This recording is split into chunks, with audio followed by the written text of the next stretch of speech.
seconds away from all the second stage tanks now pressurized. 5 seconds in time. U.S. fuel goal, 30 seconds on time. Astronauts reported fuel good, 25 seconds. 20 seconds in time.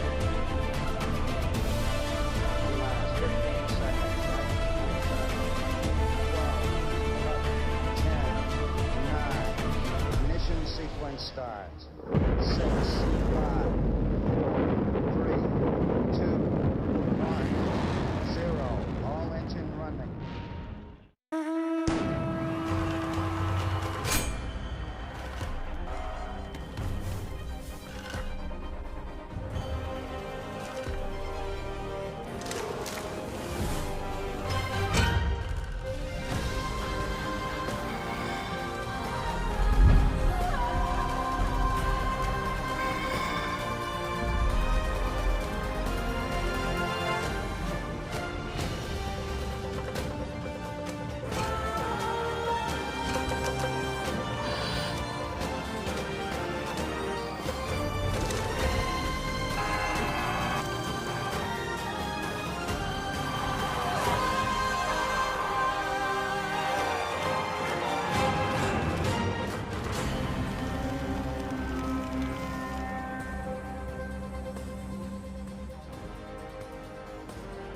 The Ironman Pro Series continues with 6 incredibly hard-fought races behind us, the last in the USA. And today, we are here in Aix-en-Provence, France, which is normally known for its wine, cheese, nougat and olives, and the beautiful and famous sunflower and lavender fields. The first third of the season is behind us, and it's now all about the points that the athletes are making their way toward chasing the $1.7 million in bonus prize money, where every second matters. Today, Ironman 70.3 Aix-en-Provence, a beautiful part of the world in the south-eastern part of France here. Absolutely gorgeous racing, and today will be none other than spectacular. Mirinda Carfrey, welcome in studio here outside. We've got a beautiful day happening at the moment. A little on the cooler side, but it will warm up. Absolutely, a beautiful day here for the athletes. Athletes are just in their final preparation here. We have about 25 minutes to 30 minutes before the race start, so we'll have plenty of time to watch the athletes do their final preparations, doing a little bit of mobility there before putting the wetsuit on and jumping in to the lake. The lake is about 20 kilometers outside of Aix-en-Provence, where the athletes will do a point-to-point bike, transition, and then run around Aix-en-Provence. And let's take a look at the Roca race weather today here at Aix-en-Provence. Here it is 54 degrees Fahrenheit or 12 degrees Celsius outside. Clear skies at the moment.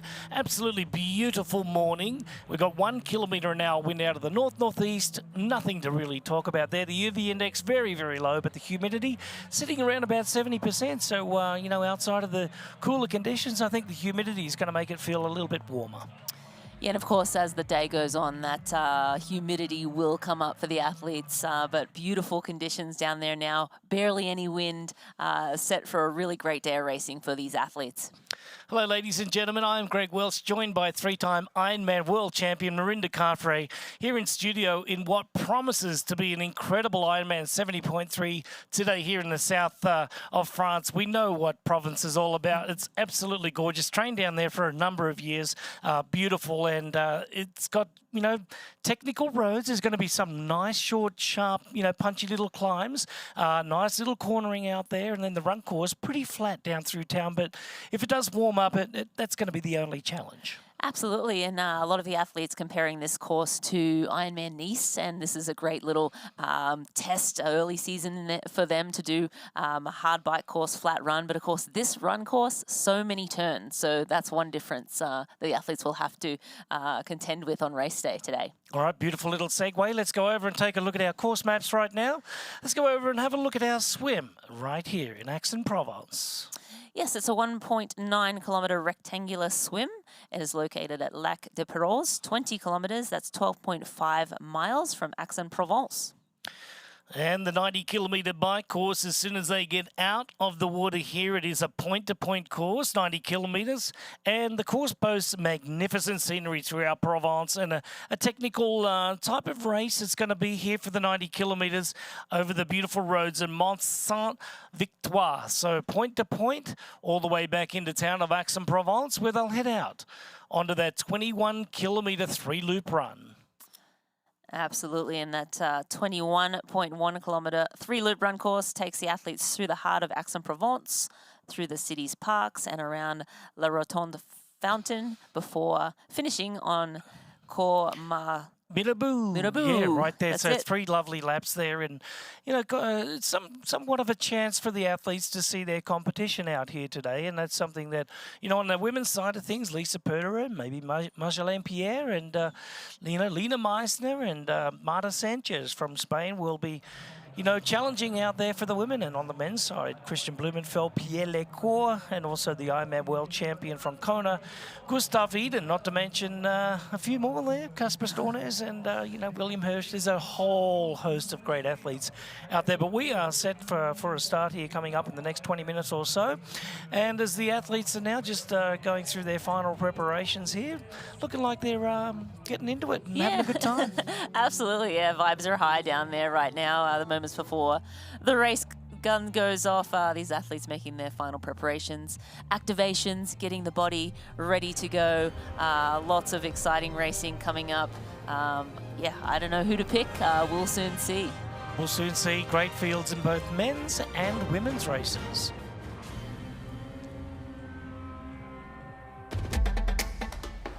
You know, and we know. The thing about challenging yourself is you're always looking for what's next.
We're not here to sell you on this life. You already chose it. No shortcuts. No hype. Just work. Same as you. Built to outlast. Endure. 40 years in, and we're just getting warmed up. Welcome to the Ohana.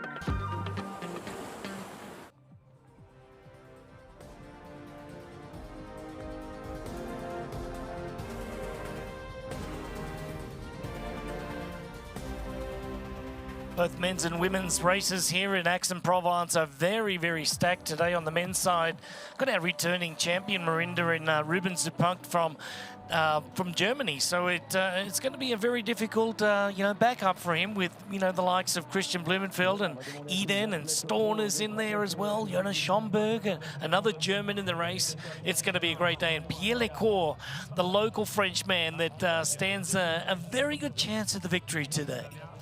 Yeah, Pierre Lecour, very interested to see what run split he can put down here in Aix-en-Provence. Another name to think about, Cameron Main, was second just in Venice-Jossolo recently. So coming off a great result there and looking for a good one here. We also have Leon Chevalier. I mean, this field is, as always, we expect this now at the Ironman Pro Series races, very, very stacked. And then going over to the women's side, Lena Mesner, probably the athlete most people are picking, but you know, we got Nikki Bartlett, Lisa Pertier, Marta Sanchez, Marjolaine Pierre, the local home girl, grew up just outside of Aix-en-Provence. Yeah, Marjolaine, and yeah, she actually grew up in Reunion Island, a French island, and spent a lot of her childhood in Aix-en-Provence, and now she makes a home down in Nice, where our Ironman World Championship is as well, splitting that with the Ironman Kona, obviously, and next year all culminating again back in Kona, so it's great to hear that that will all come together. But right now we're focused on Ironman 70.3 Aix-en-Provence, $1.7 million in prize money over the races this year. We got 18 races over 17 different locations there, 9 countries, $1.7 million. Every second matters when they're going for these bonus points and all the money at the end of the season.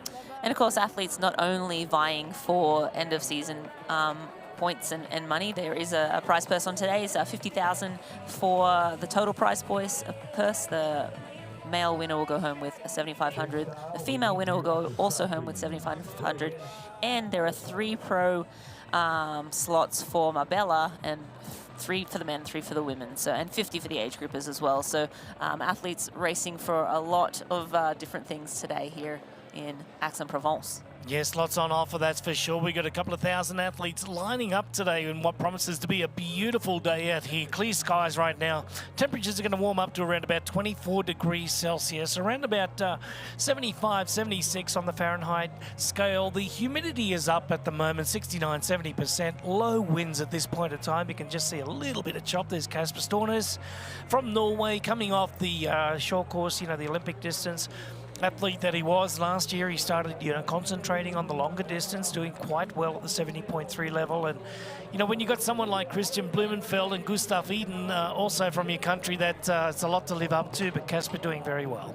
Yeah, Kasper, Christian and Gustav all raced at Ironman Texas not too long ago. So, yeah, looking at the Pro Series standings for the men here, Ben Hamilton sitting up in the top position.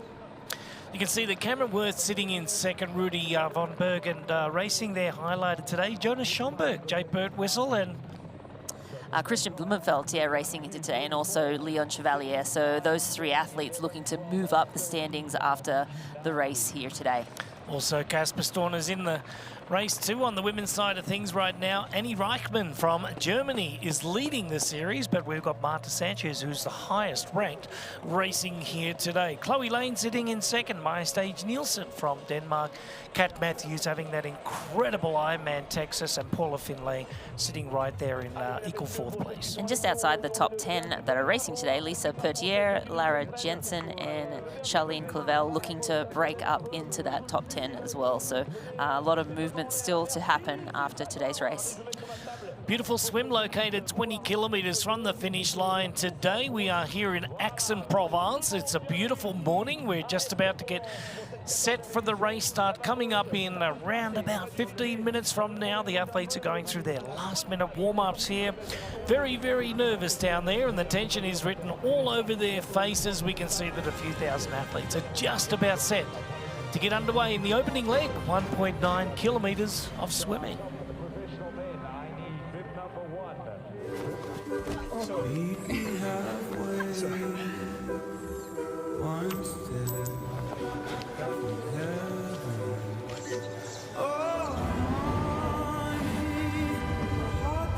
Yes, that's perfect. There's no limit to how far a dream can take you. Star in your own adventure now. Qatar Airways. You know, and we know. The thing about challenging yourself is, you're always looking for what's next.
50 spots on offer for our age group athletes to the Ironman 70.3 World Championship in Marbella, Spain. Coming up later this year, we've got a great athlete field in our pro men's and pro women's coming up in less than 15 minutes from now. Athlete introductions will be coming up very, very soon. And Marinda, we were talking a little bit about the winner from last year's race on the men's side, representing Germany, Ruben Zupunkt. He's got a lot of athletes he's going to have to look out for today, especially on the swimming side of things with Casper Storners. You've got Pierre Lecourt that's going to be in there, you know, on our local side of things, as well as Jonas Schomburg, one of his compatriots there. So Ruben got his work cut out today. Yeah, absolutely. We've got some great swimmers that will be lining up, not to mention Willem Hirsch, Andrea Salversberg. We have Casper Stepniak. We have Pierre Lecourt, Casper Storns, Samuel Dickinson. So, yeah, a lot of really fast swimmers. This swim will get out hot. But, again, I think it'll still be a pretty big pack of men coming in onto the bike. Cameron Main's going to be in there as well. Had a great race a few weeks ago in second place there. Dennis Chavreau's always a great racer out of France, and he's going to be up there as well here today. So France is very well represented today with Anthony Costas. He's going to be right in the mix with Pierre Lecourt as well. And as we anticipate the athlete introduction on the women's side of things, you've got to look at Marta Sanchez, always swimming very, very well. Lena Meisner, a great swimmer in her own right. Absolutely, Lena Meisner, and then you looked at athletes like Louisa Pratt, Julia Mello. Oh, here we go. Here. So wearing men's number 1 today, let's welcome on in here Ruben Zupunkt.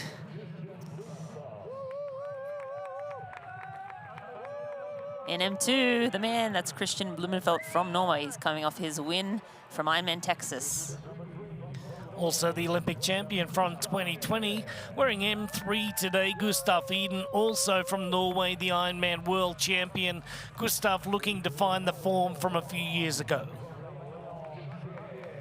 M4, that's a Leon Chevalier from France. He was 9th in Ironman Texas, is looking for a few more points here today in Aix-en-Provence. 4th place in the Ironman World Championship as well. Wearing M6 today, representing Norway. Great Olympic distance background, and also in the 70.3 right now, Casper Storns. And M9, that's a Pierre Lecourt. We'll look for him on the run course, but also throughout the swim and bike as well. He was 6th in Ironman 70.3 Venice Jossolo. And wearing M10, the Deutsch athlete here from Germany. This is Paul Schuster, one of the good swimmers as well, so look out for Paul in the early happenings. And M11 with a kiss to the crowd, that's Kasper Stepniak from Poland. He was 10th in Ironman Texas. M12 coming through is Wilhelm Hirsch, which is another one of our good swimmers here today from Germany. So Germany's going to be very well represented with the great swimmers, but you know that the Germans just love to power that bike as well. Absolutely. And we'll wait and have the women's come out shortly, but we're just chatting about the women's, the swimmers in the women's field a moment ago, and we'll wait for those women to come up on screen. They'll be called out momentarily. But yeah, Julia Molo, Louisa Pratt, we have Marta Sanchez, Lena Meisner, probably the cream of the crop on the swim, but I think, yeah, she'll have some company. Also Lisa Pertier, look for those women to be out front early on this swim. The ladies that are returning to the race from last year, Julie Imolo there, Marinda, she was in 3rd place last year. She's got to have a great race today, but she's going to have to face Lisa Perderer, I do believe, from Austria, is going to be the biggest threat out there, and Marta Sanchez as well. Marjolaine Pierre from France is going to stand a very good chance at the podium today, as is Julie Imolo. So that's it. The scene is set for our men's race start here, coming up in about 10 minutes from now. Blumenfeld, you'd have to say he's got to be one of the favourites out there today, as well as Gustav Eden. I'd love to see, you know, Gustav come back to the form that he had in, 2023 there, when, you know, he had a great race in Kona, and just, you know, after that things went a little bit awry. But, and we did see glimpses of that in Ironman Texas. He was aggressive on the bike with Christian early on, and had that flat tyre, which sort of flattened his race a little bit. But yeah, just I think, seeing glimpses, and then of course third in Oceanside earlier this year. So I feel like he's starting to find some form again, and I feel like this will just be another great step forward for him. On the women's side, we have F1, that's Marta Sanchez from Spain. She was second in Ironman South Africa earlier this year. Marta being a good swimmer, as we were talking about just a moment ago here with Argeline Pierre. They're just coming through wearing F3 here, representing France. Lisa Pertier, she's F2 from Austria. She was third in Ironman Texas.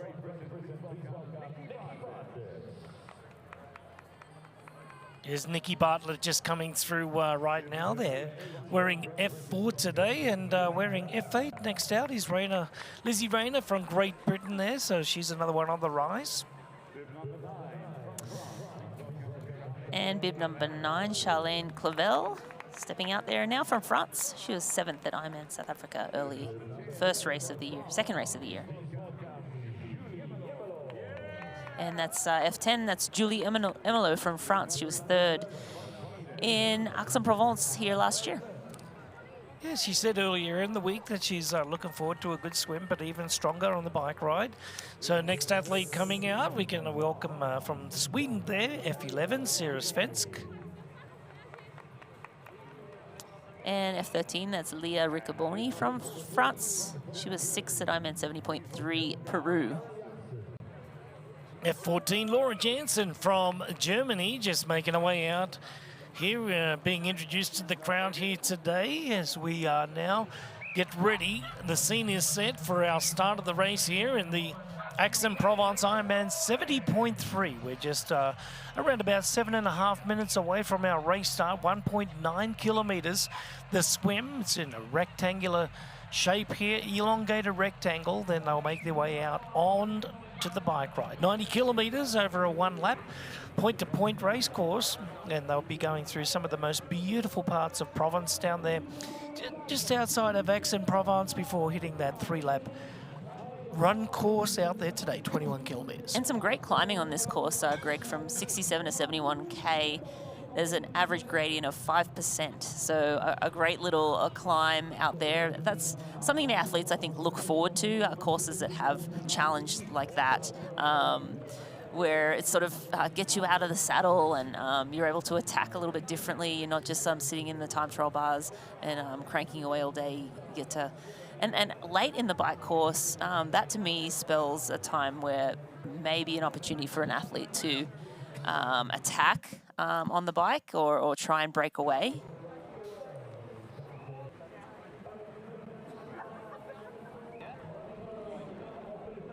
And there was talk, with a couple of the athletes that we, heard from during the week. I think that is a tactic that the Norwegians are especially talking about, because they know that Pierre Lecour is out there and can run like a 66, 67 half marathon any day of the week. So they know they've got a little bit of work to do. And Pierre Lecour was saying that, he really needs to have the bike ride to match those guys. But he said he's going to get out there and do his own pace. For sure. Another athlete they may be thinking about is Cameron Main. Estimated to run around a 110 off the bike. I mean, Christian should run a little bit quicker than that, but yeah, that's a fast and dangerous runner in Cameron Main as well. So yeah, some very fast runners, and I think Christian would prefer to just do away with them on the bike and have the roads to himself. Yeah, that is the talk. He did mention having a strong bike today, and Gustav as well. So you can expect that the Norwegian train is going to be up there and really forcing the pace of the early part of the bike ride. But I think they'll have a little bit of work to do. They won't be in the lead of the race out of the swim, I don't believe. Christian Blumenfeld and Gustav Eden, maybe Kasper Stornes. But, Schomburg, he's always a great swimmer. He comes from that short course background and World Championship medalist in the relay, and he's just going to get out there and have a good swim. William Hirsch, he'll get out there and have a great swim as well. So look for, at least 3 of the top Germans in that group, maybe Paul Schuster as well. So it's going to be off to a good start. You can see that a sea of Ironman caps now are right down at the shore's edge, just getting ready for their start here, just over 4 minutes away from our men's pros, and then 50 spots up for grabs for the age groupers in Marbella at the end of the year. Ironman 70.3 World Championships going to Spain for the very first time. Yeah, that's going to be a wonderful World Championship event this year in Spain. The athletes really looking forward to a new venue for a World Championship event. But those spots on the line, I think there are a number of men that already do have their slots, so that slot may roll a little bit, or those 3 slots on the men's side. But I know there are a few of those pro males that would like to snatch that up, and that's sort of the #1 goal for today. Yeah, there are quite a few athletes that are qualified already, and there's 11 out there racing today in the men's side of things. So I know that Casper Storms was talking about getting one of those spots, so if it does roll down a little bit, but if he wins the race, well, that's almost a guarantee, right? Top 3 is a guarantee. Definitely, yeah, guaranteed. Yeah, but a lot of the athletes have already qualified. Blumenfeld's already qualified. I can see, you know, there's a whole bunch racing today, yeah.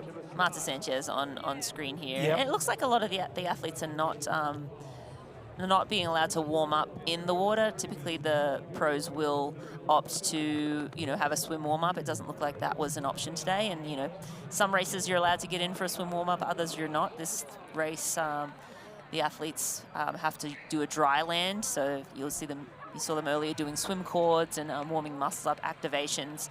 And now they're allowed to get in the water. It's usually a safety issue. Don't want to let the athletes get in before it's time to go, and we are moments away.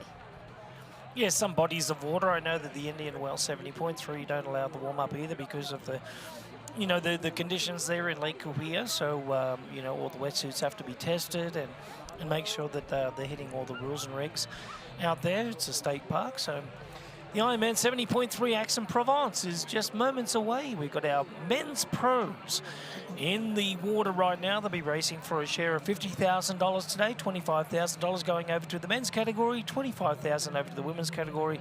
Even prize money split down the middle.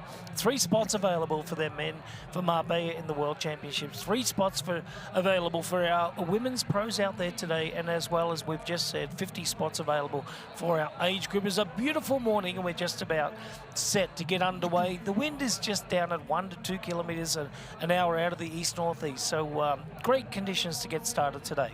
Absolutely, and as we look at our athletes, there's around 67 men on the start line here today, so a pretty solid men's start list. The women are about 23 strong, so 90 professional athletes racing here today in Aix-en-Provence. As we wait for the final moments for that gun to go off, these final moments always a little nerve-wracking for the athletes, and you're seeing the race refs getting those athletes that are out to the side in. They'll need to start between those 2 roker buoys. Of course, they have to keep the course fair for everyone, so that is the starting point. Another one of the French athletes that we didn't mention was Cyril Vignot, who's been, you know, top 5 at the Ironman World Championship before as well, representing France today. He's a veteran of the sport and very, very well liked. We mentioned Denis Chavarot, and they'll be racing. So the 2 veterans from France are going to be right up there. But look out for Pierre Lecourt. He's my favourite Frenchman today. He's coming off a incredible Olympic distance racing career, and you know, raced at Olympic Games and World Championships, and he's got definitely the talent to get the job done today. He's going to have a great tussle with the Norwegian train today. That would be Casper Stornes, and also Christian Blumenfeld, the Olympic champion from 2020 and Ironman world champion as well, and Gustav Iden. Gustav making his way back to really good form, and I think that today is going to be a great day. We are now looking forward to seeing our men's pro race get underway in less than a minute.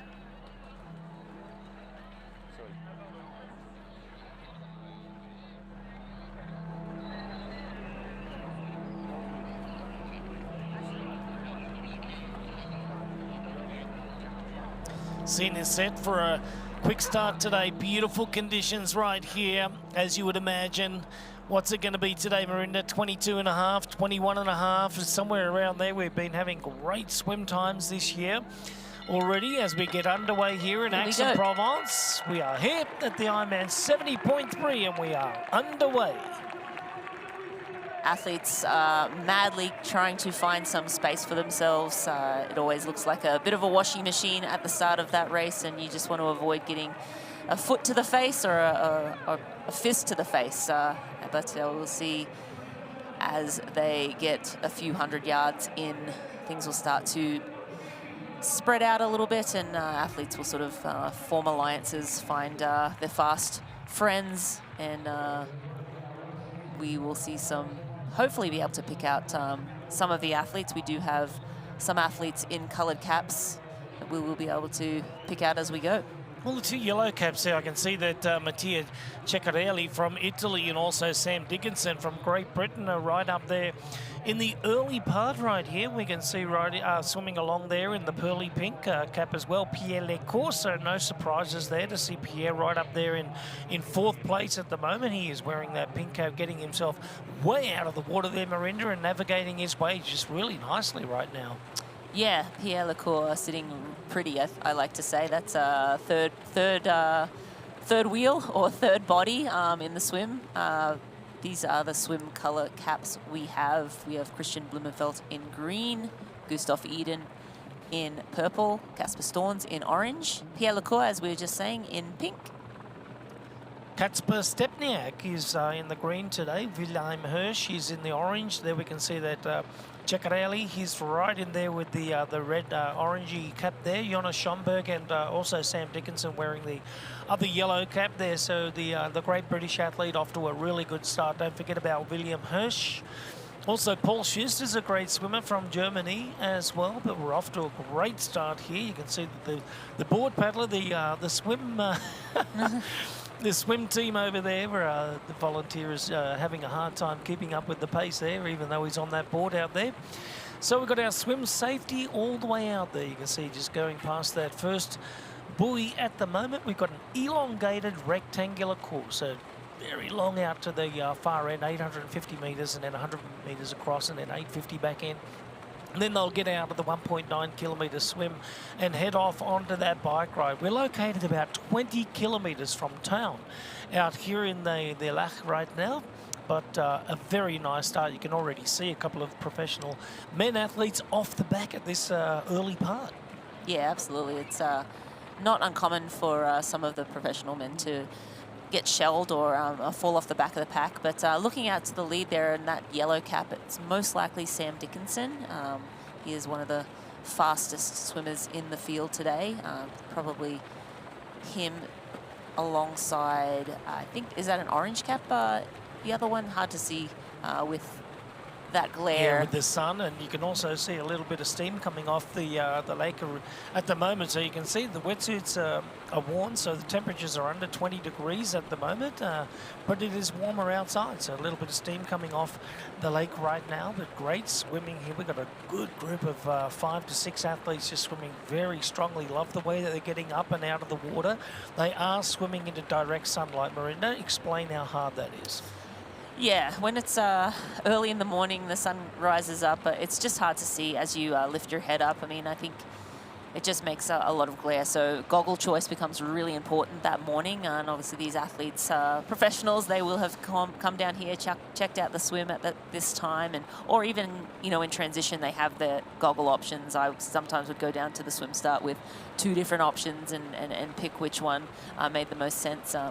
But yeah, we have a pretty big group so far. It's kind of strung out, but it seems like very intact. And I would imagine all of our favorites are in that main pack right now. But we have both yellow caps, and I believe Sam Dickinson and Mattia Ceccarelli. I'll get that right by the end of today. The orange cap is Casper Stornes and Willem Hirsch. So we have an orange cap, I believe, up front. That would probably be Willie Hirsch. And then a violet cap as well up front Jonas Stromberg, most likely. Yeah, you can see the length of Schomburg's swim stroke right now. Getting ready for our women's start as well. We're very, very close to that, so we will cut back as soon as we get the opportunity there. But Schomburg leads the race at the moment. We can see that Sam Dickinson is right up there as and the women's start as well. So our women's are underway, Marinda, here. We've got a great field of 23 of our top professional women around the world here, being led there today by Marta Sanchez. Yeah, Marta Sanchez typically takes it out. Lena Mesner as well will be taking it out very quickly. We'll be able to pick out a couple of these, but Pearly Pink coming out really strong. That's either Julia Mello or Louisa Pratt in the pink there. And there are two distinctive packs forming, Welshie. Imolo is a great swimmer. She said that she needs to get out there and have a great swim and bike ride today to have a chance in this race. She was third place in this race this time last year. So today, a very important race for her. You can see that Lena Meisner is right hot on the heels, and Lizzie Rayner as well, sitting back there in 6th spot. So right up there as well, Lisa Puder and Marjolaine Pierre is just sitting back there in the purple cap as well. So off to a great start today with our ladies there. Marta Sanchez sitting right in there as well, but it's Imolo, the local French lady, that's off to a great start. Yeah, and as you see on the side there, we can see the cap colors, but Imolo swimming very well. We have a yellow cap of Lena Messner, I believe, just taking the lead now. Lizzie Rayner is also in yellow. We have Marta Sanchez in green, and one of the green caps sort of took the left. I believe that's most likely Marta in green that we're on screen right now. Again, she is one of the fastest swimmers, led out by a good margin in Ironman South Africa earlier this year. Emily Mortier from France is also wearing a green cap, and she was third place in this race last year. So look for her to be up there today too, Emily. So just getting back to our leaders right now, that Lena Meisner, just a beautiful calculated start. Just didn't get out and rush too much at the start like Imolo. She just waited her time, and then she just got straight into it. And that's Marjolaine on screen right now, the local French girl. She was 4th in Nice last year. Incredible race for her from racing in her hometown. Knows that course like the back of her hand. And same here. She, racing at home, I think she does her best. So she is just falling off the back of this group, but the pace is on, Welshie. It really is, and I think that, Marjolaine, coming from this area, is spending a lot of time here in her childhood, knows these roads very well. She lives in Nice right now in the Côte d'Azur, but these are the Maritime Alps up in this region, so she knows this place like the back of her hand, so it's got to be a leg up on the competition in that respect. And going over to our men's race right now, you can see that Schomburg is really opening it up at this point of time here, and as he gets, through the early part of it, just about to head out to that halfway marker, would say around about 10.5 to 11 minutes. We'll see the athletes making their first right-hand turn. They'll only make 2 right-hand turns today before heading back down the course with not a really a tail current, but without the sun in their face. Yeah, it's always much nicer when you make that turn and head back into transition. But I think we're actually still on the women's race here. This is Lena Mesner in the yellow cap, and we have most likely Marta Sanchez in green on her feet. So following the women's race along there, but we will get as much information on both races as we can as we pick out these cap colors. A lot of racing yet to come, and a big swim. Big swim happening right now, 1.9 kilometres. The men are approaching the halfway point. The women are just into it about 300 metres at the moment, but the swim pace is on.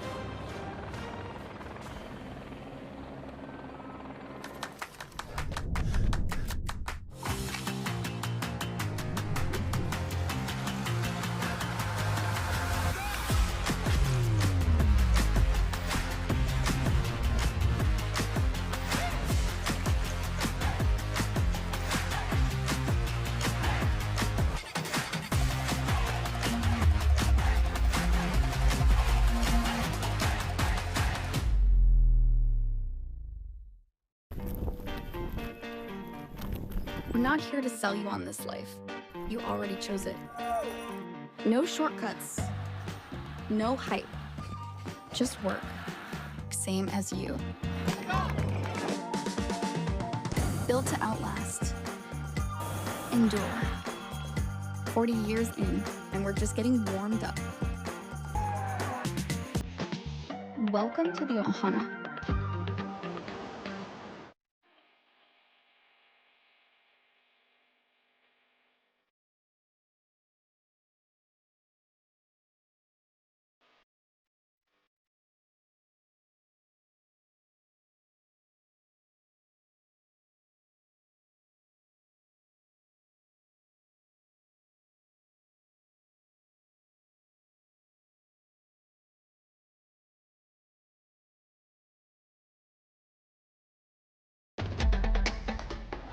You know, and we know. The thing about challenging yourself is, you're always looking for what's next.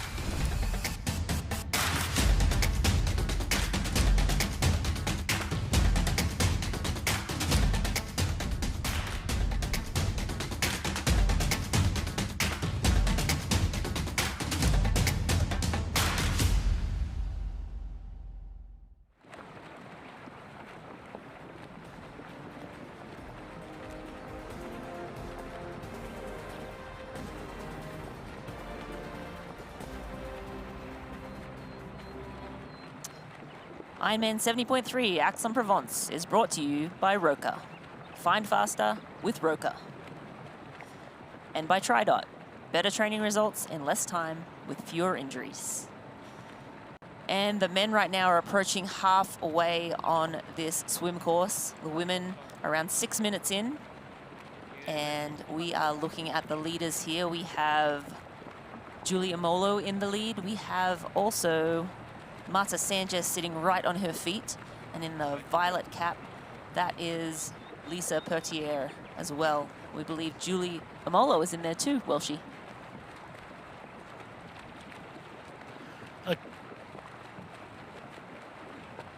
I am Julie Yemolo, and we are here in Aix-en-Provence for the IRONMAN 70.3, part of the Pro Series. Yes, I think that the first race of the season for me were not so good, and I tried to understand what I did wrong and what I can change for the next race. And yeah, I think I can do something much better here because I know the course. Of course, the swimming is a good point for me, so I hope to stay in the front pack like I did last year, maybe in Mallorca with Lena Messner, which is a strong swimmer also. And then I really know the bike course very well, and I know the hills, the downhills, and last year I managed to escape and to be first in T1 in T2, sorry, with a small gap. And yeah, tomorrow we will have much more strong bikers, but I hope to keep with those girls, yeah. Well, things are unfolding just fine for Julie because she's right up there in the lead group here at the moment in our women's pro race of the IRONMAN 70.3 Aix-en-Provence. We're off to a great start at this point in time, and we can tell you that Julie having a good swim. Marjolaine Pierre is trying to hang in there at the moment with Lisa Pertera. Lisa is having a good swim, just sitting in third place. Marta Sanchez just trying to stretch it out a little bit on Lisa at this point in time. So the pace is being set right now, Marinda, by Lena Meissner. Now, the German really swims well. She really wants to stretch it out here today because you've got a couple of really good, solid cyclists right in this group. Absolutely. I think that's Lizzie Arena in the back there. It looked like we had Lena Messner in there. Yeah, basically all our players are right up there. Marjolaine Pierre just sort of slipping back a little bit in the violet cap. But that's Marta Sanchez right there in violet. And in the lead, we have Lena Meissner.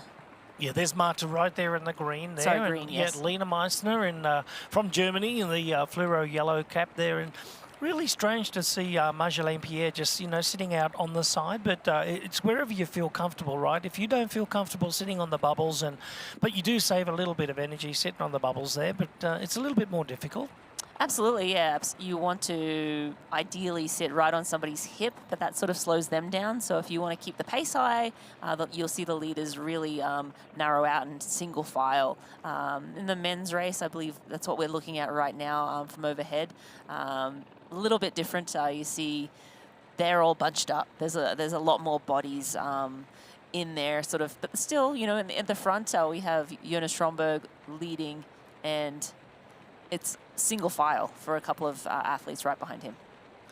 Yeah, the overhead shot that we got was a big single file line, and you could tell that you could just about throw a blanket over the field for the most part, and most of the favourites are going to be right up there in that early group, which is bad news for the early swimmers, but.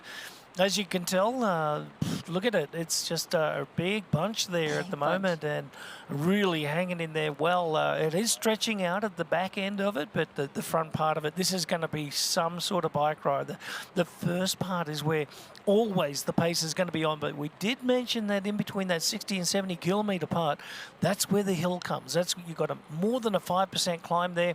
It's going to be the part which, makes or breaks the field here, I would imagine, today. But pace is being set right now by our athletes here right up in the front. And they're coming up to the 16th minute right now, and you can tell that, Sam Dickinson off to a good start today. Yeah, Sam Dickinson, I misspoke earlier. I believe that's Sam Dickinson in the yellow cap leading. He is, on paper, the fastest swimmer, and certainly showing the way here today as well. So very fast swimming. We can see on the left there, that is the cap colours that we gave some of our swim notables and our favourites before the race. And we can pick, you can see one athlete there, a couple of athletes lost the cap, which happens sometimes when there's a mad rush at the beginning of that swim. Yeah, the leader there just rolled over and did 2 or 3 strokes of backstroke and said, hey, come on through and do a little bit of work here. I'm not going to be responsible for all of the pace setting. So obviously, he's thinking about the bike ride already, not being able to get rid of those other swimmers there. So this is a big surprise up front there. You've got a good group of about 15 athletes here right in the lead, and only about 5 metres back, another 5 or 6 athletes there. So 21 athletes all in the space of around about 30 seconds right now, which will be a little bit tough getting out of transition, in the format where you have to, keep quite a bit of distance to the rest of the athletes on the bike.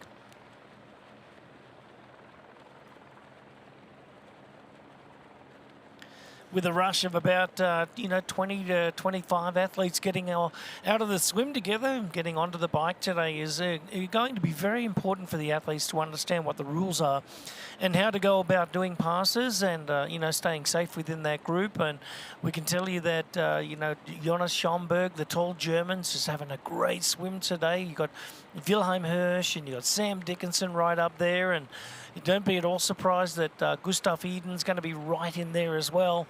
And as you can see at the moment, there's Pierre Lecourt. Pierre Lecourt is sitting in there in around about 3rd to 4th spot at the moment, and look out for the Frenchman.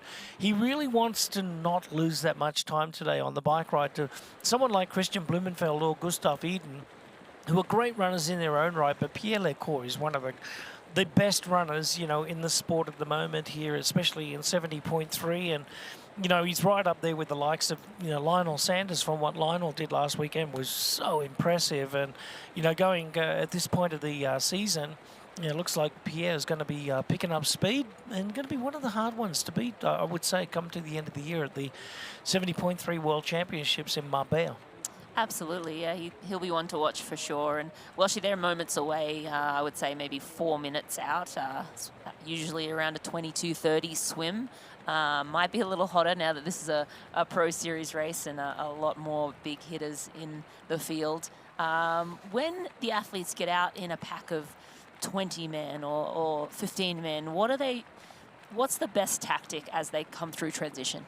The best tactic is just to run your race. And in transition, these athletes practice their transition, especially getting a wetsuit off.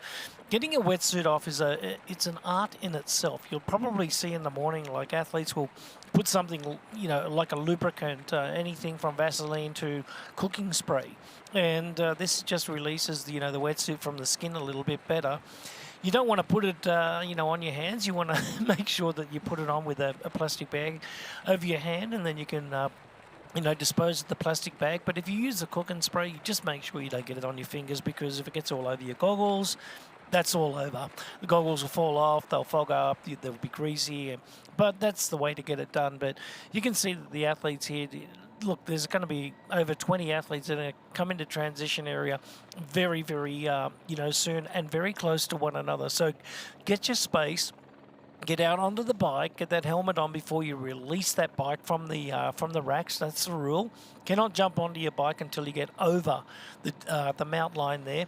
But then it's going to be important for these reasons. The first reason is you've got to establish your own pace. And then the second reason is you have to be legal.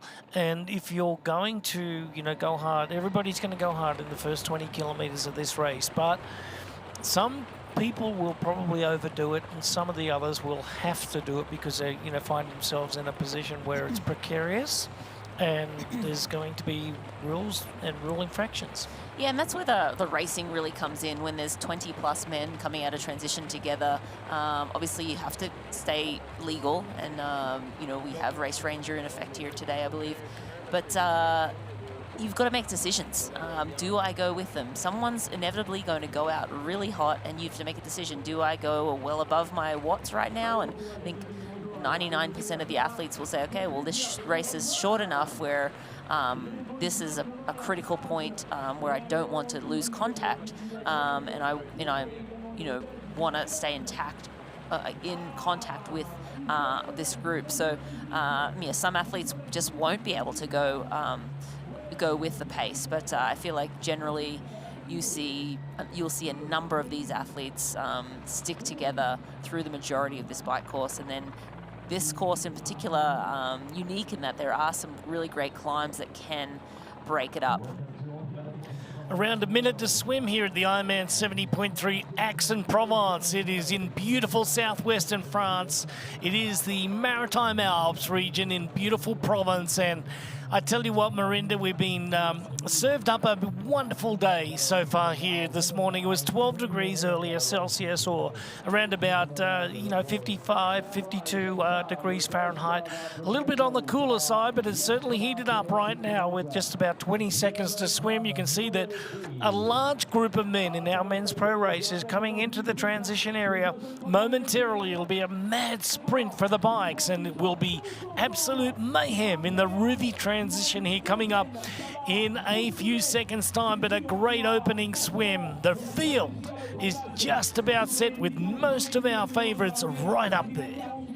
Right up there, and they're just about to hit dry land. Generally, you'll swim until your hands hit the ground, and then you start running. That's the most efficient way to exit a swim. Fast and furious out of transition now. The athletes getting their caps off as they're running, and you'll see them undo those wetsuits and pull them down to their hips, Welshie. Leading the swim was Bringer there, just coming in from France, and then Jonas Schomburg, he did all the leading on the way in. Sam Dickinson in third place. SPL Equipe going up into fourth place. Storners, as we thought, in fifth place. Cameron Main, there's Freelance in there, and Blaine is in there as well from France. Lebeau is there. Ceccarelli is in there from Italy. There's Dupree. Salversberg is right up there from Switzerland, and the Polish athlete Kacper Stepniak. There is Plumer going through, and Zacharis. Christian Blumenfeld is now in 16th position, just 13 seconds down. And as we look at the Wahoo Element rival swim time, 22:32 from Mathieu Bringer.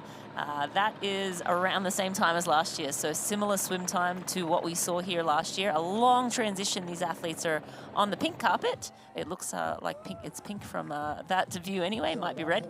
But yeah, we have a long stream of men now just coming out of the water and making their way into the Rouvy T1. Wilhelm Hirsch was in there as well from Germany, just 15 seconds down. So 20 athletes all within 16 seconds with a very, very long run up into transition. Now, Marinda, when you got a long run like this, you can see the athletes now putting on the rest of their suits. Some of the athletes have decided to swim with their suit already up, but this here is like a little bit, you know, a little bit of doubtfulness. You know, I want my shoulders to be free. Yeah, so a lot of athletes, well, it's kind of personal preference. You'll see some athletes wear that suit down underneath the wetsuit. Other athletes will have it up and over their shoulders. And with this generally it's a little bit restrictive. So when you're swimming and it's restrictive like that, it's just a little bit uncomfortable. With a super long run like this, and as you see, transition blowing up with all of the men coming through now, grabbing their bags off the rack, putting those helmets on, and off they go to the run. A lot of them with calf sleeves on, because they would have been able to wear those underneath the wetsuit. Yeah, good idea there, making sure that everything's done up before Jonas they go out. out first onto the run, onto the bike, sorry.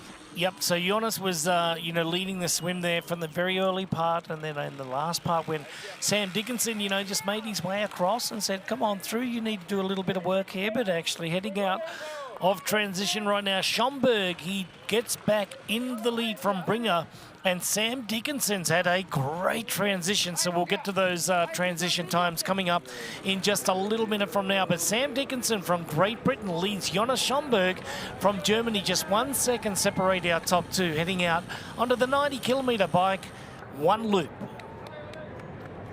Yeah, onto the Zoot bike course.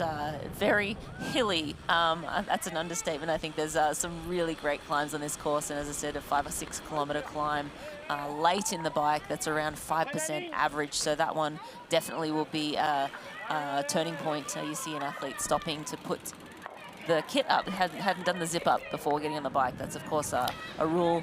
He needed to make sure that was zipped before he makes his way onto the Zoot bike course. Yeah, you'll mention like hills. There's Bradley Weiss coming out of the water from South Africa. There's Rain just going out in 6th. There's Hernandez Cabrera from Spain also heading out in 7th. Christian Blumenfeld had a good transition in 8th place, and Zachhaus Pulgar and Wilhelm Hirsch. There's Bringer. He lost 9 positions in transition. Now, you were talking about a hilly course.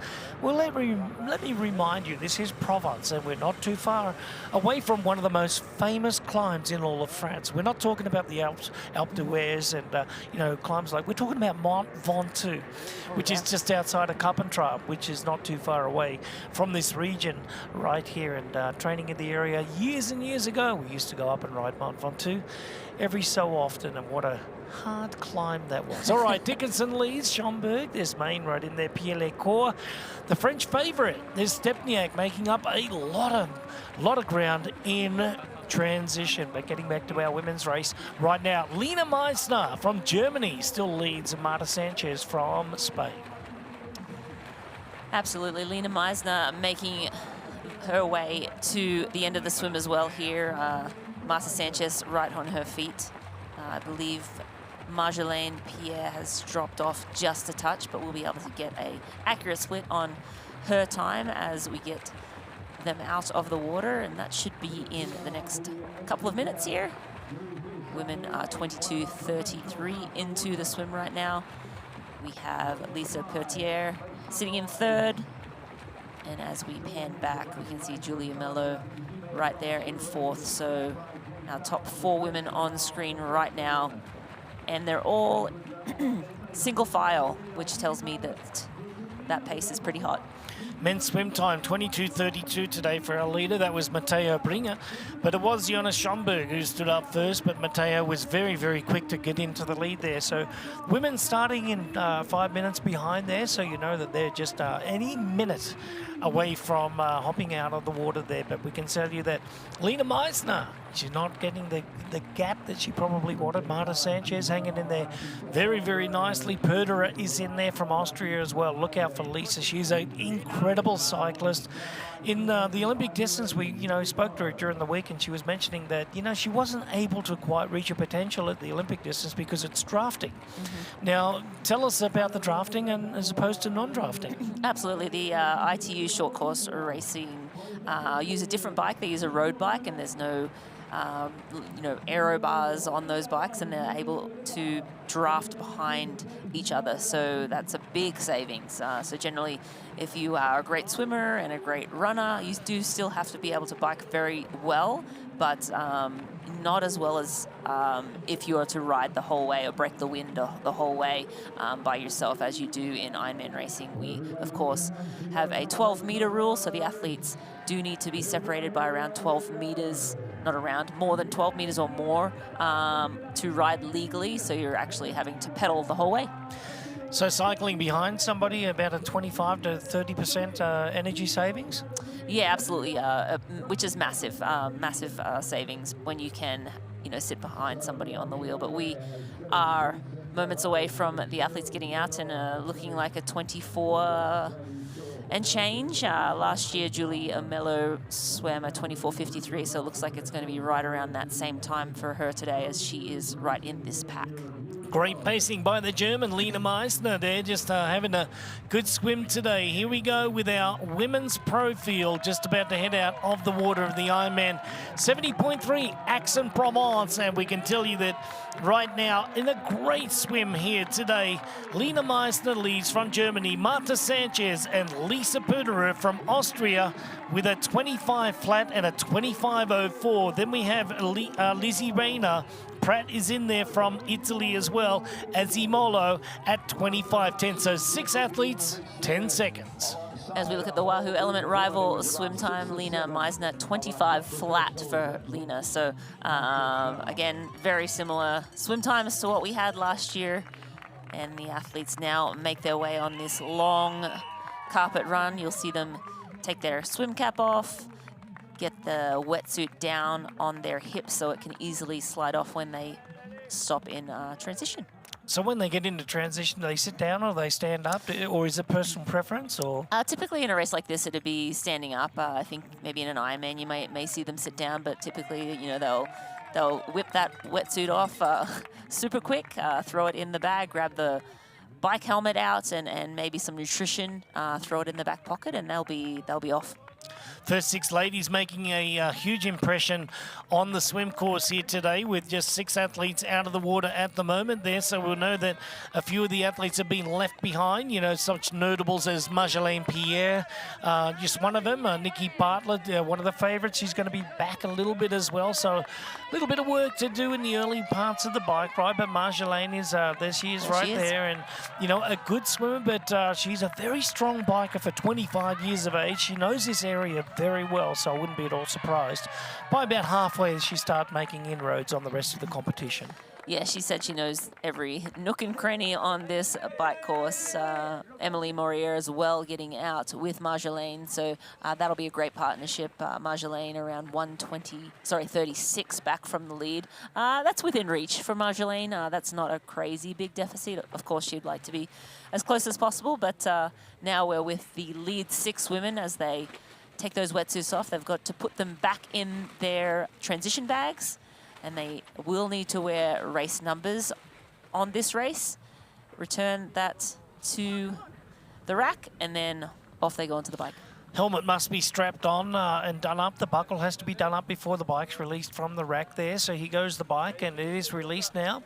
You can see Lena Meissner and Marta Sanchez, Lisa Pöderer, the first 3 out of the water. Lizzie Rayner in there from Great Britain, and Pratt, the Italian, having a great swim so far, as we can see Marjolaine Pierre running very, very fast toward that bike, trying to make up a little bit of that 136 deficit. Now, the Ruby transition area, they say it is the 4th leg of triathlon. The transition is very, very important. Absolutely. I think, you know, when you're racing half distances and competitive races like this, you cannot waste a second. And of course, you know, every second does matter in the Ironman Pro Series as well. So athletes are obviously, of course, vying for points here as well. I bet we'll see a very quick transition time for Marjolaine. She's in transition all by herself, so she has her space to get what she needs to get done. She doesn't have anyone in her way. She's also a very fast runner, so she would have made quick work of that transition zone. Again, trying to make up every second she can as she makes her way through transition and onto the Zoot bike. Marjolaine sitting down, trying to get the rest of that wetsuit off there as the other athlete stands up. And they're happy to say goodbye to Lark Peroles and head off on to the bike ride here. 90 kilometres hilly course as they make their way back in toward Aix-en-Provence, where they'll be met with a 21-kilometre run over a 3-lap course. It is, well, pretty flat Marinda, but, you know, with a couple of little inclines here and there. But it's going to be a fast run today because we know that in the men's and women's field, we've got some really good runners out there today. I'm really interested in seeing, you know, the legs of someone like Gustav Eden come back. Christian Blumenfeld and Pierre Lecourt, probably the 3 fastest runners in the men's field today as we look at Marjolaine Pierre. Knowing these roads very, very well. She's happy to have the swim behind her and her favourite leg coming up. So let's go and take a look at the Zoot bike course map right now. 90 kilometres, 1 lap. point-to-point ride from T1 to T2, located in Aix-en-Provence. The course is very hilly in succession up and down on these false flats as well. They do go over the Col de Sengel from 67 to 71 kilometres right there. Average gradient of 5%, magnificent scenery of Provence, and with the technical roads of Mont Sainte-Victoire before they head into Aix-en-Provence and then head out onto the run course, so you can see straight away, Marinda, it gets absolutely gorgeous here in Provence. Absolutely, yeah. It looks like a phenomenal bike course out there, and we see our front few men. That's Cameron Main on screen right now. He was, of course, third in Venezuela Solo just a few weeks back. And you'll see Race Ranger in effect, and you see that light turning blue, and you see him sort of hit the brakes. If that light turns from blue to red, that means he is in the 12-meter zone. So you kind of see it working perfectly here. It's orange now, so that's between 14 and 17, and so he's in the clear zone. So let's go and take a look at the Ruby transition times out there today. Transition 1, top 3 fastest males.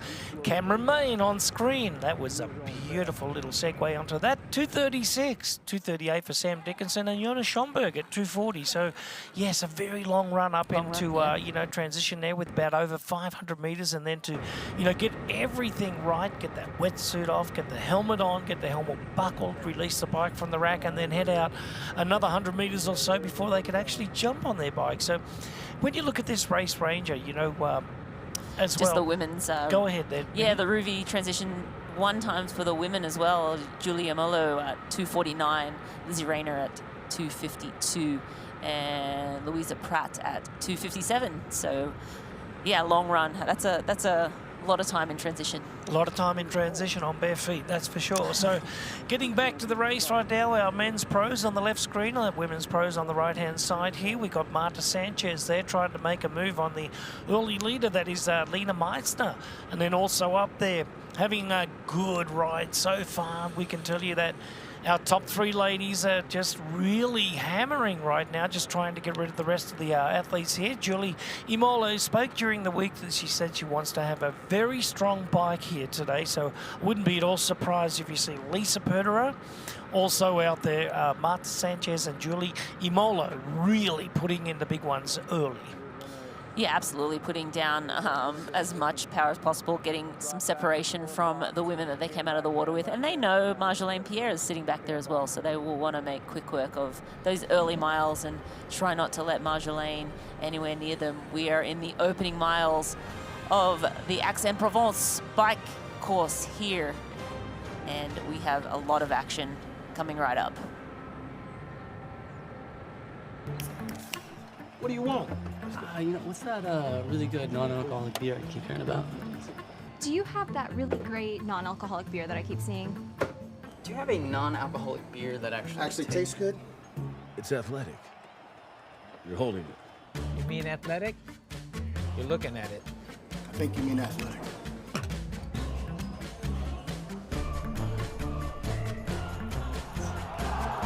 It's athletic. Ask for it.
You know, and we know. The thing about challenging yourself is, you're always looking for what's next.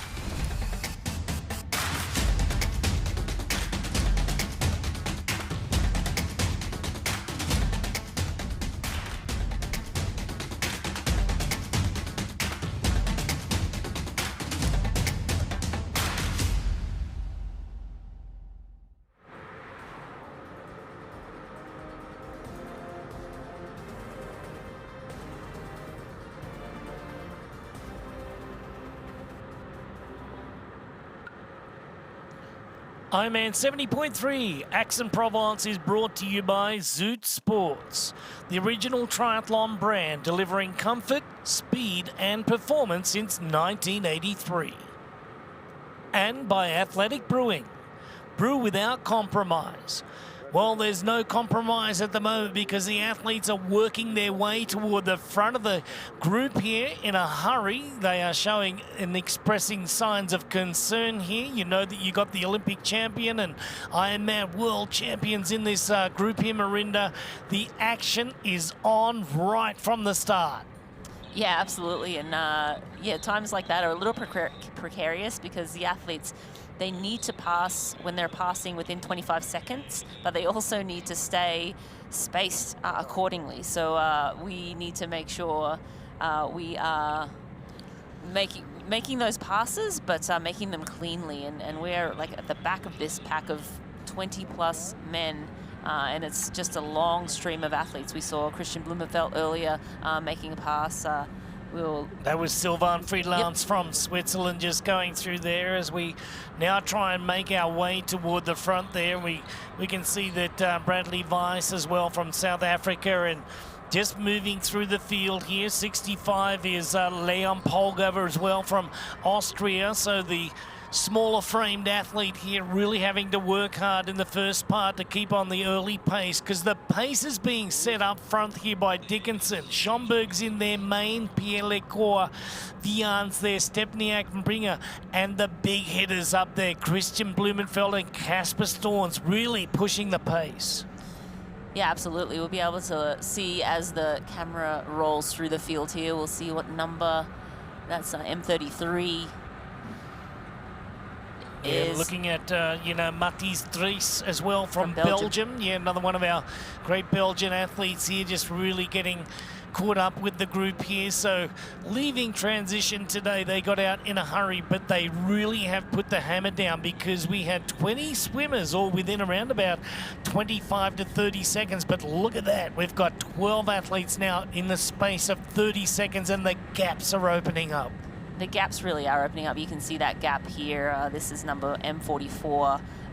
That's Hernandez, Vicente Hernandez from Spain.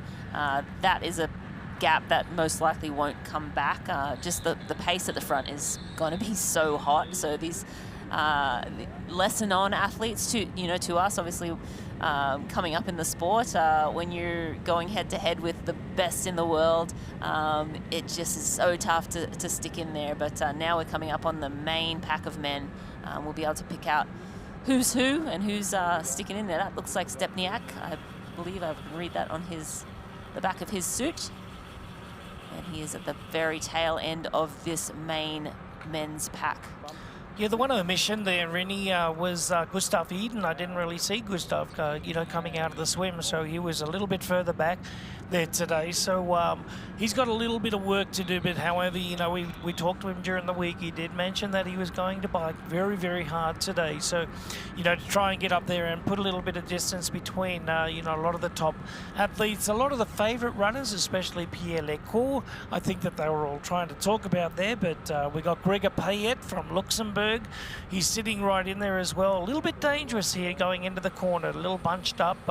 That's inside of the allowable distance. So Race Ranger is going to get its work out today. And so with the officials out there. But there goes the Luxembourg athlete right now as he makes his way through the field with that flashing light.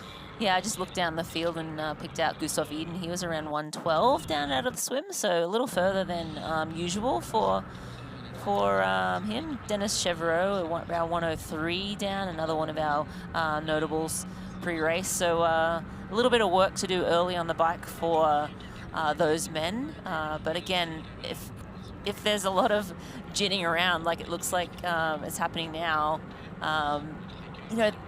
that deficit can be made up. So there is a centerline violation rule as well, Miranda, that's in effect. So, you know, these are narrow roads here in Provence. So when you get into the big open roads like in St. George, Utah last weekend, the roads are just a little bit wider and there's a little bit more space to overtake. So you have to use it, you know, with caution and just make sure that you're actually staying out of that distance, that legal distance, and making sure that you wait until it is safe to go through and then make those passes. Now off onto the women's side of things right now. You can see that the distance a little bit larger there, which the ladies are riding along very nicely at the moment. And that's Luisa Pratt there. The Italian, yeah. The Italian right on screen. So this is the back of that front group of 6 that came out of the water together. She's sitting there looking really good. The women, of course, don't have to worry as much about the chaos of the 20-plus men. You know, with 6 women, it's a lot more manageable to make sure you find your space and get into a rhythm and yeah, sort of almost race your own race. Obviously, you're racing everyone around you, but you don't have to worry about the crazy surges that sometimes happen when there's massive packs. So fortunately for these women, I mean, still no less pain, no less effort, but just less sort of chaos going on around them. Yeah, Louisa riding along nicely, not showing any signs of concern up there and, you know, sitting back a few more meters than the legal distance there. So very, very smart racing right now. You can see that the 6 women athletes were the same 6 athletes that were out of the water together. Lena Meissner from Germany, Lizzie Rayner from Great Britain, Iamolo from France is in there. That's Pratt that we're looking at the moment. Marta Sanchez is just up the road a little bit. Lisa Perderer. So all of our women's athletes up there that we thought they would have a shot today are in there. The only one that's around at about 2:38 down, being one of our favourites, was Marjolaine Pierre. But also we're forgetting Nikki Bartlett. Nikki Bartlett, not known for her swim ability, but Nikki can ride a bike and can run. So Nikki will be someone we will be keeping our eye on throughout the day. I'll go and look up where. At only 40 minutes in the race, you are absolutely right in saying that. However, she's more than 6 minutes down at this point in time, and it's going to be a very, very hard task to pull that in, especially when we get to that 60-kilometre marker, 60 to 70-kilometre marker. That's going to be a very, very you know, hard part of the race where things might, you know, separate a little bit more. But it's going to be where the strength of the riders really come through and do their thing, and the runners are going to have to really work hard to be able to stay with those athletes up front and then start to prepare for what is going to be a very, very fast 3-lap run around the town of Aix-en-Provence today. But we can see here that our leader's having a great day here in the saddle. And on screen in the Cube bike, that's Julie Emelo. She was just passed by, I didn't catch the number of that athlete, but basically they're all riding together at this point in time. Yeah, I know that Lisa Perder is really fired up today to really put the hammer down on the bike. You know, so too is Julie Imolo, and that's what she said in, you know, in her pre-race interviews. You know, when we conducted those earlier this week, and we know that that's coming to fruition right now, because look at the pace in these legs. Look at the turnover that our leader is putting down right now. You can just see that it's very, very good. There's Lena Meissner, and she's not, you know, just going to let this happen without a fight. Look at that. That's Imelo. Yeah, Imelo, yeah. So she was overtaken just a moment ago and now retaking the lead here. So look at that. And as they go by, come on, let's set the pace here as they go by there. So, you know, that is Lisa Perderer. So you know that she wants to get out there today and have a good, solid bike ride. She called it, what she said during the week. Yeah, absolutely. And Lisa coming off that race in Ironman Texas not too long ago, but I think really excited with, she has newfound excitement coming over to the long course racing and really feels that this is where she's going to, you know, make her mark on the sport. Obviously racing Olympic distance, doing very well there, but coming up to Ironman distance racing and racing some of the greats in our sport. Third to Taylor Knibb and also Kat Matthews in Ironman Texas on that record-setting day. So a phenomenal Ironman performance from Lisa, and now here she is setting the pace along with Julia Molo in Aix-en-Provence. Back to the lead of our men's race, and cycling along really nicely at the moment. Very, very powerful, but you know, this is early days, and this is where, you know, you're going to really have to hurt yourself to get a gap on anybody else on, you know, over the 90 kilometers. It's not like an Ironman race. They're pretty much racing it full out. You know, I thought that an Olympic distance race, or, you know, a race just under 2 hours is where you can go pretty hard and get away with it. But now everybody's racing it over 70.3. Marjolaine Pierre now making her way through, and you know, we know that she's got a great cycling prowess and very, very strong rider. You can see that her turnover mightn't be as fast as our leaders, but you know that it's powerful. Yeah, absolutely. And turnover is a funny thing, you know. Some athletes opt to ride at, you know, a higher cadence, you know, 90 plus. Other athletes will ride more of a grinding cadence. And, you know, one of the greatest in our sports, Daniela Riff, used to ride at, you know, 70 or 65 cadence, and she had no problem putting a ton of power down. So, you know, whether, you know, you choose to race with a high cadence or a low cadence is sort of personal preference, and you sort of have to find that cadence where you can hold it for a long time and also put out adequate power.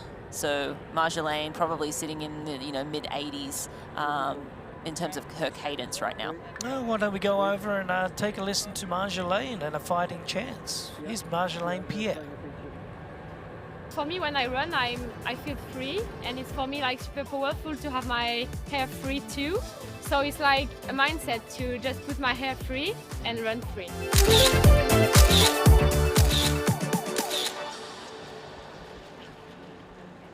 Bonjour, Sarah. How are you? I'm good, are you? Yeah, fine, thank you. Were you just going down to register? Yeah, I passed them. I passed Norwegian. I see the... Yeah, here. The rack? Yeah. Because I passed you on the bike, I told them. Maybe also passed you. Yeah. Yeah. You have to tell the full story. Not only you passed us. But it's true, she passed us on the bike today. In 2019, I raced age group, and I took my slot for the World Champion Nice in 2019. I never thinking about be a professional athlete one day. It was just like for fun, and I raced this race because I studied here, so I just wanted to have fun. But never in my mind I'm thinking to again race here as a professional athlete. I love this race because I studied here, so I have a lot of memories with all my friends. We made a lot of party here in the earth of Aix-en-Provence. I also started triathlon here in Aix-en-Provence, and yeah, I think I know every corner, and I just want to have fun and to race close to my friends and my family.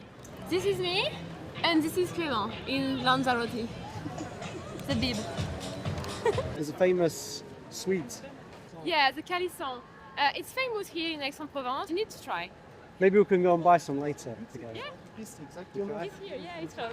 Tu vas connaître l'origine du calisson? Alors, nous, déjà, on fait que le traditionnel. Ok. Honey, almond, melon, and white egg. Et l'orange. And orange. This is a perfect gift. If you're in Aix-en-Provence, you need to try the calisson. For us. Yeah. Yeah. Enjoy. Do you know the Rayon Island? It's an island when I grew up. They forgot to put. It's a French island. Now there is the full earth. Bye.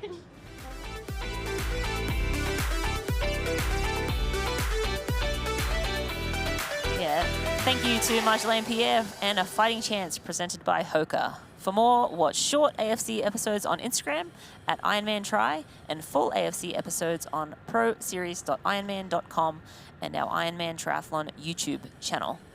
Well, I love her laugh, and I love, you know, that she's committed to her sport. She's only 25 years of age, and her boyfriend racing same weekend at Lanzarote just yesterday, and Marjolaine getting the job done today. Beautiful shots. I think that's a picture of the lead men, and it looked like, well, maybe not. It did look like, no, that's the punk, and he is leading this race. But that looked like Christian Blumenfeld making a pass over that section. But the champ from last year laying down a really strong...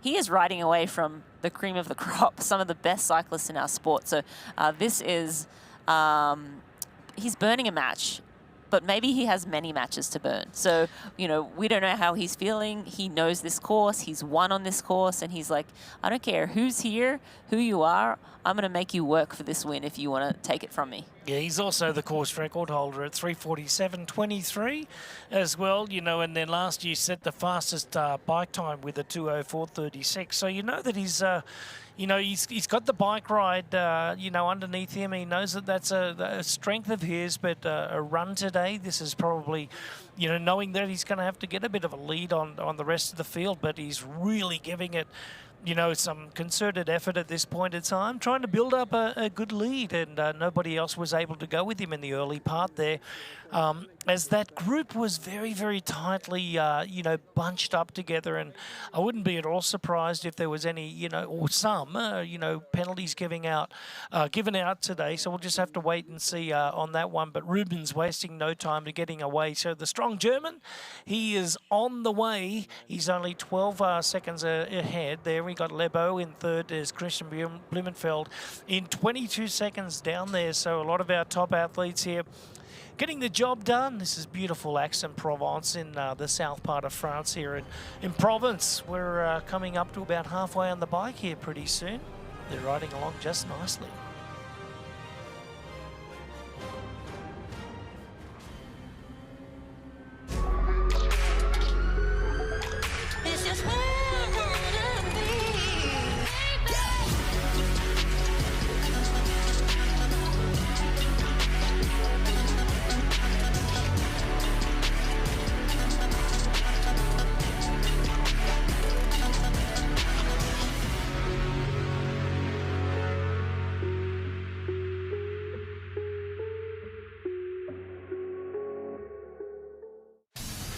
Meet Kicker Run from Wahoo, a revolutionary indoor running experience where you just run and your feet set the pace.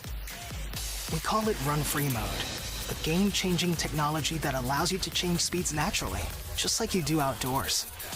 You can even let popular training apps control the speed and grade for you. Kicker Run by Wahoo. It's time to run free.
Trying his hardest to get off the front. Ruben Zupunkt has really put the hammer down today. Christian Blumenfeld doesn't want to have anything to do with that, riding along nicely and powerfully at this point in time. This is really, really strong racing right now, Marinda, as we started to climb up, you know, just going past that 20-kilometre marker, you know that this race is starting to head upwards.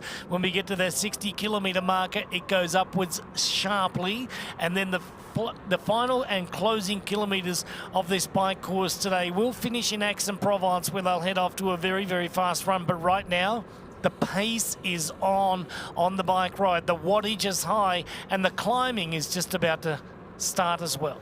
Yeah, absolutely.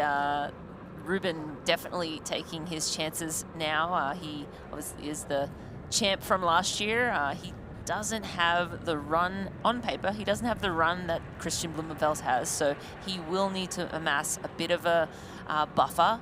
I don't think Christian wants any piece of that though, and he is in this group we'll see sort of how many athletes are sticking in this group, but I imagine a sizable main pack chasing Ruben Zabunk right now.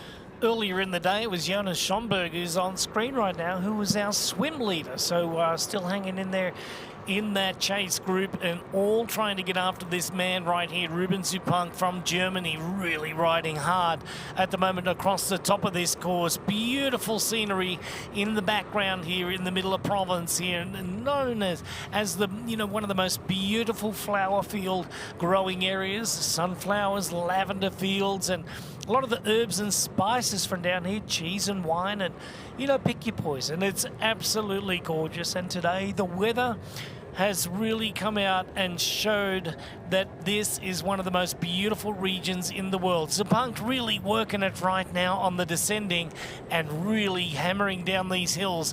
Out goes the knee. He tucks in the inside leg here, descending very, very well. Not even the motorbike can keep up at this point of time. Absolutely, yeah. Sometimes when you're on the bike, you can descend a little quicker than the motorbikes. But just looking at some of Zabunk's results of late. He was first here last year, of course, and then he was second at Ironman 70.3 Switzerland. He went 26th at Ironman Frankfurt, so for the full, and also 33 at the Ironman World Champs. So longer distance races, he hasn't had as much success, at least recently, and a couple of podiums last year for the 70.3 distance races. Yeah, but when I look at his Ironman Frankfurt and see 4 hours on the bike, I know that this guy can ride a bike. So when you take a good long look around, this is the Maritime Alps, and this is absolutely gorgeous. Not too far away from Nice, where the Ironman World Championships will be conducted again in September, and we're looking forward to seeing Sam Laidlow back on the start line there and defend what was his World Championship, you know, just about 18 months ago. So this is Ironman 70.3 Aix-en-Provence, and a lot of the top athletes train in this area. You know, Clément Mignon and Marjolaine Pierre train down at Nice. Marjolaine Pierre has grown up in this area and knows the area very, very well. And getting back to our leader right now, just trying to get down some nutrition at this point of time, because he's really burning through it at this point. Well, she just talked to me a little bit about what it's like to be like defending champion. You have the M1. You've been given the one bib ahead of the race. What's that like? And, you know, does it give you extra motivation? Is it extra pressure? I think a little bit of both. I think that the motivation is there, that you know that you're the defending champion. You've prepared and raced well on the course before. And then going into the race, you just have to know that your preparation is what you're going to get out of your race results. If you've prepared well, you will get a good result. But if you haven't prepared well and you're coming in and there's a whole bunch of other, you know, great athletes here, such as world champions, Olympic champions, then you've got something else on your mind. And I think that going into races like this, you have to have a clear frame of mind, knowing that, you know, you've got a goal, you've got plan A and plan B and a plan C, and you just have to roll with the punches. But, you know, if plan A doesn't go right, but what do you think plan A is? I think plan A for Zabunk is to clear out. Yes. And, you know, we can see that what he's trying to do is he's, you know, creating some distance between him and the rest of the field. But if Blumenfeld's got anything to do with it, it's going to be a very, very small amount. And Christian's not... he's not going to shy away from hard work. He's all about the numbers, Christian Blumenfeld is, and he's all about, you know, biomechanics, sports science, and just about everything, you know, nutritional formulas. And so you know that Blumenfeld and Gustav Iden, Kasper Stornes, you know, the Norwegians have been known for their numbers, you know, running the numbers and everything. But looking over this beautiful region here, looking to the north, you will see, you know, Mount Ventoux in that, you know, background way up there. So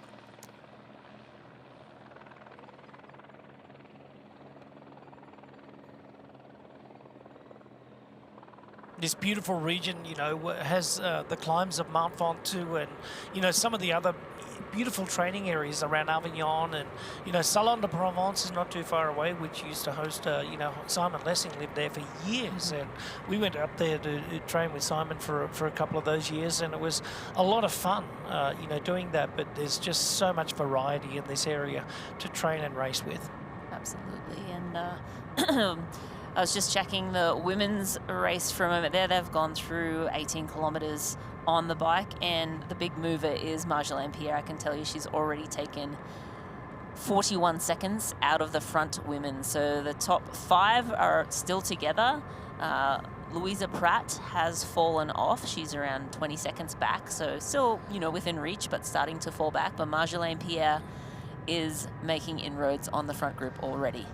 Yeah, Marjolaine, we were mentioning she's a very, very strong cyclist. She comes from this area, knows the area very well. She also lives now in Nice, which is not too far down the road, but Nice being the Maritime Alps as well.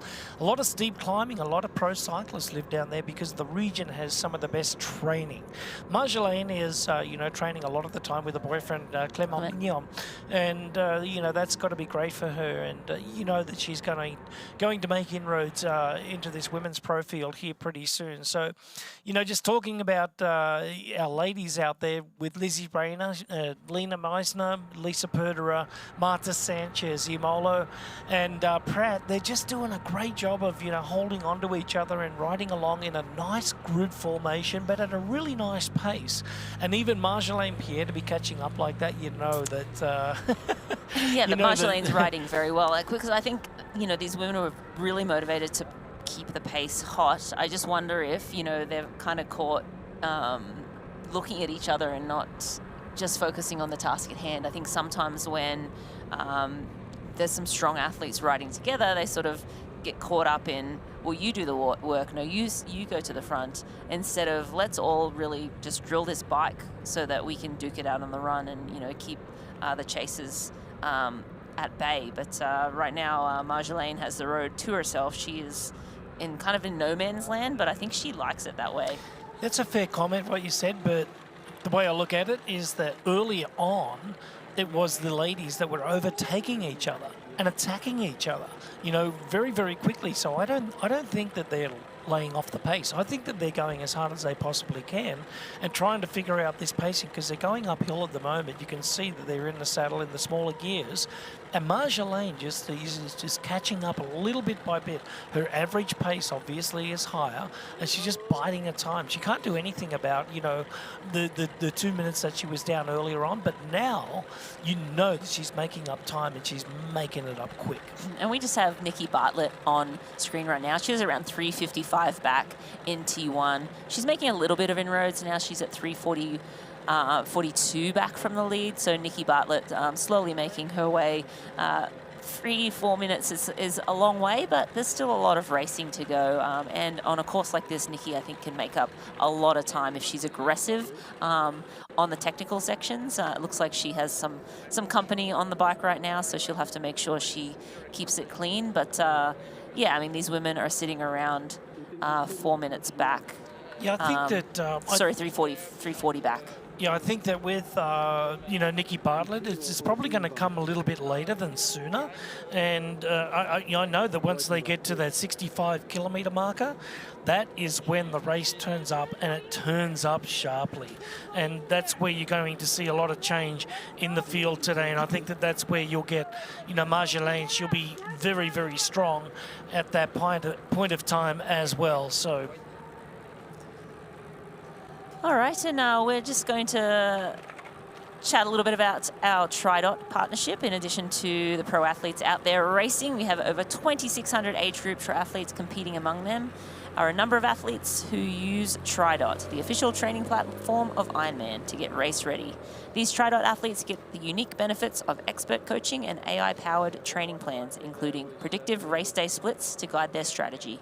Today, TriDot's athlete is Sue Dawson. Let's hear from Sue about her goals and strategy for executing her race plan today. Hi, I'm Sue Dawson. I'm originally from the UK, but now I live in Portugal because the weather's better for training. I've done loads of Ironman races. This will be my 22nd half Ironman distance, and I've done 6 fulls as well, but I've retired from full.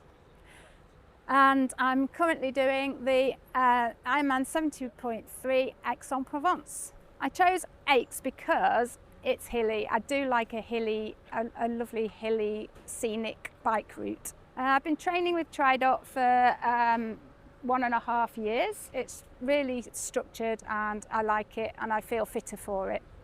My goal for this race is to finish with a smile on my face. I want to enjoy it, enjoy the scenery, and just finish. I'm past the days of actually wanting a specific time, but top 10 in my age group I'd be happy with.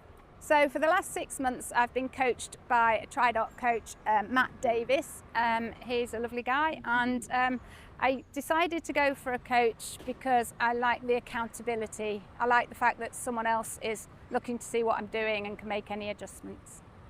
So my goal for the rest of the year, well actually I haven't set any races up yet, but I imagine I'll do the Cascais 70.3 in Portugal because it's my favourite race. So we'll be checking in on Sue's progress to see how close her actual times are to her predicted splits. And at the end of the day's race, you can check at Ironman and Tri-Dot socials to see how she finished. So back to the action right now. Ruben Zupunct is really hammering down these hills here, Marinda, and he's really putting it on the line here on these technical descents. Yeah, absolutely. And this is where like some risks kind of need to be made, and the athletes are completely engrossed in the moment, and you know they spend so much time on their time trial bikes. It's almost an extension of themselves. So it looks a little bit hairy as they hurtle down the mountains, but I can assure you they're well in control. They know what they're doing. They're flying around those corners. You've got to be careful not to cross that center line. You know, that can be a penalty. But yeah, this is a downhill section. As you can see on the bottom of the screen, the light gray section is where he is currently at. So he's kind of rolling the downhill. He'll do a little bit of a flat, and then he'll raise back up into that second aid station. So a really quick part of the course right now. Hopping on down to the herb fields here, and just about to get those sunflowers growing for the summer months ahead as we normally see them growing. You can see a little bit of fog up there in the distance as well. So it is warming up here, a cooler morning, but it is going to get up to about 24, 25 degrees Celsius today. So up into the 77 degrees Fahrenheit area, as we can see right now along the flats, as you were saying here. So a nice time to get that nutrition going, a nice time to sort of set that pace, and a nice time to think about the wattage that you'll be putting out at the moment. Then as they approach the second aid station on the bike, Marinda, they'll be going up sharply again. Yeah, absolutely, and that's usually strategic. They like to put the aid stations on the uphills. Of course, the athletes tend to be going, a little bit slower, and they're able to sort of get in and get the aid that they need. So typically we try to put the aid stations on the slower sections of the course so the athletes can safely rehydrate and get on that nutrition. But right now he is still on a slight, almost falls flat on the downhill. He's flying. Really flying at this point in time on our women's side of things. Really good job today by Imolo from France, and also Meissner. And then also, up there in the lead of our women's race here, Nikki Bartlett. She's actually in the chase group, but they are working hard, trying to take some time back. It looked like she is trying to get rid of. She was sort of stuck in a little group. This is back to the lead pack of women now. But we were just looking at Nikki Bartlett, and I think she was sort of trying to get away from that small pack of women that she found herself with. But yeah, we are with the leaders, I think, here now. I'll try to get a close-up of one of the numbers, but nope, actually this is still with Nikki. So Nikki is leading this small pack. Sarah Sphanks in that group, so another one of our favorites pre-race. But a lot of racing left to go there, sitting around 340 back. We are with race leader Ruben Zupunct. He has cleared out daylight between him and the men behind. Will Christian Blumenfeld bridge the gap and the closing miles of this bike leg?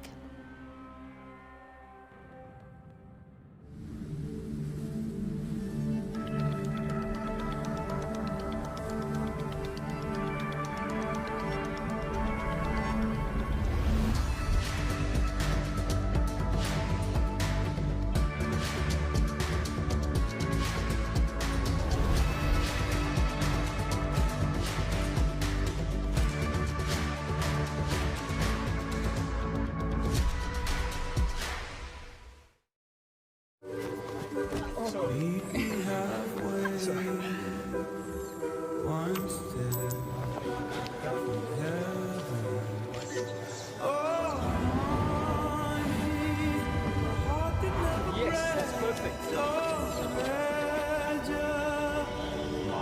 There's no limit to how far a dream can take you. Star in your own adventure now. Qatar Airways.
Coming out of the water in the men's pro race, there was over 25 athletes were separated by about a minute, and now it is dwindling down to about 12. I'm Greg Welch, joined by three-time Ironman world champion Marinda Carfrey. Marinda, we're off to a great start in both of our men's pro races and our women's pro races. They all get after that wonderful $1.7 million of bonus money as we go now past the lavender fields here in Aix-en-Provence.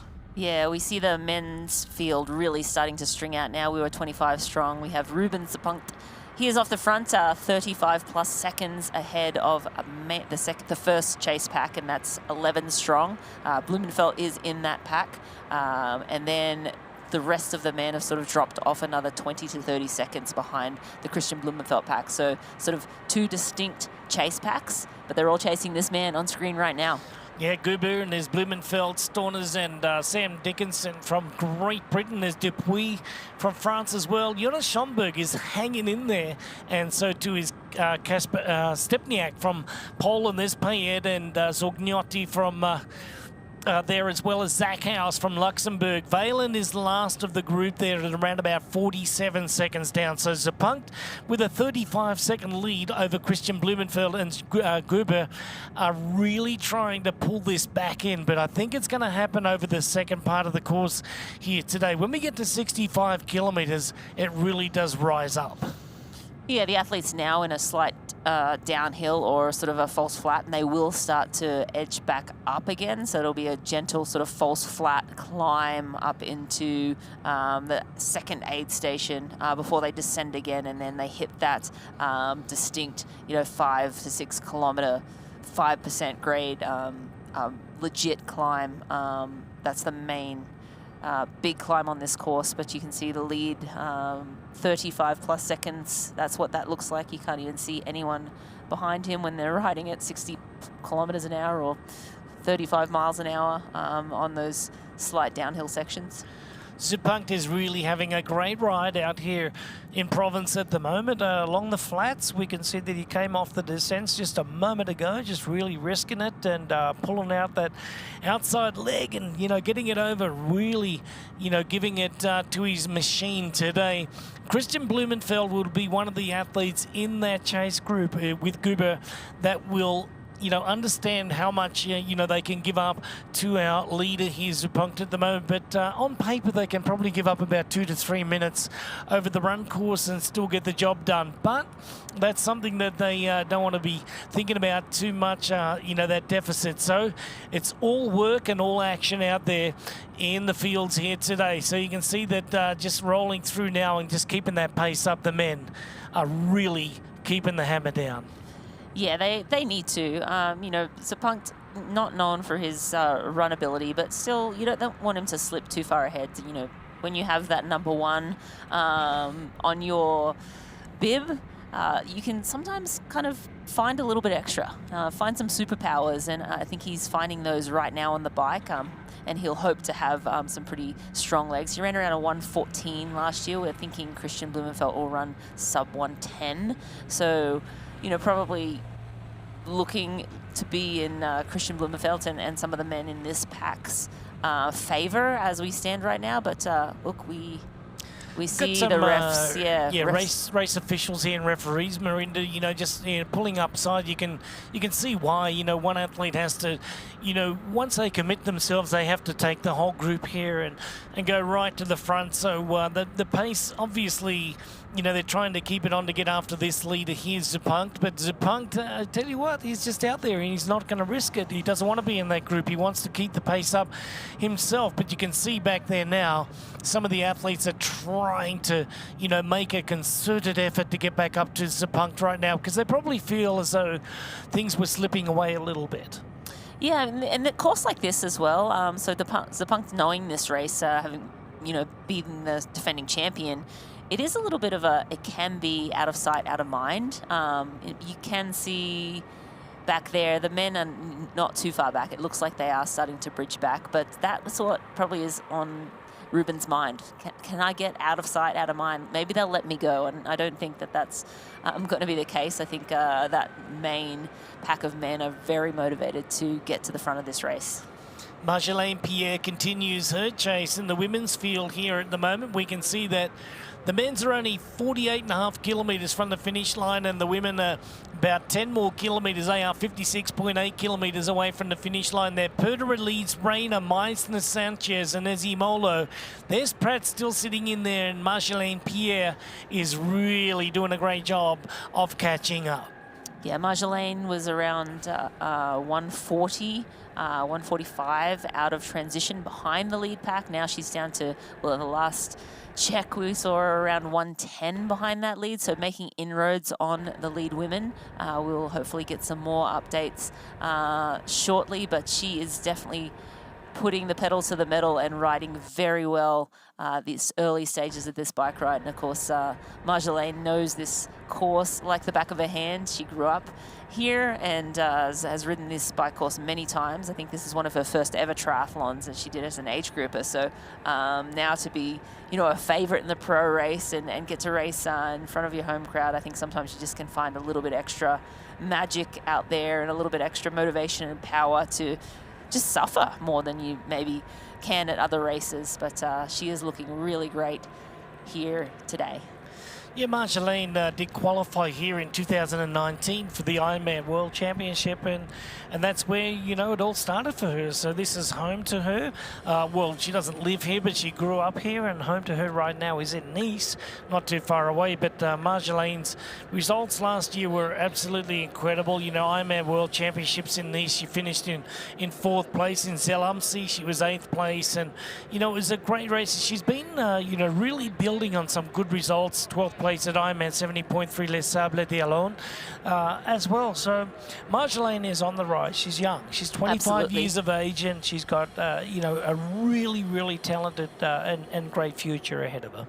Yeah, absolutely. Seeing her race in Nice, in her home town where she lives now, and racing so well, finishing 4th at an Ironman distance race was an incredible breakthrough. I think, you know, we've been sort of seeing some of her results, you know, just over the last years. It looks like she might have bridged to the front pack now, because she was riding solo. I think she may have picked up some of the lead women. I think she might be in the lead right now, will she? Yep, she's right up there. Marjolaine Pierre is just riding an exceptional race today and really putting the hammer down and taking prisoners at the same time here. So Marjolaine now on the descent here. You know that she's getting past that, you know, 30-kilometre marker. We saw Zupunkt coming down here just a moment ago.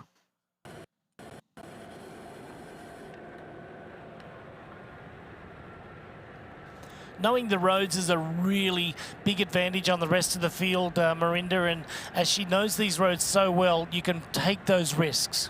You can take those risks, and I think you just sort of know how hard you can push the turns. You see her, she's not even sort of getting out of the aero bars. She's not braking. She knows she can throw the bike around the corner and it's not going to slide out. She knows the camber of the road. She probably knows, you know, there's a bump or a pothole here or there. I think that's it's just such a great advantage when you're racing a technical course like this where there are climbs and descents and narrow roads. And we are just getting, yes, this is Marjolaine in the lead. We just saw a picture of the women that she had passed. So she has made real quick work. 1:50 she was out of the water behind the leaders. She made that up in the first 30 kilometers of this bike race, and she is taking this one by the horns and looking really good doing it. Charlene Clavel as well from France is having a good bike as well. You're trying to get around these corners really fast and then get back into the saddle and keep the pressure on. It's very, very difficult when you're going up and down in heart rate. The legs are screaming out, maybe a little bit of a lactic acid build-up as well. But back to the men's race right now. Zupunkt, we saw that last time check that he was getting caught a little bit by Blumenfeld. His group at the front, they're just pushing exceptionally hard. So going across the flats before we start rising up again. Our men's race is getting interesting at 1.5 hours into this race today. So swimming, that's all done. They're around about halfway on the bike ride at the moment, and then they will start coming into the closing kilometres. But before they get to the closing kilometres, we're going to go up toward the aid station number 2. We'll go back down another steep, part of the descending, and then at 65 kilometres, that's where it's going to go up sharply. Yeah, absolutely. This bike will get very interesting at the later stages when the legs are starting to get a little bit tired, and then all of a sudden there's a nice 5-ish kilometre climb at 5%. So we will have some great riding to come, but this is the second pack of men chasing down Ruben Zupunkt right now, and they are on a slight uphill. It looks sort of like they're still going very quickly, but I can tell you they are at a slight rise, and you can see that by the course profile at the bottom of the screen there. Gregor Payet was in that group just a moment ago there, and we can see that riding along nicely. I love the setup here of this athlete. Got a very high cadence. He's got a really nice look over the front of his bike, over the cockpit of the bike there, looking very aero. I think a lot of the athletes these days, you see that they're doing these 3D printed bars up the front there. Talk a little bit about the cockpit and how things have changed around a little bit. Yeah, so for those who don't recognize, cockpit is sort of where the athletes have their aero bars. So the athlete's cockpit is that front area of the bike and how that setup is. And you'll see some athletes will have their hands sort of raised up, so close to their face. Others will have them a little bit lower, but the whole deal is that you want the air to be able to travel around you, over your head and around your body as smoothly and as cleanly as possible. You don't want any air getting kind of caught in between your arms or in between your face and your arms. So you'll see the athletes with their heads down as low as they can, making themselves small so that the air can travel over their backs and they can move or slip through the air more efficiently. Jonas Schomburg here, just riding a nice race, just sitting in that second position right at the moment. Getting along the course nicely. He was our early swim leader today. Comes from an Olympic distance background where he won, medals at World Championships, especially representing Germany at the mixed relay there quite a few times there, Marinda, and now deciding that enough was enough, and now it's time to, step up the pace with IRONMAN 70.3 here. So, for Schomburg, he's riding along at a very good pace at the moment. We know that he's a very good runner as well, and finished third place at Ironman South Africa recently as well. Yeah, we just saw Casper Storns go in front of Christian Blumenfeld, and I was noticing that usually when an athlete slots in like that, the athlete who they've slotted in on gets upset. But Christian just hopped up out of the bars and sort of slowed down a little bit and let him pop in there, and that makes sense. Those two men train together.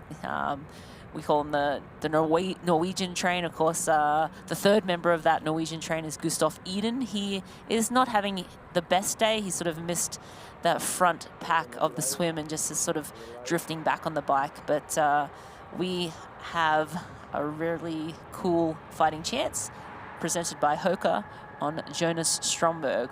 We're going to go and take a listen to what he had to say. I'm not like a person who likes rice in the morning, like cooking and No, I can't eat it.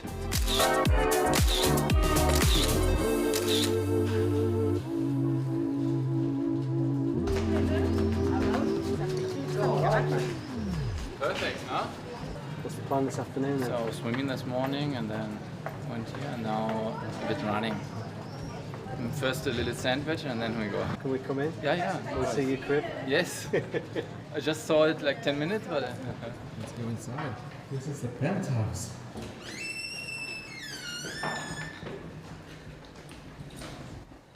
Hello, hello. They look familiar. Welcome. So is this, are you gonna make like, what kind of sandwich? German, I'm a French? I normally have cheese, ham, everything, yeah? That's a masterpiece. Yeah, it's good, huh? Looks like a 5-star sandwich right there. So what's the plan for this weekend? Try to be smart. European races are always hard. The 70.3s, so good field. Christian is smart. He's always like clever in the racing, and on the run he's super strong. Where are you going? We're gonna go down and then onto the run course. Try to enjoy it, especially here in France. They know all my name, so they always like allez Jojo, allez, allez, allez. What do you think of this course? None of you've been on it, but from off the paper, you know, lake swim, point-to-point bike, hot city run.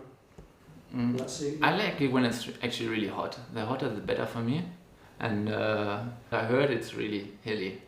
You need to save some energy for the last climb and even for the run. It's like with all the twists and turns. It's not a fast course and you need some energy for that. Yeah, try to go with the Norwegian train and go for another podium. What was that? Nice. The up and down all the way. Like pretty tricky, yeah? It's actually like, yeah, it's quite a technical run. It's good for small, short guys, but... So like me. U-turns is not my strength. See you around. See you tomorrow. See you tomorrow, probably.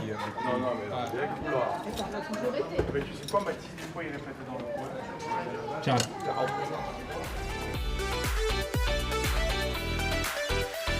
Thank you to Jonas Schomburg and a fighting chance presented by Hoka. For more, watch short AFC episodes on Instagram at Ironman Try and full AFC episodes on proseries.ironman.com and our Ironman Triathlon YouTube channel. So as we get back to the action, Marinda, that was Jonas Schomburg. You know, he comes from the shorter distance, as we've been saying, but he's had a very successful switch over, you know, to the Ironman distance, Ironman 70.3 distance as well, and right on screen there looking very good. Zapunkt, however, looks like he's getting punked a little bit because the group is coming back slowly at our race leader.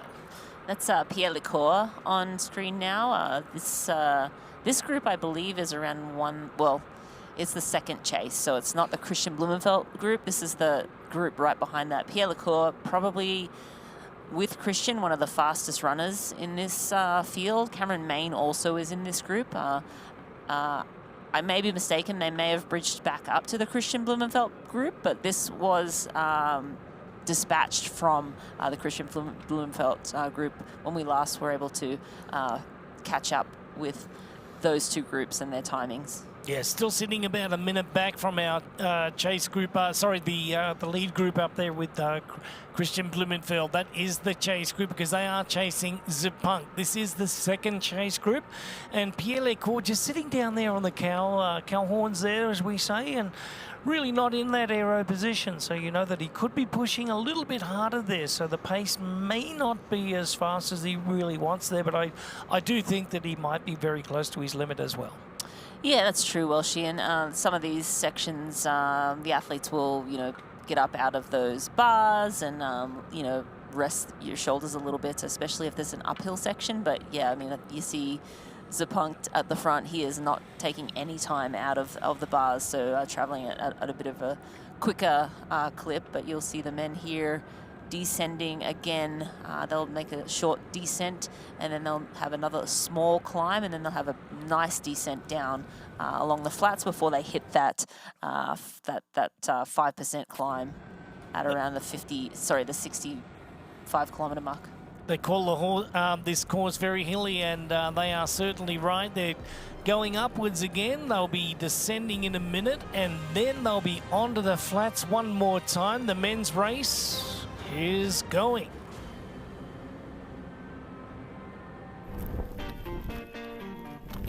I'm not here to sell you on this life. You already chose it. No shortcuts. No hype. Just work. Same as you. Built to outlast. Endure. 40 years in, and we're just getting warmed up. Welcome to the Ohana.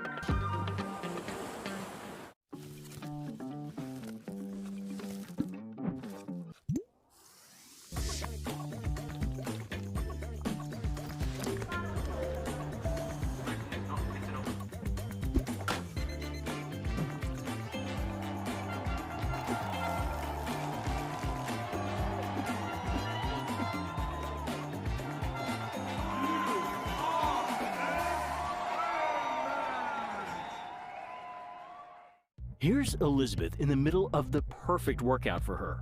To create it, we analyzed her biometrics and genetics, her recovery rate, injury risk, and aerobic potential, her recent training sessions, the temperature, humidity, and elevation, the demands of her next race, and billions of data points from athletes just like her.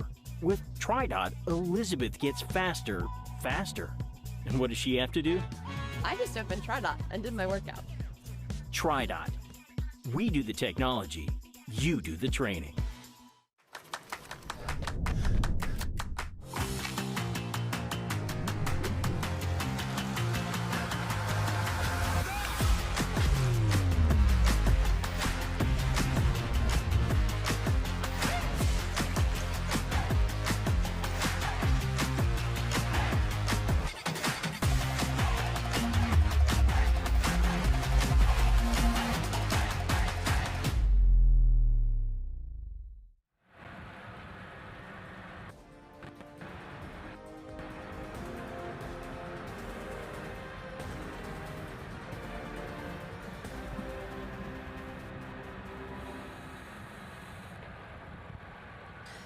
Ironman 70.3 Aix-en-Provence is brought to you by Morton.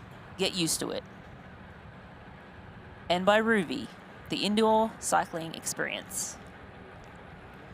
Well, Lizzie Rayner is really making a forge toward the front there, riding very nicely through the flower fields, through the lavender fields, but they're all chasing Marjolaine Pierre. Now, Marjolaine came with a deficit of over a minute out of the water behind, but now making the way to the front of the race. The powerful young lady that hails from this area in Aix-en-Provence is really getting the job done today, Marinda, and showing a lot of, patience, but I would say, just a really good tactic as well.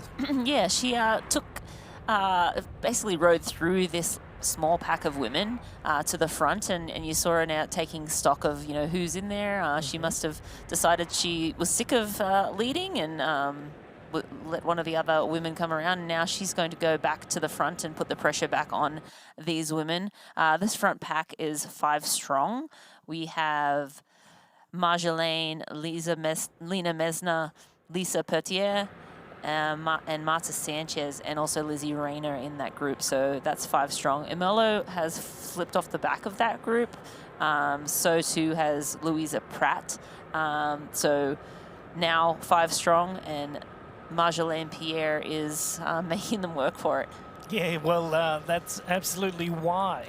Those two athletes have fallen off, Imolo and Pratt, because Marjolaine Pierre is really putting the pressure on and turning in the screws at the same time. She turned around just a little bit ago to see what was actually going on, taking stock. That was a great word there, Marinda, and she knew that she had already gotten rid of 2 of the athletes who were in the top 5 there before, so she knows that the paces she's setting right now is a good one. It's probably a pace pace that's going to give her a little bit of a lead coming off the bike there, I would imagine, today, because once they start hitting that hill at 65 kilometres, that's where Marjolaine will excel.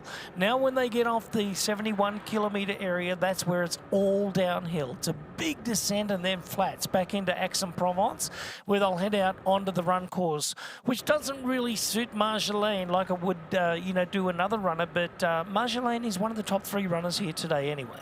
Yeah, I think so too. I think, she knows this course.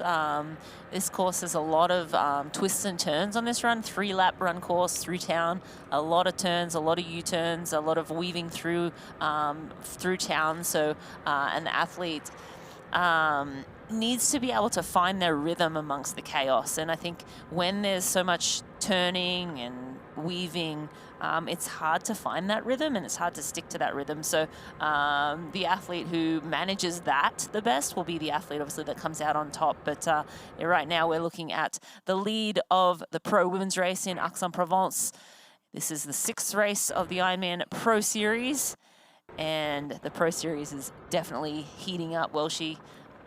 Yeah, 7th race. We got 6 behind us already. 7th, yes. Last one, St. George, Utah, just last weekend, which was a great race down there as well. Lionel Sanders getting the job done as he did in Oceanside, and then also Paula Finlay. So both winners at Oceanside, both winners in St. George, and now that we're heading over here now to Europe in the EMEA area of the world, we can tell you that Marjolaine Pierre is, hailing from France, hailing from this region, getting the job done and looking very good. This region has hosted a lot of triathlon in the past. This is one of the very first areas that hosted the World Championship in Avignon in 1989 as well for the Olympic distance. So enriched and steeped in history here. It's triathlon in the Alps, the Maritime Alps, and right here in Provence as well. So Zupankt really taking some risks on the descent right now. You can see that he's just swinging that bike from one side of the road to the next. Yeah, and as I said, the athletes at this stage of the race and on descents like this, you almost kind of have to take a couple. You're riding the limit, right? Like he could be more careful, but it's every single second really matters. He's trying to get away. He's trying to amass a sizable lead so that he can have a cushion or a buffer between himself and people like Christian Blumenfeld. Of course, he doesn't know how far back they are. He doesn't know who's back there. Is Pierre Lecourt in that pack? Is Christian Blumenfeld? Where's Gustav Eden? All he knows is that he wants to get as big a buffer as he possibly can to try and hold on to this title. And right now he's holding on to that lead, but just how much of a lead he has, we're waiting to get some more updated splits, and we'll bring those to you as soon as we do. But this is back to the lead of the Pro Women's race, and Marjolaine Pierre is riding very strong here today. She brought her bike legs and she's putting them to really good use today. For a woman that's only 25 years old, she's riding like a pro, and you can see that elastic band, it's still strapped to the shoe there, and I can imagine that that over time is going to take a little bit away from you, believe it or not. Well, why do they have elastic bands? Like, what is the purpose of that elastic band? Well, the purpose is it just holds the bike shoes in place.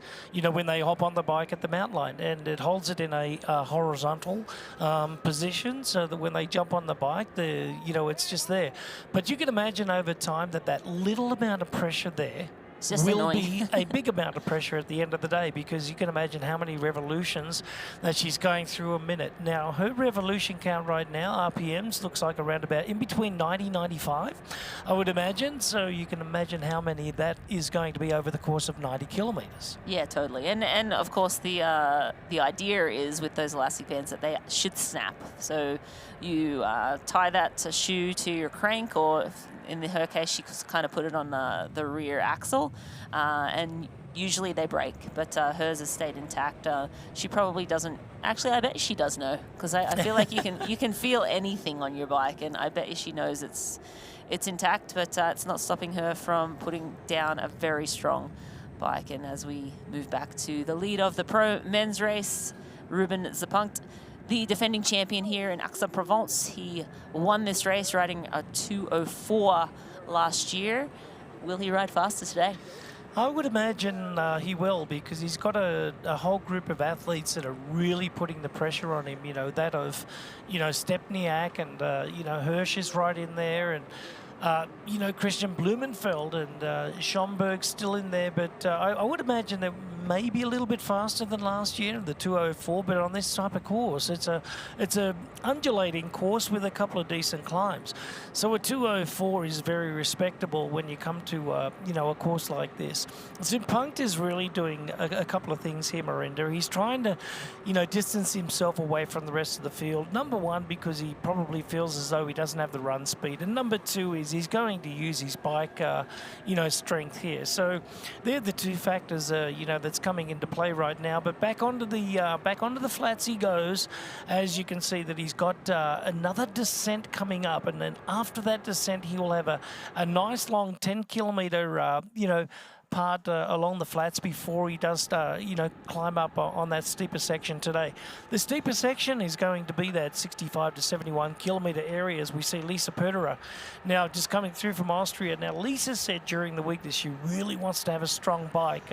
We mentioned at the top of the show that she comes from that Olympic distance background, but now at 70.3, she was never able to, you know, show the strength of her ride or, you know, that discipline, because it was, you know, draft legal. But in Ironman 70.3, she can do a thing. So let's hear a little bit about Lisa Pöderer and a fighting chance. Not much arrow on this course. Look like around, like, yeah, this nature and these hills, I like.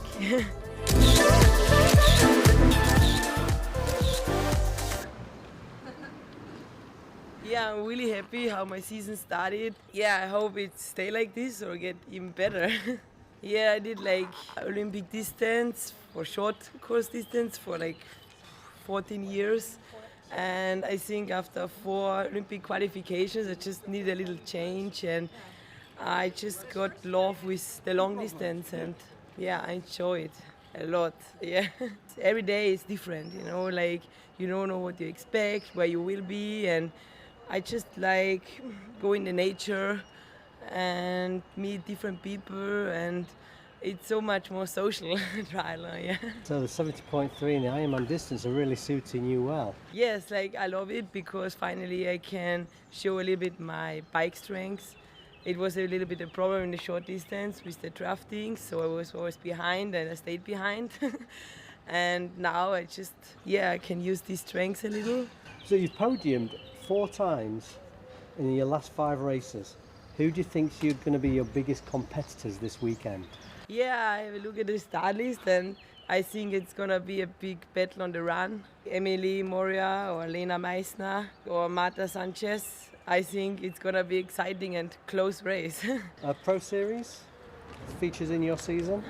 Yeah, like for me, I have now Texas finished 3rd, and I will see how this is going, and I'm going to decide after that.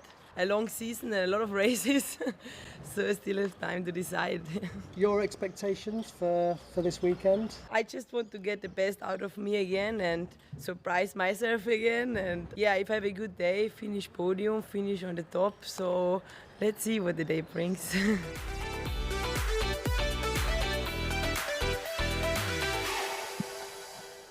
Thanks to Lisa Pöderer, Fighting Chance, presented by Hoka. For more, watch short AFC episodes on Instagram at Ironman Try and full AFC episodes on proseries.ironman.com and our Ironman Triathlon YouTube channel. Marjolaine Pierre really getting after it on the bike here today. Lisa Pöderer on a favourite discipline is trying to get back up to Marjolaine Pierre. Meissner from Germany having a good day on the bike, as well as then now they start to make a few turns out there on the course. So getting a good look at our field here, just riding through, is Pierre Raffol from France as well. So going through some of the local roads, you can see that beautiful rock formation. Looks a lot like Mount Ventoux. And the way that formation is just a few kilometres up the road as well. So our males only have 36 kilometres to go on the bike road here, heading through some of the beautiful fields here in Provence in France.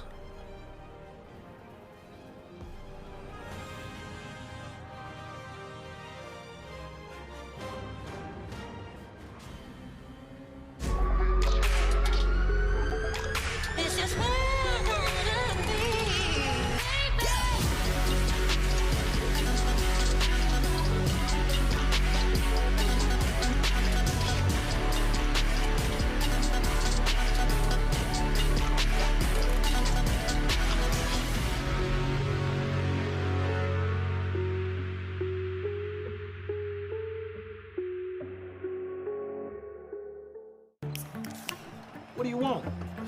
What's that really good non-alcoholic beer I keep hearing about? Do you have that really great non-alcoholic beer that I keep seeing? Do you have a non-alcoholic beer that actually tastes good? It's athletic. You're holding it. You mean athletic? You're looking at it. I think you mean athletic.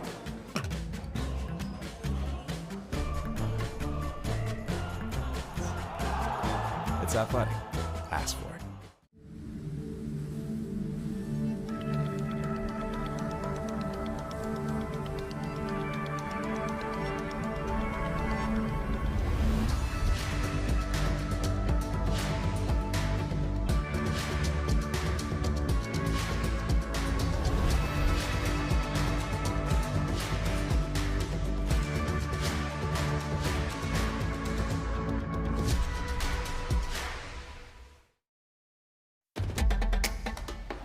You know, and we know. The thing about challenging yourself is, you're always looking for what's next.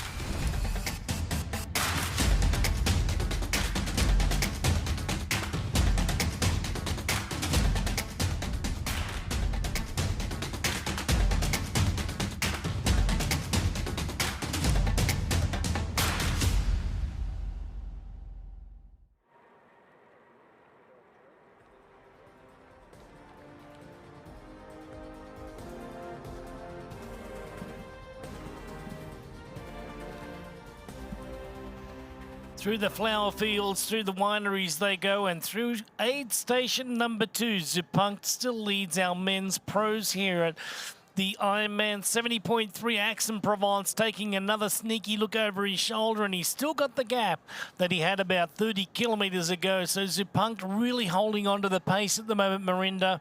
And as we get to the crux of this men's pro race, in the next 10 kilometres, we are going to rise up sharply, and that's where Zupanc is going to have to either make another move or just hold that pace. Marjolaine Pierre, on the other hand, is really doing a great job of things. She's showing maturity, for her young 25 years of age, and, just how to get it done as well. With a deficit coming out of the swim, this young French lady is really tearing it up.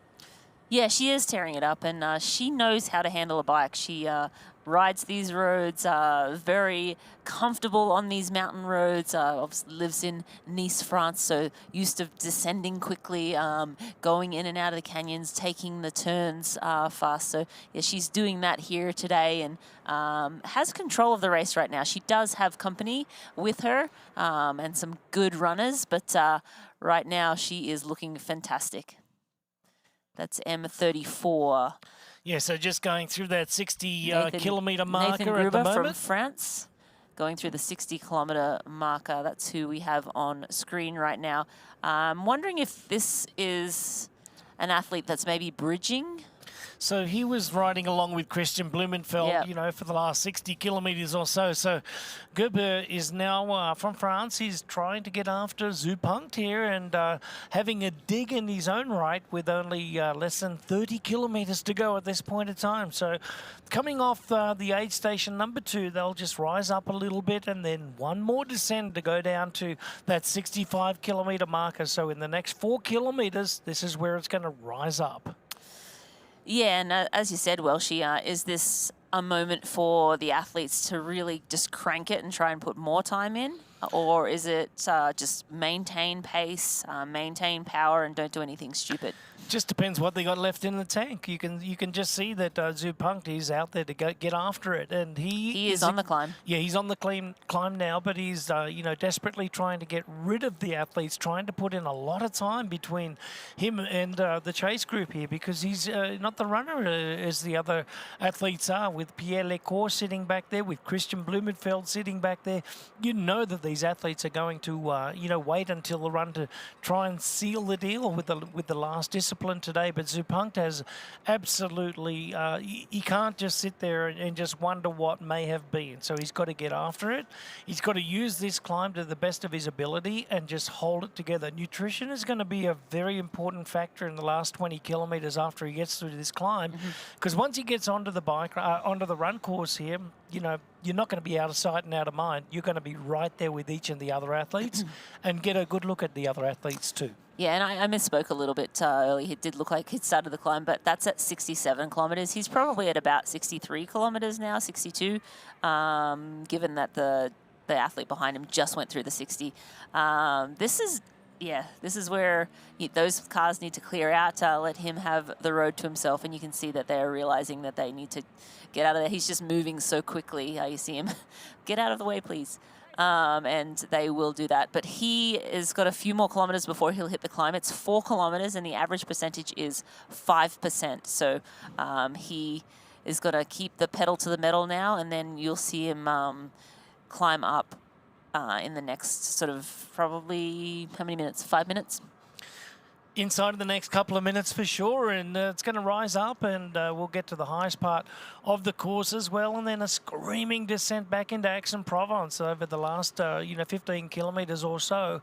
It's all downhill, so it's going to be all out on this last climb, I would imagine, Marinda, and then they can recover before they head out onto the run course here today with 3 laps. I was just mentioning a moment ago that this course that they have is twisty and turny on the run, the 21 kilometres. So you've got 3 7-kilometre loops, and they'll be able to get a look at each other, several times per lap.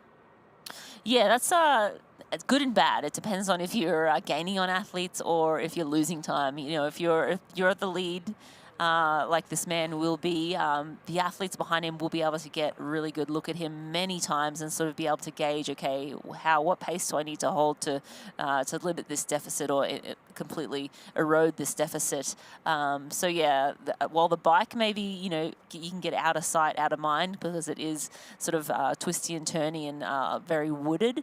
The run is not that way. So yeah, you see him checking over his shoulder again. I don't think there's anyone in sight, but he is trying to get a good look and see if anyone's sort of bridging up to him. As it stands right now, we don't think that anyone has made that bridge.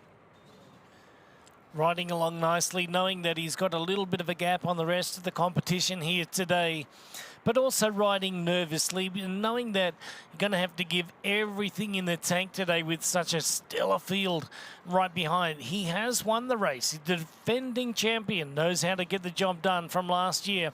Will he be able to get it done today? Now, that's where it all comes, into his mind at this point. What am I thinking? Is it the wattage that I'm putting out? Is it how much do I have to save for the run? Is it the nutrition that I have to put into my body? Because around about 10 kilometres ago, we looked at this shot and we could see athletes coming into the fray. Now, he's cleared out once again.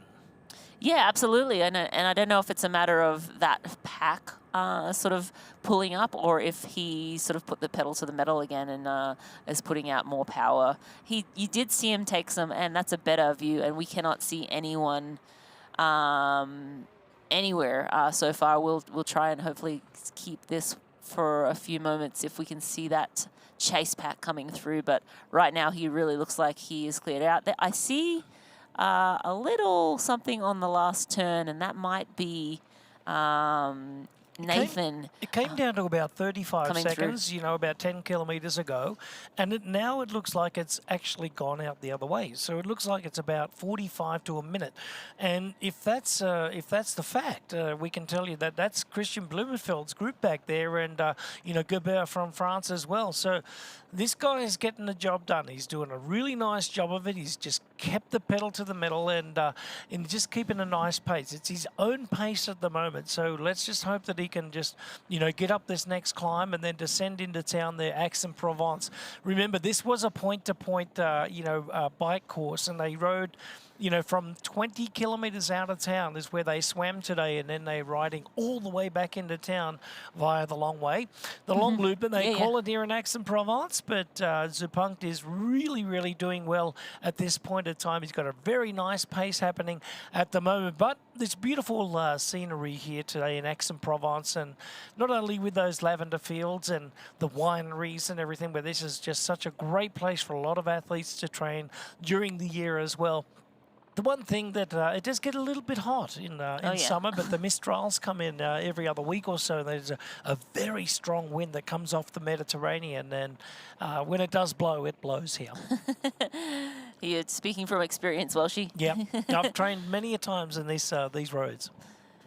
Yes, and of course, I am Marinda Carfrey, and I'm joined by Greg Welsh here today. We are bringing you all the action from Ironman 70.3 Aix-en-Provence, the 7th race in the Ironman Pro Series.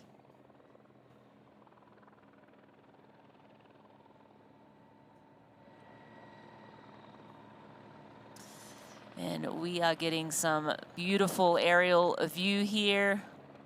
We have the men's race heating up. They're just about to come into that final 4-kilometer climb at 67 to 71 kilometers. That 4 kilometers will be in there. It's 5% average for that little section, and then they'll do a nice descent and head back to Aix-en-Provence. Right now, Ruben Zepunkt is in the lead, and he is making great work of that. We are back with the second pack, or the Chase men's pack.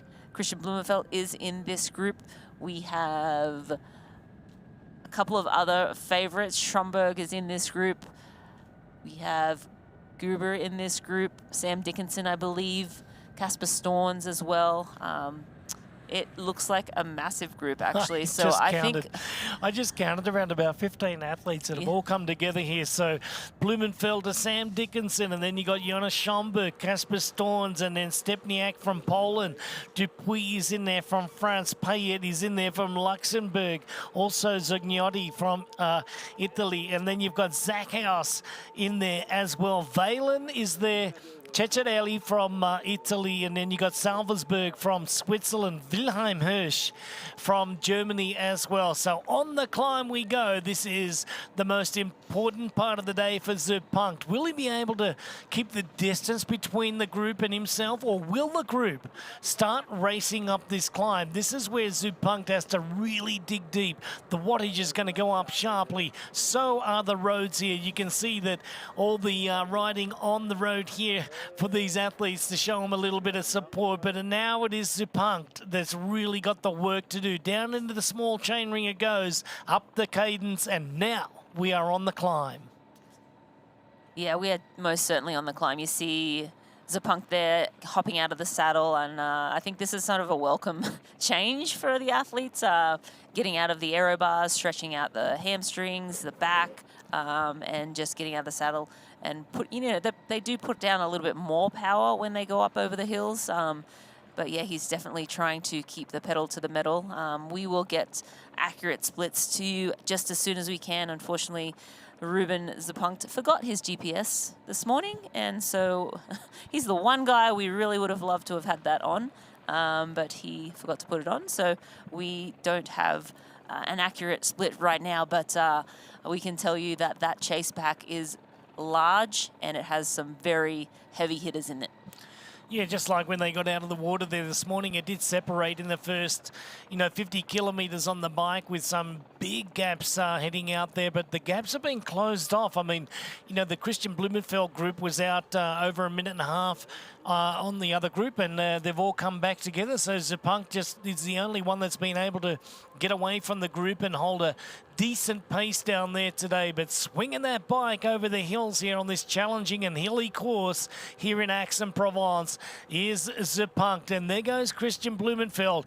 Right to the front that he goes and starts to apply the pressure on the rest of the athletes here. So Blumenfeld, the Olympic champion, the Ironman world champion, is now getting to the front of the race. Hey guys, Christian Blumenfeld here in Aix-en-Provence for my third race in the Pro Series this year. Hopefully doing better than in Oceanside, where I had a flat puncture on the bike, so lost tons of points. So I'm here to secure a good bunch of points and hopefully 2,500 and grabbing the win. I wouldn't say very tricky course, but it has a little bit of everything. You have a lot of turns, and it's difficult to keep a overview of how the field is paying out. Typically in Texas, we had some dead turns, and we could sort of take the splits to everyone. So we had an idea of where the chases were and how the group in the front were. You can almost count all the athletes, but here, because of all the technical aspect of the course, and you have the twisted turns, you don't really know where you are compared to the guys you're racing against. Yeah, so Pierre is definitely one of the faster runners, and what he did with the 66 something in his 70.3 a few weeks ago shows that he's in shape. But he didn't win the race, so he means that also he got dropped on the bike, and this is a course where he can also be pushed on a bike because it's not that easy to stay in the pack. So if I'm taking advantage of my strength on the bike, maybe I can get away from him, so I don't even have to run against him. Thanks to Christian Blumenfeld for those thoughts. And yeah, I think Pierre Lecour, that's the athlete we've been trying to hunt down and see if he has been able to stay intact with this main group, or with Christian Blumenfeld. And Christian Blumenfeld at the front of this group now, and being the aggressor, trying to split this up, because this is one large group of men chasing the leader, Ruben Zepunkt. All the men who are in contention are on this climb right now. Nice little fun fact on the area where we're at right now in Montagne Sans Victoire is the favourite subject of Paul Cézanne, who painted it over 80 times in his lifetime. He was fascinated by its changing light and form, and his studies of it helped pave the way for Cubism over emphasising structure over realism. So that's a little fun fact for you right here on Montagne Sans Victoire.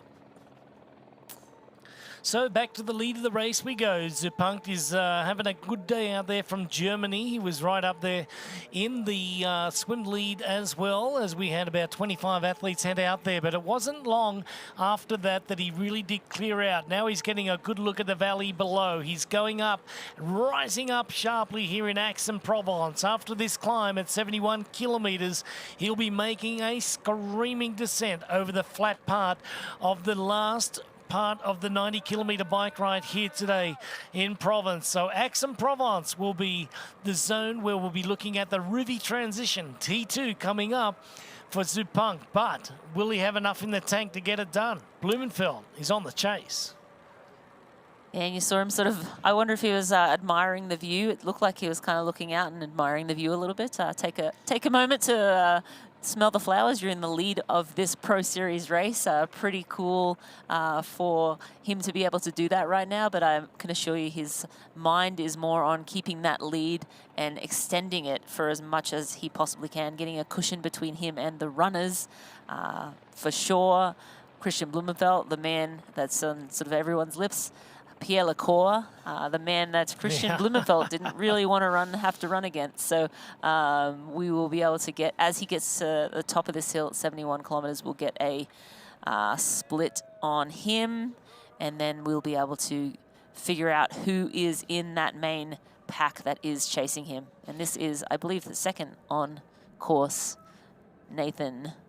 It's a really nice silhouette of a bike rider going up a hill in beautiful Aix-en-Provence, in this beautiful Provence region here in the south of France. It's absolutely gorgeous. We've got a great day. It's going to be perfect race conditions right now for our athletes that are trying to qualify for the IRONMAN 70.3 World Championships coming up in Marbella at the end of the year in Spain, and that will be the last of the Ironman Pro Series races as well, where $1.7 million will be given out and shared between all of our top athletes as they go for every point, and every second matters all the way to the finish line. 2,500 points are on offer today for our winners of the men's pro and the women's pro divisions. Now, the Ironman race has been worth 5,000, and the World Championships are weighted just a little bit different and a little bit more again. So the race will be on right up until Marbella. But right as we get back to the race course here is one of our Frenchmen in second place here trying to get after Zepunkt.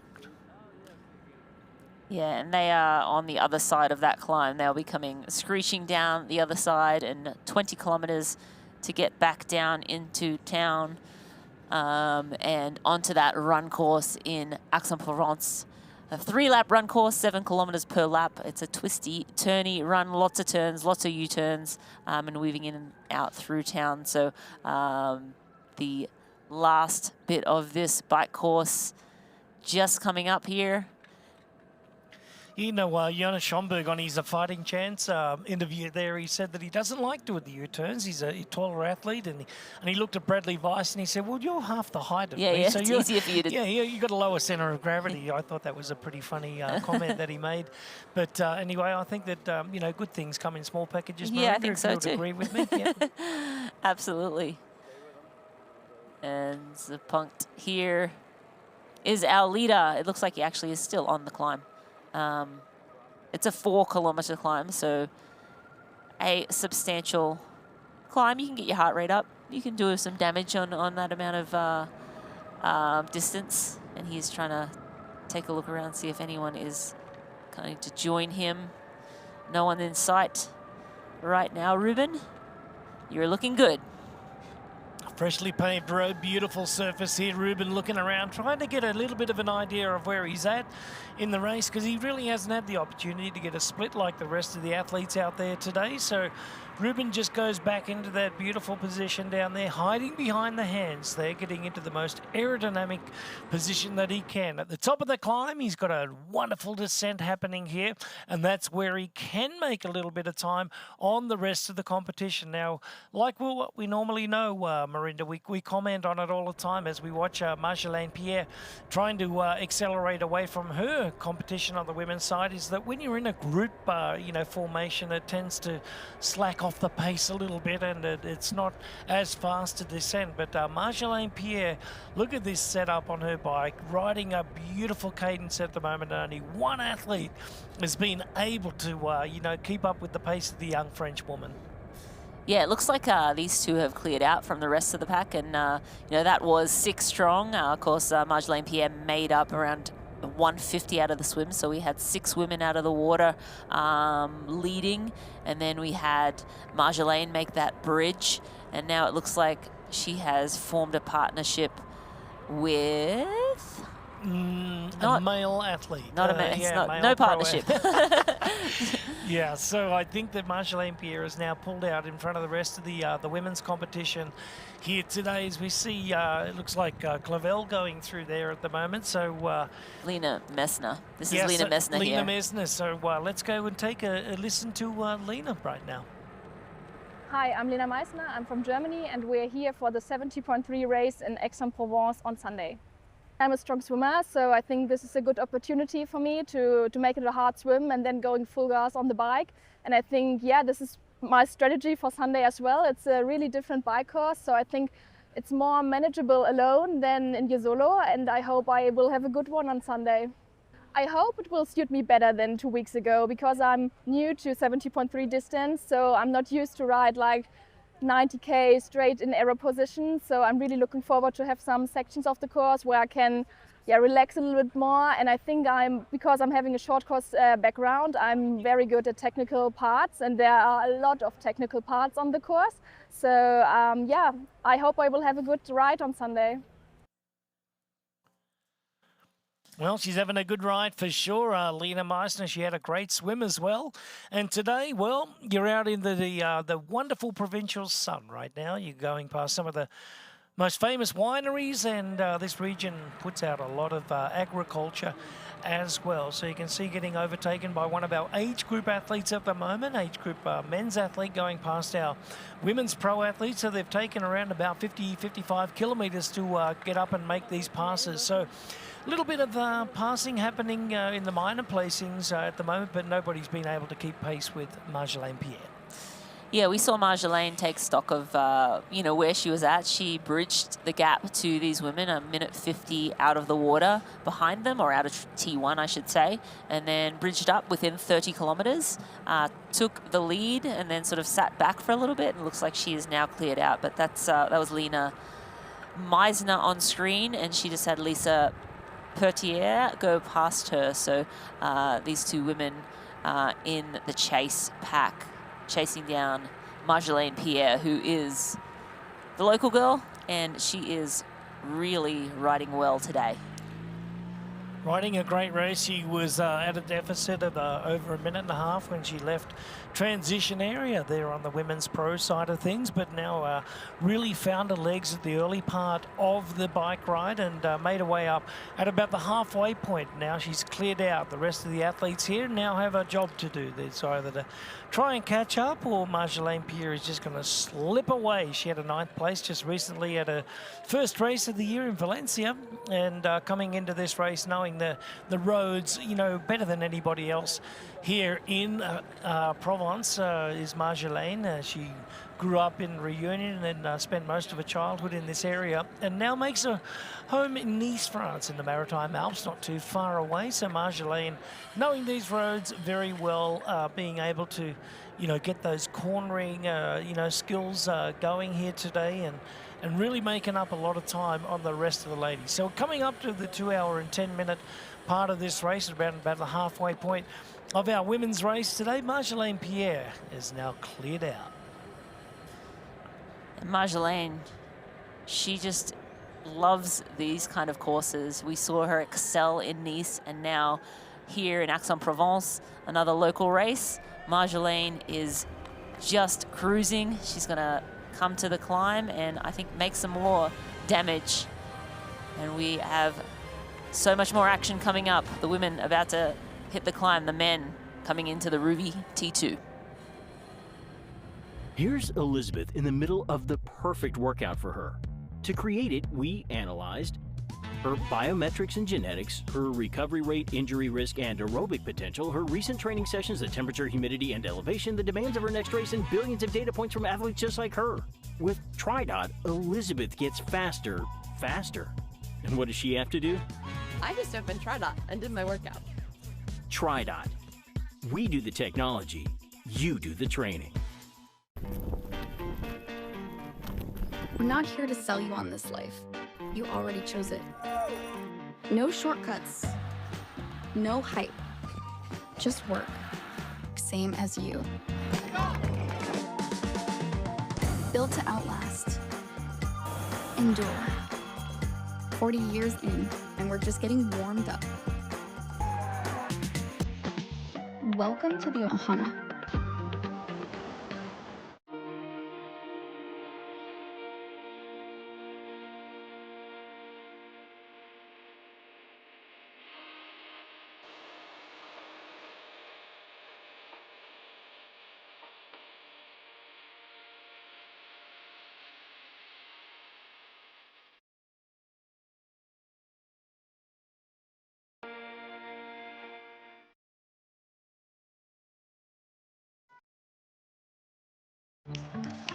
What do you want? What's that really good non-alcoholic beer I keep hearing about? Do you have that really great non-alcoholic beer that I keep seeing? Do you have a non-alcoholic beer that actually tastes good? It's athletic. You're holding it. You mean athletic? You're looking at it. I think you mean athletic.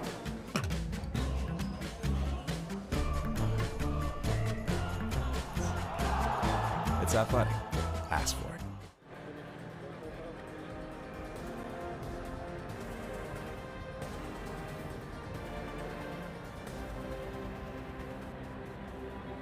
Marjolaine Pierre continues to lead the women's pro race of the IRONMAN 70.3 Aix-en-Provence. He'd make quick work of it with a deficit of over a minute and 30 seconds out of the water, but into the lead of the race she goes right now and just really rocketing away from the competition. Yeah, Marjolaine just looking rock solid in that aero position, and she's she's taking this race and making it her own. On paper, she is not the best biker, but when you put her on a course like this, I mean, she's one of the best in the world. We saw it in Nice. Of course, we had Kat Matthews and Laura Philipp as well on that race course, and they are the best cyclists in the world, and she was right up there with them. Riding just phenomenally well, and for a 25-year-old woman, I mean, this young lady has such a bright future, and we're just seeing her power on full display right now. Yeah, a very mature racer. You see that taking on some nutrition just a moment ago there, and not in any hurry whatsoever to, you know, put it back into the cage there.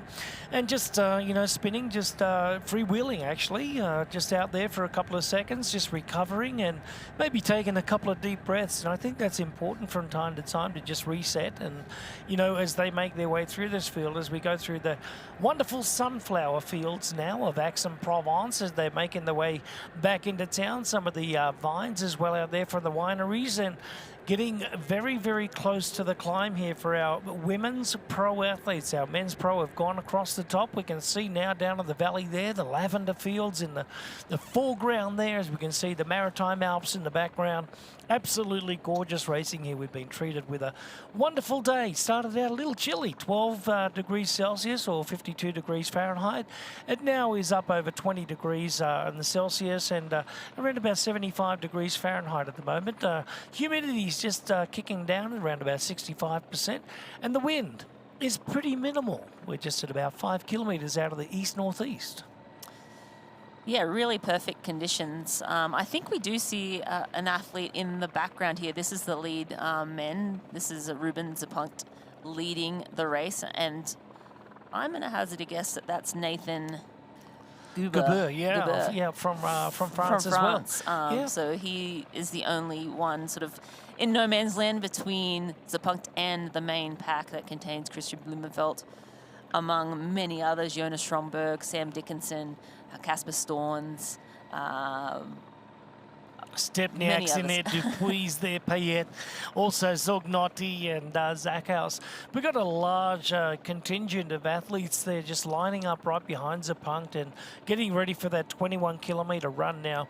You know, they're going to be charging out of transition area. It's going to be a little bit of a trap too for some of them, Marindo, as they go out, you know, very, very fast onto the run courses. Now, this has been a challenging bike ride, so you know that this over, you know, more of a flatter course, it's going to take a little bit more out of the legs. So the legs are going to be sizzling a little bit coming off the bike here today, and a little bit jelly-like feeling for them running out the first part. But so let's hope that they get out there on a nice even pace and give themselves an opportunity to work into the 3 laps here today. We'll be able to give you a good idea of the runners opposed to the bikers out there today. But as we see Marjolaine right now, just using every piece of that very narrow road as she makes her way through some of the wineries. And like I said, it's a very big agricultural region, you know, world famous for some of its herbs. You know, herbs de Provence are made down here, and especially lavender fields and all sorts of, you know, growing down here as well.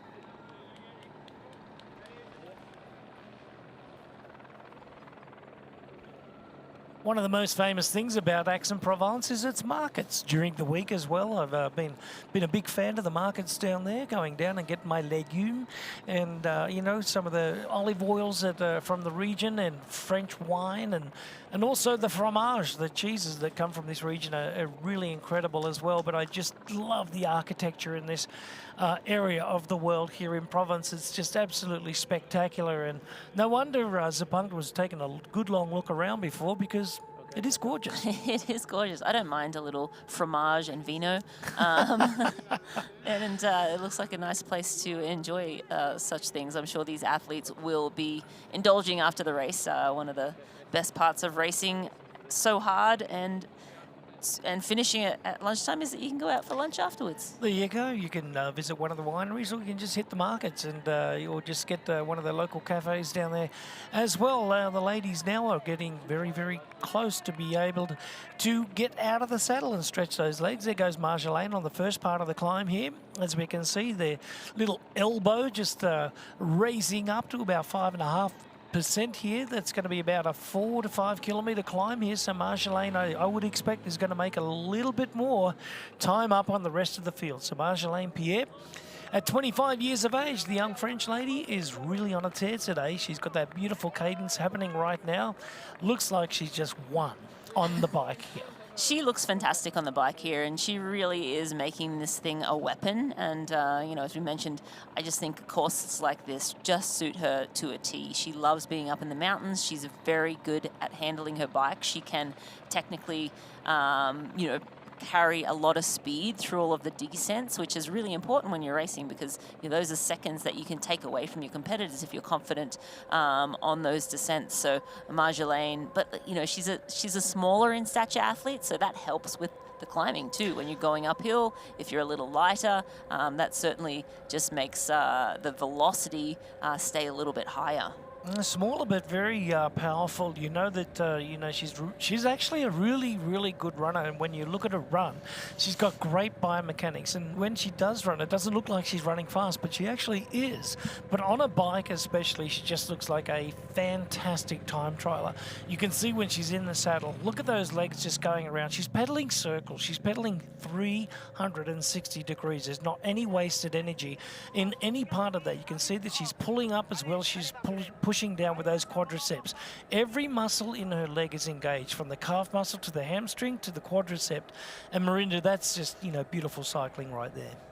Yeah, absolutely. You love to see it, right? Like an athlete that's just in their element, doing what they love to do, and just putting out some great power. This looks like the 2nd, 3rd, and 4th on screen. So these athletes as well, sorry, 5th. So there's 1, 2, 3, 4 athletes. So that's 2nd through 5th on screen, and they are chasing Marjolaine Pierre.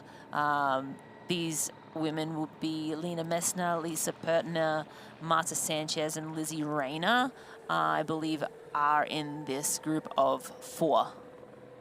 And the lead now for Marjolaine has gotten to be just over a minute right now on these ladies as they started the climb there. So Marjolaine is just starting to clear out, and you can see that our athletes on the chase here at the moment. You've got Lena Meitzner there from Germany. She's really trying to work hard at the front to keep the pace up. And then you've got Lizzie Rayner sitting in 3rd position here at the moment, and Lisa Perderer sitting in 4th. Well, actually 3rd on screen at this point in time, but she's sitting 4th in the race.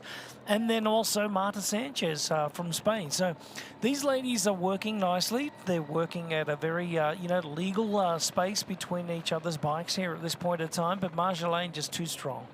Yeah, Marjolaine just was able to just get away. And as we said, I think a course like this, it's kind of out of sight, out of mind. I mean, all of these women know that Marjolaine is up the road, but I don't think they have a choice. She, bridged that 150 in the first 30 kilometers of this race, and that first 30 kilometers was kind of a bit of a grinder uphill, a sort of a couple of rollers, but now they're on the true climb of this race, where the athletes will climb at an average 5% for 4 kilometers. Marta Sanchez in the foreground here, sitting at the back of this group.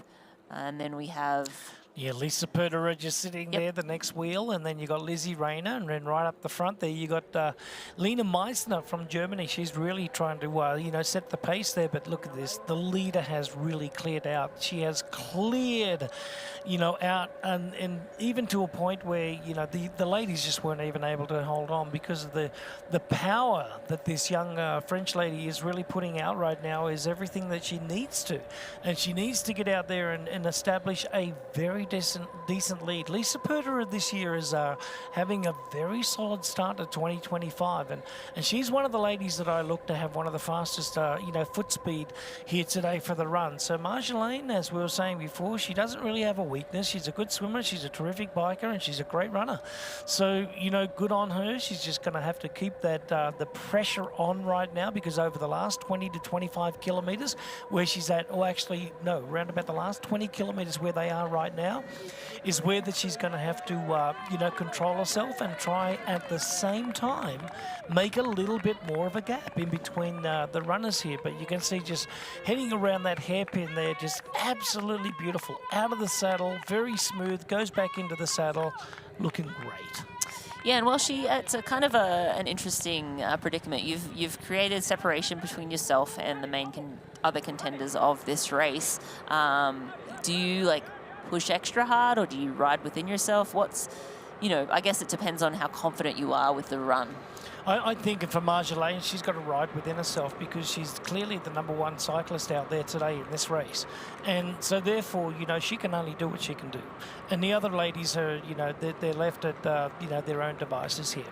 And that is to just, you know, keep that pace going according to their levels. And why go over it? You're not going to give yourself a chance to have a good run today. And at this point in time, if you're someone like Lisa Perderer, you know, you've got to know that Marjolaine is a good runner, but I don't think there's anything that Lisa can do about it, because when you look at it, she's riding on third wheel, and you know, it's just not getting the job done. But let's go back to the men's race here for a second, because Zupanc is now heading back into Aix-en-Provence, and he's just about to head off onto the run course. He's done an excellent job today, Marinda. I have to commend him for doing, you know, what it needed to be done from him, and that is to hold that chase pack at bay. The chase pack was down to about 5 athletes. Now it's back to about 12 to 15 athletes. Now what he's done is really nothing short of amazing, and that was an incredible bike split by our men's leader here today. Remember last year he did a 2:04, so as soon as we get some, you know, times that come through, we'll let you know exactly what Ruben was able to do today. But heading off the bike right now into the Ruvi transition area #2, Marinda, he looks pretty good. He looks great. He looks, his stride is nice and long. He doesn't look like he's pulling up short at all. You know, he's making quick work of this transition. It looks like it's another long run through transition. He's taken the helmet off, and he is just moving through transition right now, trying to get in and out of there before anyone else does. It's always good to, you know, make sure they don't get eyes on you early. But again, this race course is 3 laps, a lot of U-turns, a lot of out and back, sort of winding through the town. So now in transition, he'll grab his bag, find that number. Both long transitions, T1 and T2 today, so lots of extra time being spent in transition here. So, you know, working on those transitions is very, very important. Taking a seat, helmet goes off, but that needs to go back into the bag and replaced back on the rack there. So Zupanc's still got a bit of work to do, but he is making sure that he puts those socks on. So he's taking his time to make sure that he is comfortable, having a good look around as well. But Zupanc, he's got a good little lead, but our next athlete is just about to come into transition as well. So he's going to have over a minute-and-a-half lead on our next athlete here, and it might be Gabert from France as well. So we've got Zupanc from Germany, and looks like our second-place finisher is just about to head into the Ruvi transition area as Zupanc makes his way out. So Germany #1 in our men's pro race, heading out here in Aix-en-Provence. And this looks like, let's see the number, 34. Yes, I believe that is Nathan Gubert. Gubert from France, coming into transition, and we will be able to get a split on him, probably around 90 seconds, Welshie, as you guessed, you eyeballed. And he is making his way through transition. Again, long transition. And the clock will start on Christian Blumenfeld. I can count up to 90, Marinda. Any further from there is a little bit difficult for me. But today we're looking at Zupanc from Germany. He is the race defending champion as well, so he knows these roads in Aix-en-Provence and how to get it done. He's got 3 loops of 7 kilometres now, a very twisty, very turny sort of a race circuit around here through the beautiful old streets of Aix-en-Provence. This place was founded in 132 BC, Marinda, believe it or not. As we get Zupanc now going through at...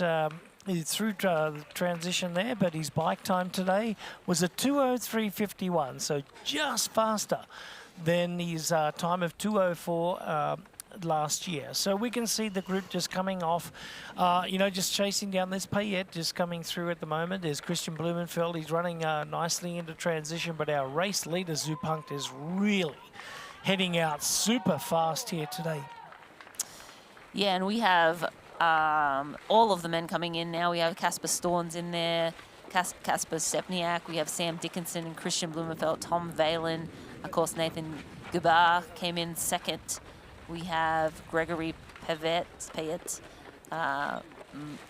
Ceccarelli's going through. Yeah, Jonas Schomburg was in there, one of our race favourites. Zach House, Dupuis is there, and Andreas Salversberg from Switzerland. Lebeau's just coming in, and Wilhelm Hirsch. So you've got 14 athletes just coming in within 2 minutes and 33 seconds of our leader there today. So what a race that we have on our hands. Zupankt running out very, very quickly, but look at this.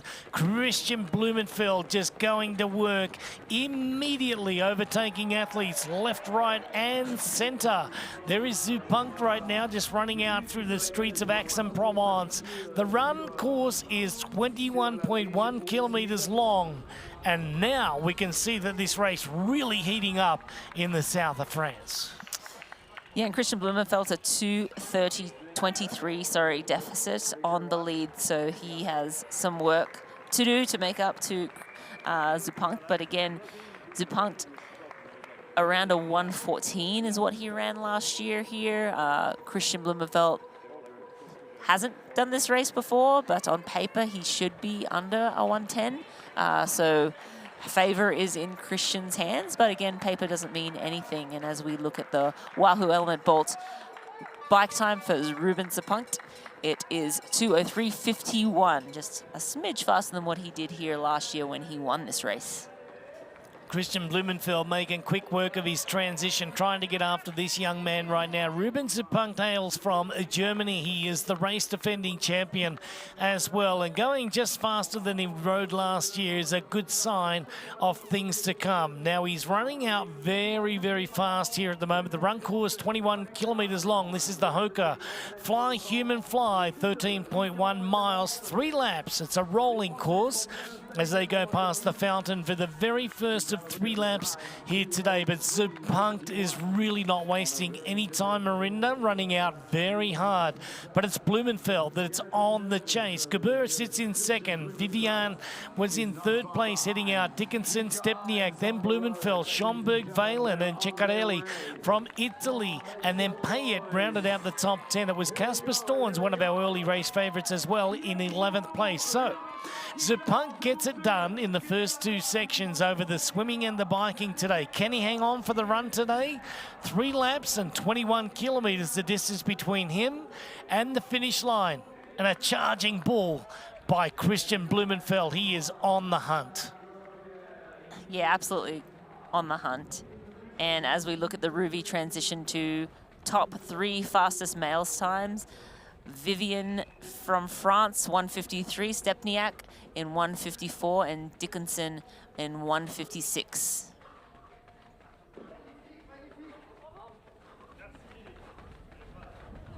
Race favourites out on the run course right now here at Ironman 70.3 Aix-en-Provence, the 7th race of the Ironman Pro Series.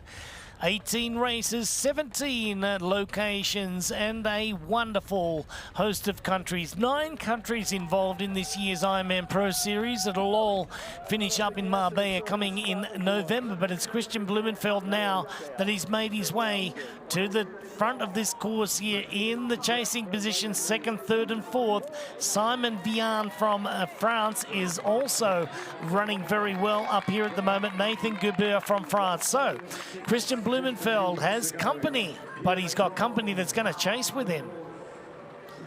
Yeah, this is 2nd and 3rd on screen right now. So Zupankt sitting in first, Christian making quick work. So far, Christian's taken out about 25-30 seconds. He's now 1:47 down on Zupankt.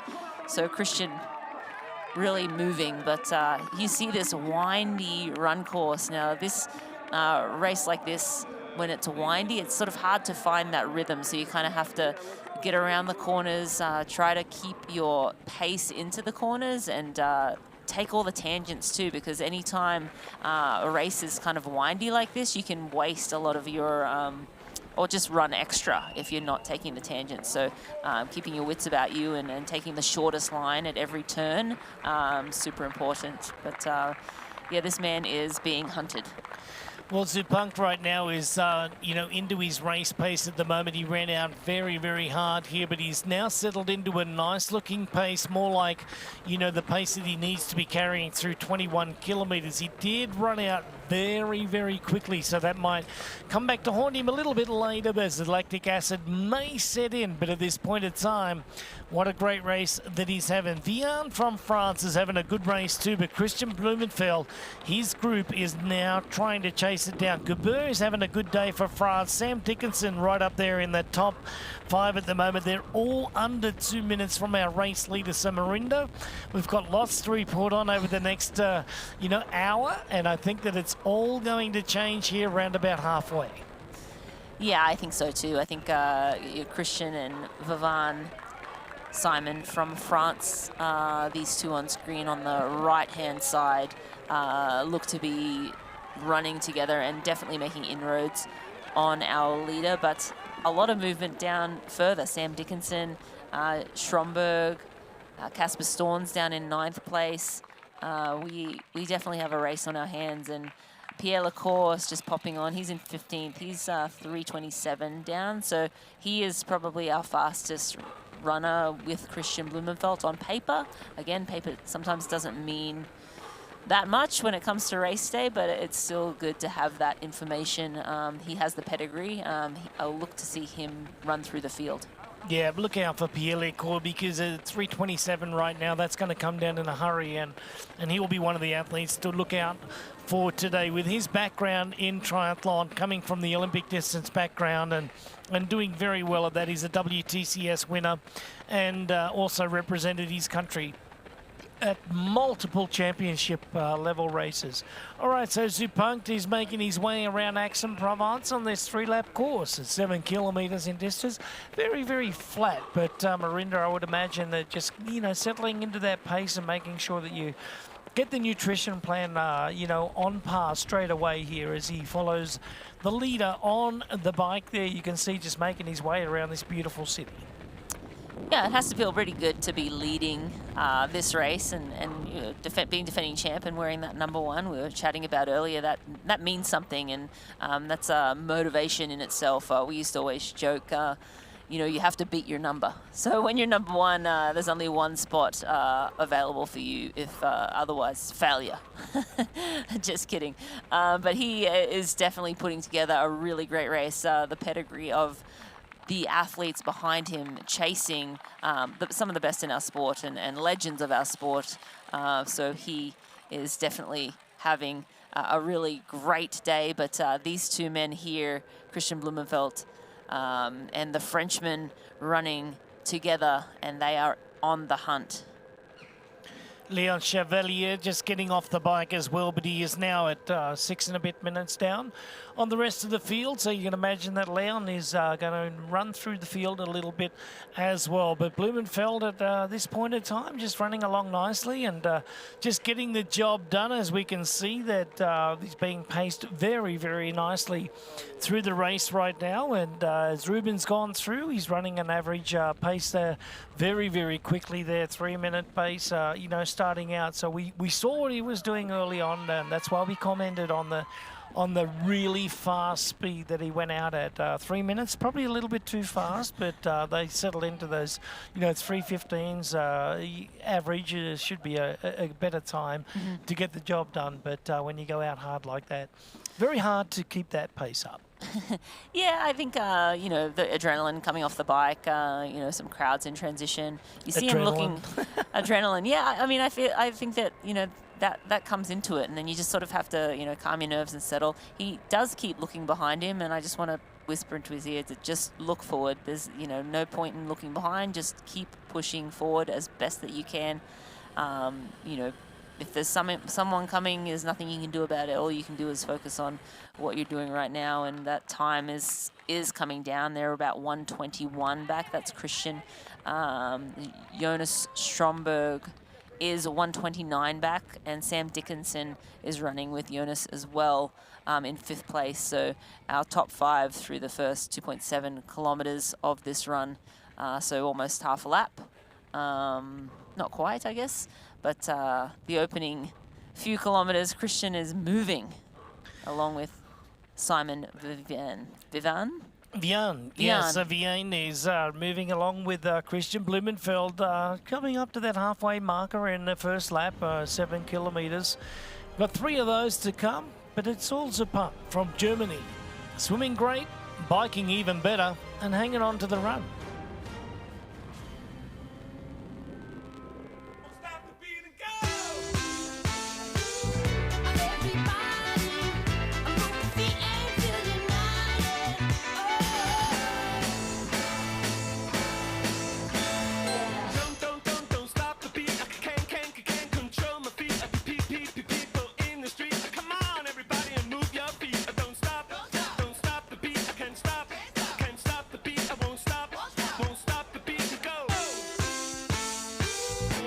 Beyond the finish lines, our commitment goes the extra mile. We are the Ironman Foundation. We've given back more than $55 million to support our mission of leaving a positive impact throughout race communities. Without our amazing athletes, volunteers, and givers, we wouldn't be where we are today. Together, let's continue this journey of impact. Join the Ironman Foundation and be a part of something extraordinary.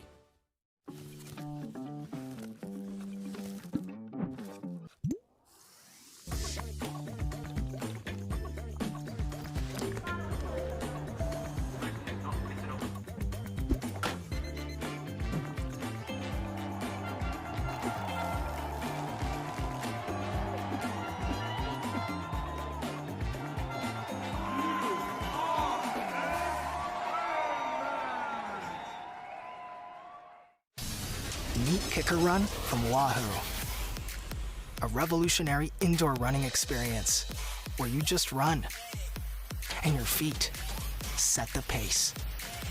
We call it Run Free Mode, a game-changing technology that allows you to change speeds naturally, just like you do outdoors. You can even let popular training apps control the speed and grade for you. Kicker Run by Wahoo. It's time to run free.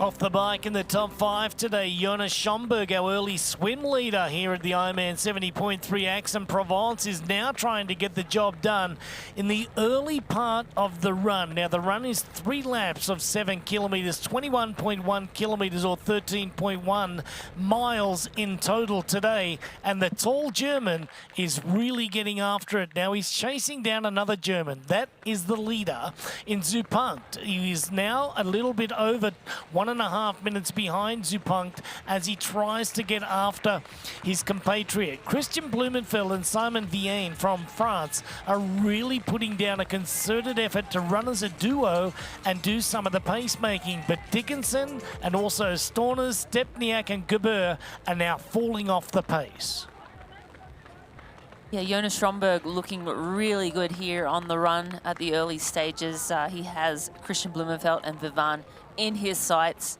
He has a nice long stride, and they're going slightly downhill at this section, so you sort of see him opening up that stride a little bit and really rolling down the hill here. But this is a real race. There's a lot of athletes within, you know, that 1 minute to 1:20 down, so down to 9th place. So a lot of racing yet to go, but this is our leader, Ruben Zupang.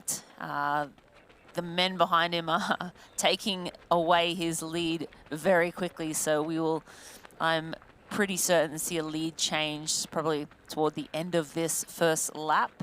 But he is running very well. It's just that Blumenfeld and Vivian and Schomburg and Dickinson are also running very fast. Yeah, Vienne and Blumenfeld ran out as a duo. They're running very nicely in the first part of the the runway over the first 2 kilometres, but it was Jonas Schomburg that had the fastest average speed going through there at the 2 kilometre marker. So look out for Schomburg to start catching up a little bit as well. Zupang has gone out at a very cracking high pace on the run course here early, as you can see, just running downhill through some of the beautiful parks here in Aix-en-Provence as well. But he's got company from behind. That is going to be Blumenfeld and Vienne. They are making their way up toward this guy. Now, if Schomburg can hold that pace, it'll be very interesting over the middle part of this race because things might all come together.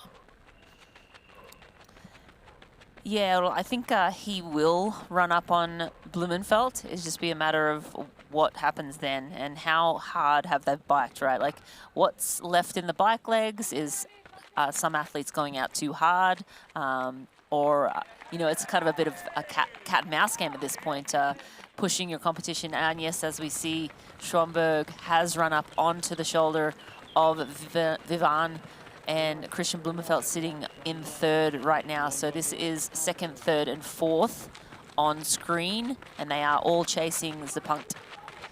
This is amazing to watch right now. This is real racing. This is where it is going to get very interesting because Blumenfeld, you know how tough he is. And Vienne, this is Vienne's biggest race of the year so far, and he's got some fresh legs happening. Jonas Schomburg has already raced Ironman South Africa where he finished third. And what about Texas Ironman for Christian Blumenfeld where he went so fast, a 7:24, and just absolutely amazing on that day. Does he have the ability to recover in time to, you know, get his legs back into that, you know, shape there, Marinda? Yeah, that's the big question mark, right? Like Ironman, and that was a big performance, racing in Texas, really hot. He ran very, very quick. Just a phenomenal performance from Christian Blumenfeld in Texas not too long ago. So I'm just wondering if maybe there's a little bit of that still in his legs. The man is incredible, though, the training that he's has been putting down since Ironman Texas. It seems that he's, you know, back and recovered. But I think, you know, when you come into a race and everyone else is sort of peaking or having their day, most days I'd still bet on Christian Blumenfeld because he just is that good. But maybe today that little bit of that Ironman Texas is still in his legs. Well, he ran a 2:34 that day, so you got to remember that that might be in his legs. And he ran a 1:07.19 in Oceanside, but he did come off the bike with a flat tire and, you know, try and make himself back into the top 15 there. But you know, when he raced at Oceanside, he put it all on the line on the run anyway. So 1:07, that is just so good on a course like that.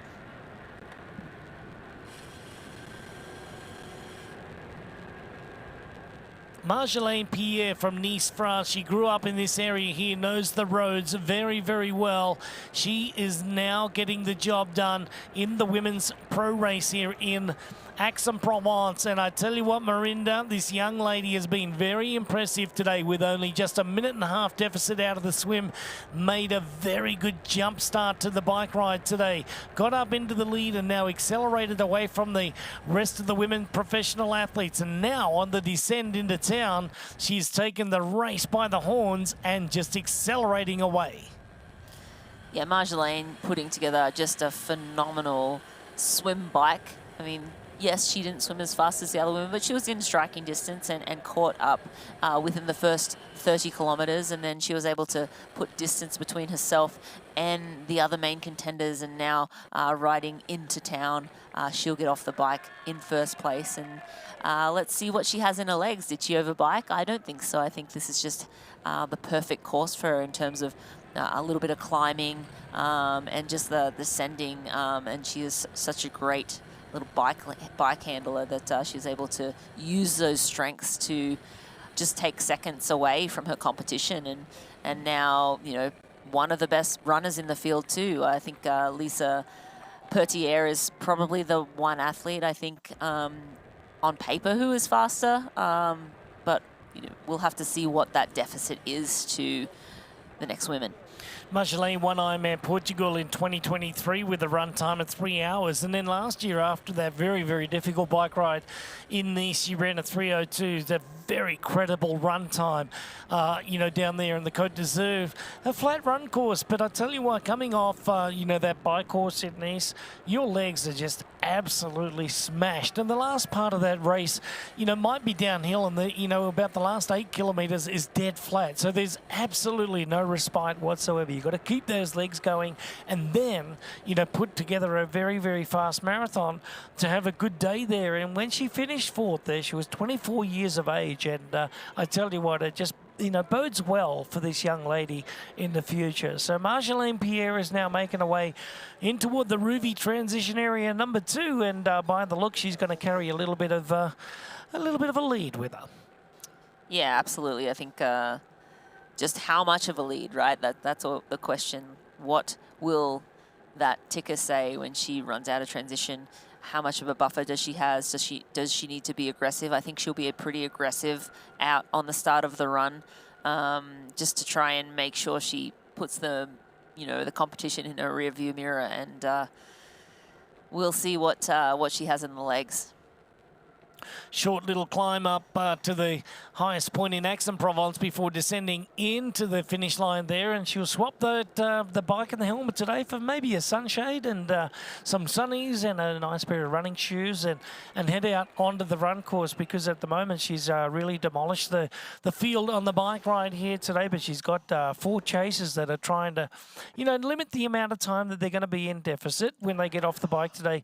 Now, Lena Meissner has been one of the ladies that have really pushed the pace there in that chase group, and then also Lisa Perderer. She comes, you know, from a 12 years of racing in the Olympic distance there, and she's, you know, gone out and said that, you know, she loves 70.3. It's a different race, you know, set up for her. All right, so let's get back to our men's race. Supunkt is still leading. He's coming up to the end of the first lap of the run course here today. He's leading by Schomburg. Look at Schomburg. The 2 Germans out there are getting the job done. Vian from France is in 3rd place. There's Christian Blumenfeld from Norway, and also from Norway, Kasper Storns is sitting in 5th place as well. So 2 Germans and 2 Norwegians and a local boy from France in the top 5.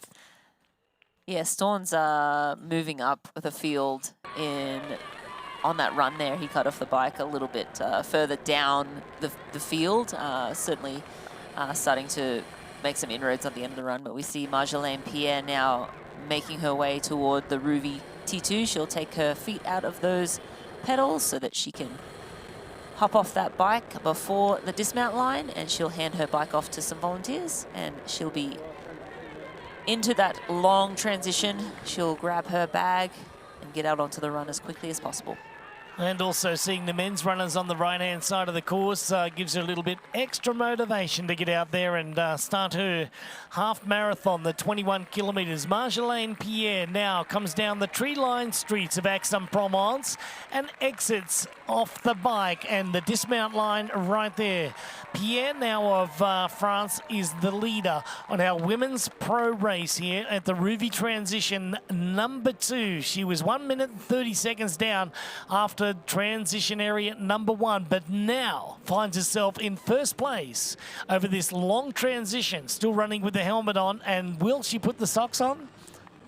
I think so. On a windy course like this, but we look at the Wahoo Element Bolt bike time. She's rode a 2:21.11 for the 90 kilometers. That's 56 miles. So we will see what the next fastest bike split is. But yeah, I think, you know, I think socks are a good idea especially when the course is super windy like this. Typically your feet will slide around a little more in your shoe, and maybe it won't be a problem for the 1st lap, but maybe by the 3rd lap you'll start to feel it. The blisters will start to come up, and you know, in worst case scenario, it can really like hinder your running at the latter stages of the run. So yep, there we go, pink socks. 6 minutes faster than the time set last year by Marianne Legrand from France. So, and it looks like a bike course record for Marjolaine Pierre with a 2:21. So congratulations to the 25-year-old French woman here. She's in Rouvy transition number 2 and really with a fast time. There goes the helmet into the bag. They're very smart racing, not wasting any time by doing one thing at a time there. There was a couple of things. So multitasking in transition, and just like like that. Marjolaine Pierre is out onto the run course with a healthy lead. Yeah, it looks like a 145 over Lizzie Reyna and Lena Mesner, and Marta Sanchez 151 back, and then Lisa Petier, as we see on screen, 153. So almost 2 minutes back to Lisa Petier, who on paper, as we mentioned, is the fastest runner on court in this race. Marjolaine Pierre probably also one of the fastest runners on course, so it'll just be a matter of who has what left in the legs after that really tough bike. It looks like Marjolaine's running out sensibly at the moment, just getting into a nice groove straight away, just like on the bike today. She looked absolutely fantastic on the bike. She's got a really nice, turnover at the moment. I love the arm carriage as well, very relaxed. From the 25-year-old, this is good going so far. It's early.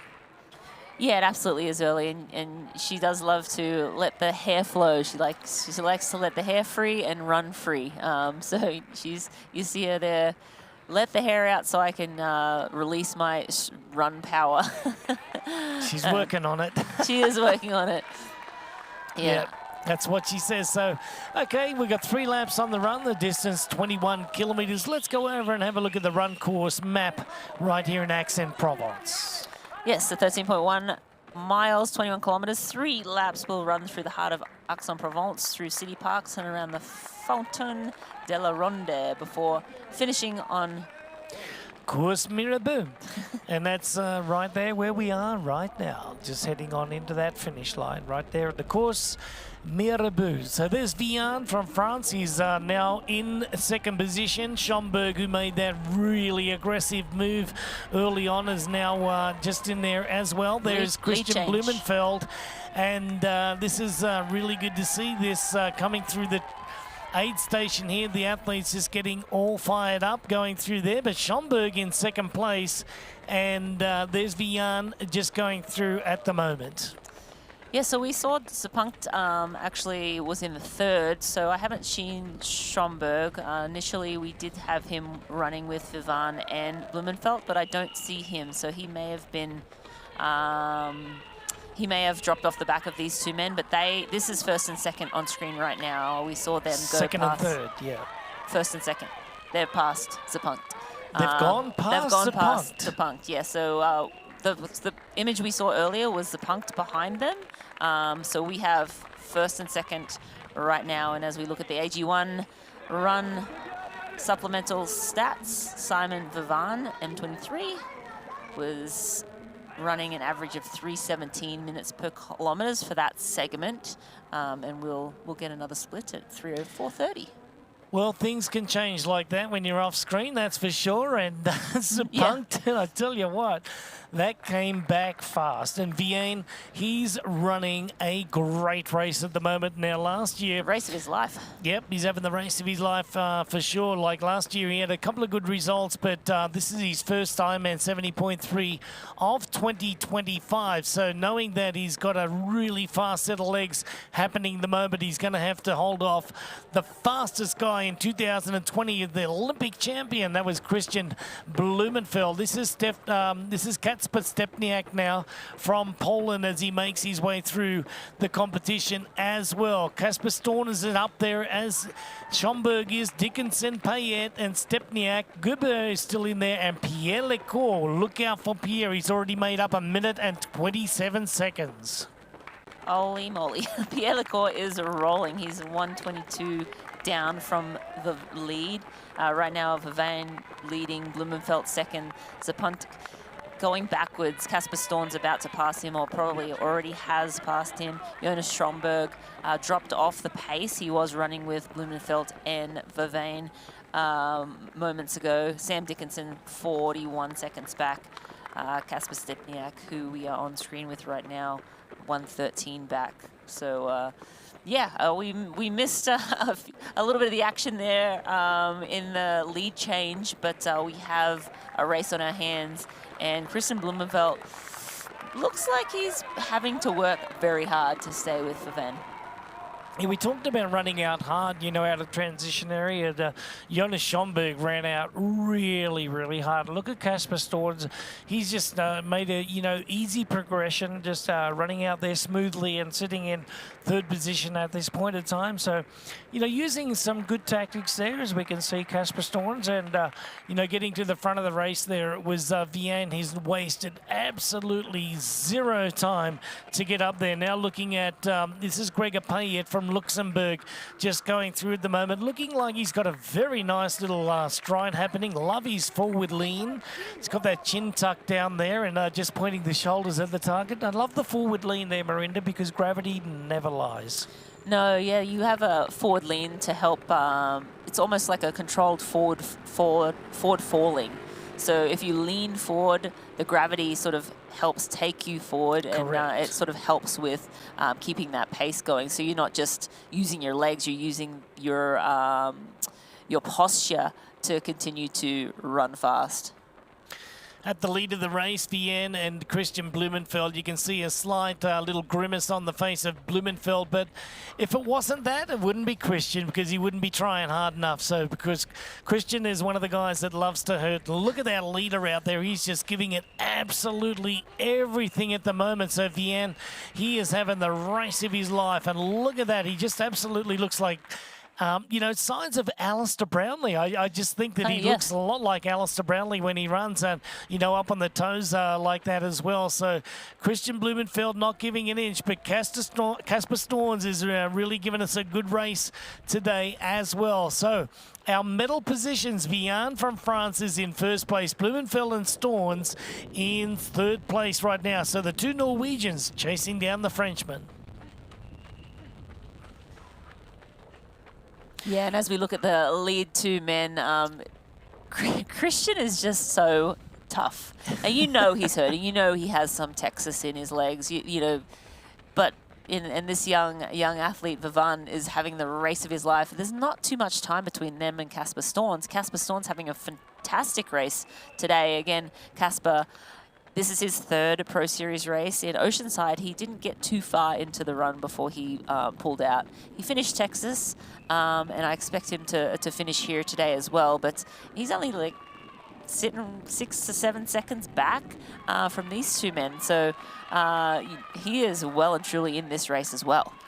Christian taking a look back to gauge on where he is in the competition and what he's got to do to get the job done.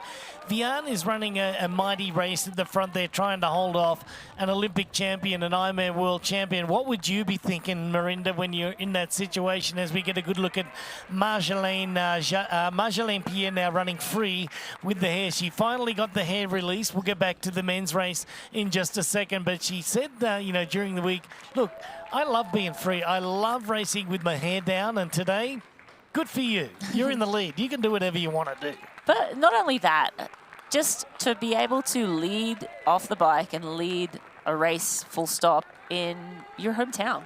She grew up just outside of Aix-en-Provence, lives in Nice, France now, but she'll have a ton of support out there on course.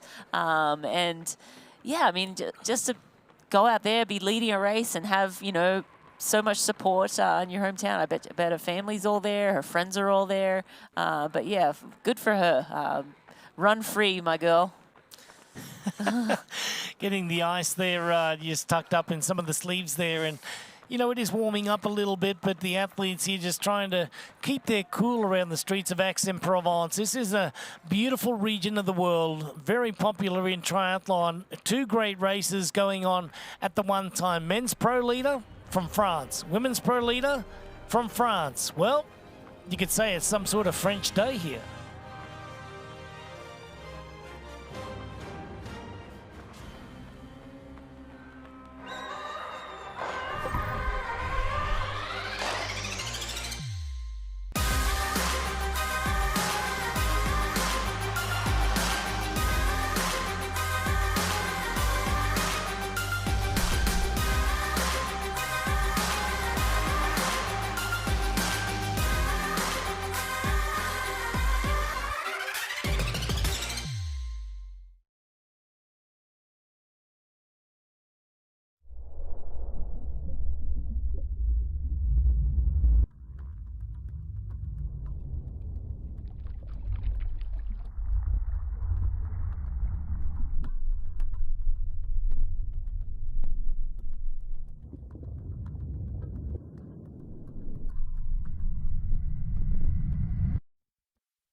Ironman 70.3 Aix-en-Provence is brought to you by Qatar Airways, going places together.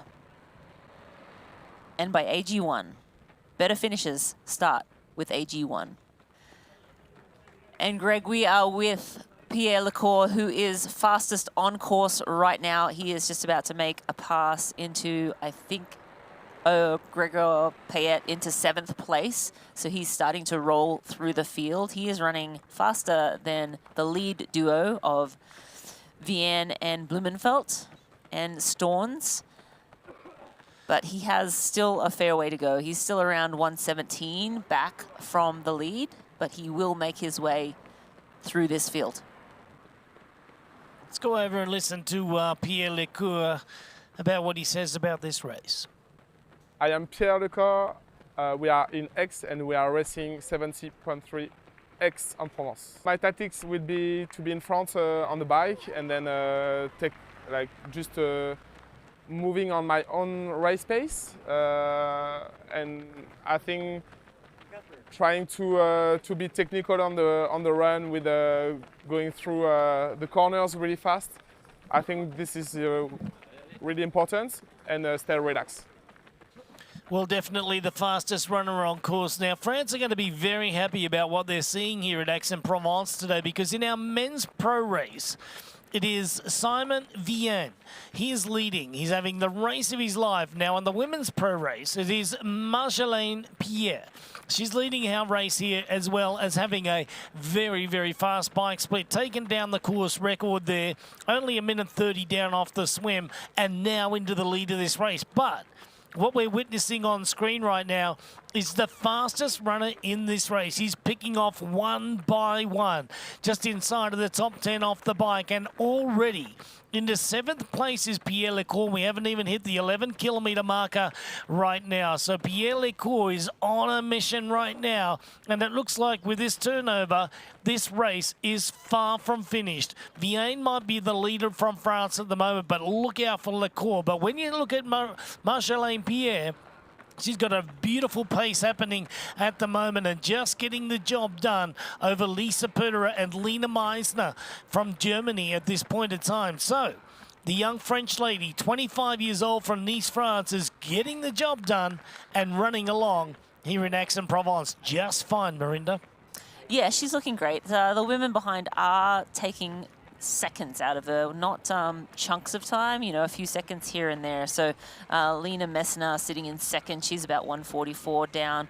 And as we look at the Ruvi transition 2 times, Marjolaine Pierre was through transition super quick in 2:08. Lena Meissner was 2:12 down, and Nikki Bartlett was 2:17 out of transition. But we look at where Nikki Bartlett is. She's around 7 minutes back from the lead, but Nikki is a very fast runner. It's just that those top 5 women are really cleared out, and Marjolaine, the lead of that pack. Love the way that Marjolaine is running right now with no real urgency in the legs, just into a beautiful pace, beautiful rhythm, and that's what you have to establish, you know, in these races. Like we saw some of our men's athletes that just run out full of adrenaline and just ready to get after it, but it's not sustainable. You just cannot run out that fast and hold it. And, you know, this young lady is running along with a lot of maturity. I must say today that she's just shown a, you know, race for the ages. Yeah, she's finding her pace, and she's relaxed and finding that rhythm. She looks fantastic. She does not need to panic. She has still 1:45, but we are looking at the top 3 men. That's, I believe, Casper Storns in 3rd, but we have Christian Blumenfeld sitting in 2nd place there, and then Vian from France leading the race here in Aix-en-Provence. And with Pierre Lecour, you know, really showing some pace at the back, you know that these athletes are getting a split from the side of the road. But Casper Storns right now from Norway is having a great day as well. Looks like Vian is just trying to, you know, keep his turnover, but struggling a little bit. There's Christian Blumenfeld. He is just looking at that heart rate monitor, just making sure that all of his numbers are lining up at the moment. He looks across at one of his training partners and just says, "Hey, Casper, take a look around. What do you see?" Not much, Christian. Let's just keep it going there, bro. What do you think Vian thinks if Storns runs past him? He's trying to fight Christian Blumenfeld, and then one of the other Norwegian athletes on the Norwegian train, they like to say, comes up and runs on your shoulders as well. Now he's got 2 training partners hunting him down.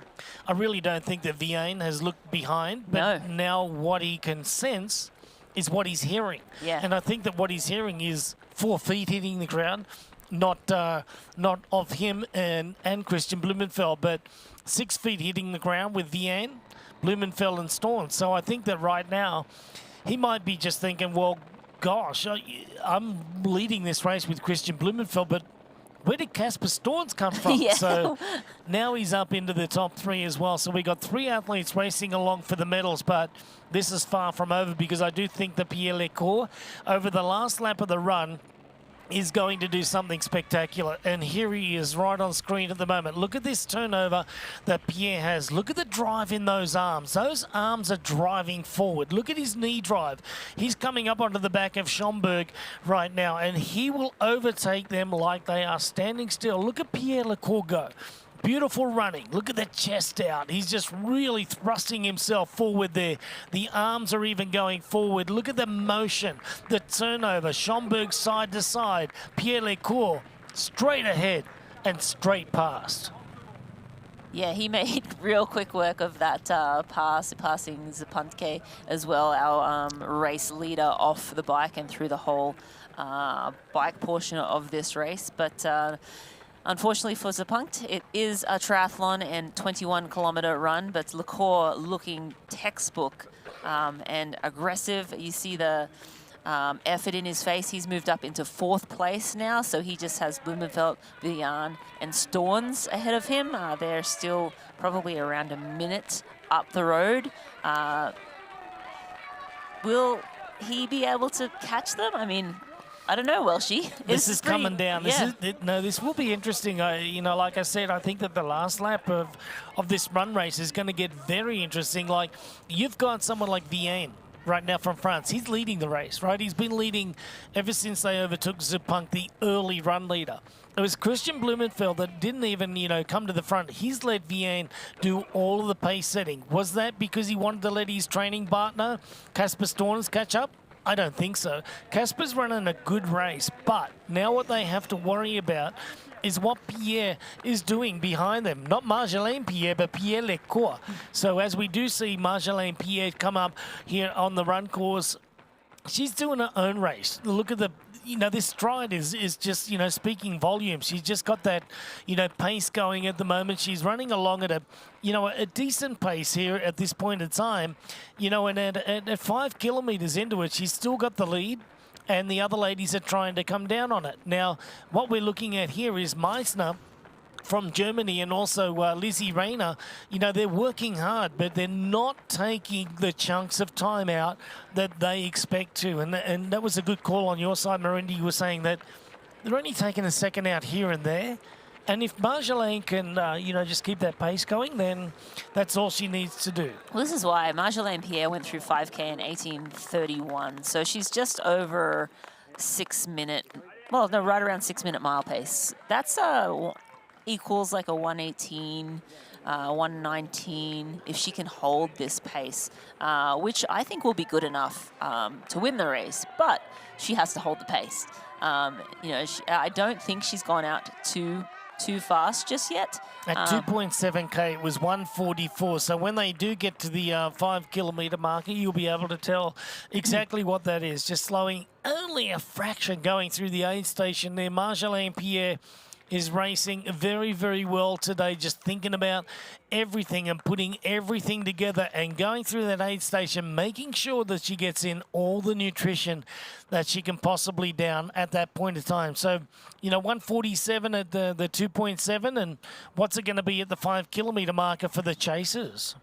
Yeah, I mean, we'll get that information momentarily. I think it's going to be a few more seconds. I don't think that they're going to be taking, given that she's running 6 minute mile-ish pace or, 3:45K pace. Actually, they've lost time. So it looks like Lena Meissner Same time, Meisa, 147 to a 147. And Lizzie Rayner at 148. So they're all basically, they ran 3 seconds faster than her through 5. Lizzie Rayner ran at 18:24. So Lizzie ran 7 seconds faster than her through the 5K. So unless she slows down significantly, I mean, I don't see this going the other way. I don't think they're going to be able to speed up. It's just a matter of whether Marjolaine's gone out too fast, which I don't believe she has. Yeah, that can possibly happen, you know, over the last lap and a half or so. But at this point in time, looks like the 25-year-old French lady is just running super well at the moment and in control of this race here in Aix-en-Provence.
There's no limit to how far a dream can take you.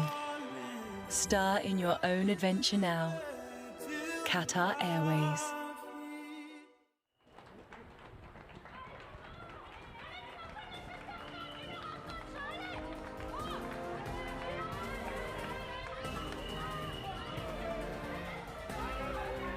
Things are heating up on the streets of Aix-en-Provence. It was Simon Vienne from France over the first couple of laps, who was our early leader on the run here after overtaking Zupunk. But now the pace is on. The 2020 Olympic champion, the Ironman world champion, has now decided that it's time to go on the run. Kasper Storns from Norway, the only man to keep up with this incredible human and triathlete Christian Blumenfeld. Now, just a few weeks ago, he was a 7:24 finisher at the Ironman Texas, running a 2:34 and bringing it home for the victory there today. Is going to be Christian Blumenfeld. Will it be Blumenfeld? Will it be Storns? Or will it be somebody else that is really putting up a fight of his own? That is Pierre Lecour. Pierre Lecour came from a magnificent deficit off the bike here today to run himself up into 4th place at the moment. But will the Frenchman catch the other Frenchman? Will it be Vian to fall back one here today?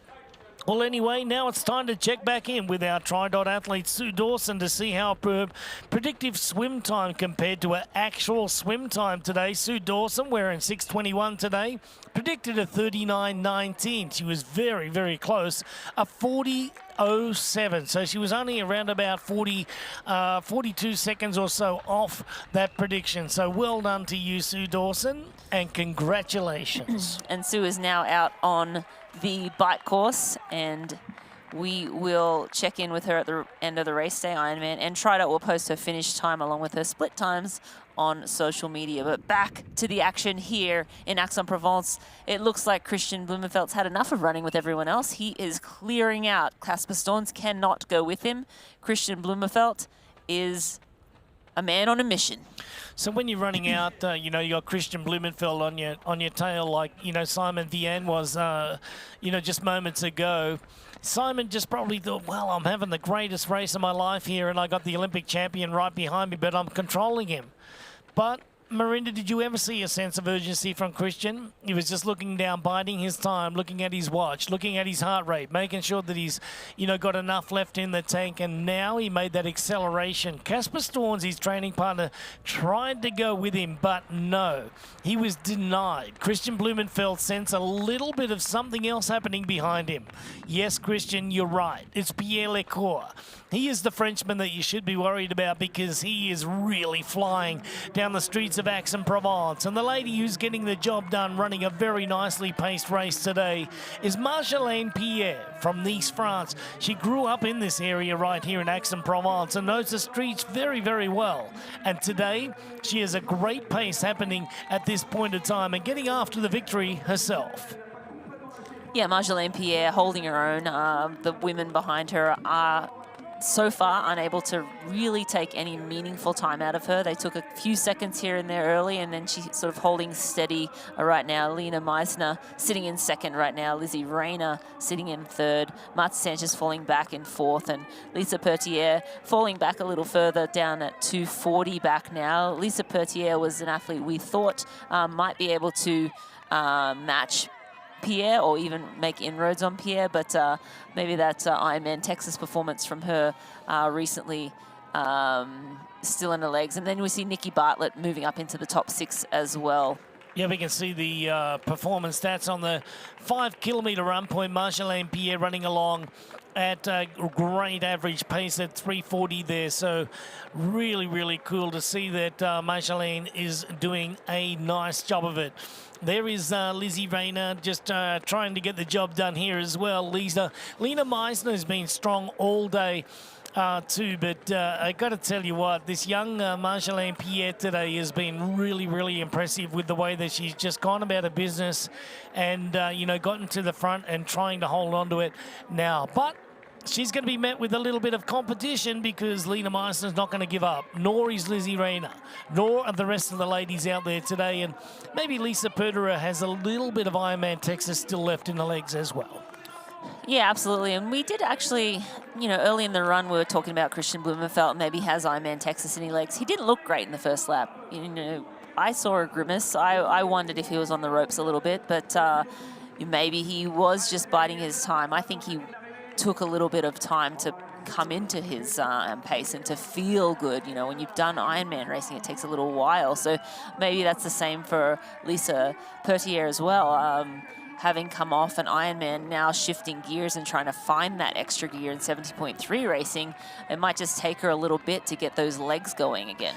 Well, let's just take a little bit of time out to, you know, talk about a learning moment and a teaching moment. A learning moment is that someone like Jonas Schomburg went out way too hard, got into that second position there really early, and then just faded. Whereas someone like Christian Blumenfeld, with the experience that he has, he's a veteran athlete, moved his way up in the field. He didn't go to the lead, he let somebody else lead. He went to the lead when he felt it was time to go. So that's just a learning and a teaching moment. Let's go back to Marjolaine Pierre right now, just running through the streets here. She's coming up to around about halfway, or actually up to the 7.5 kilometre marker, as she makes her way through this course in Aix-en-Provence along the flat roads here. And you can see that she's just getting the job done. Just turnover is one thing, one foot in front of the other. And Marinda, what's going through her head right now with a lead? I think right now she'll be getting splits, and she'll know you know what's happening behind her. She's holding steady at the 7.5 K. Lizzie Rayner's right running the 1:45, sitting around there. Lena Meisner started to drop back a little bit, so Lena Meisner's lost about 15 seconds in that last time split. So Marjolaine just needs to keep doing what she's doing. She looks great. She looks cool, calm, collected, and she's running free. Yeah, we can see the tracker there. We're refreshing about every 30 seconds on the GPS out here today. So you can see that Marjolaine Pierre's now got over a minute and 25 on Lizzie Rayner, and also Alina Meissner just falling a little bit further back there. So you can see that Marjolaine is doing a great job in the pace setting.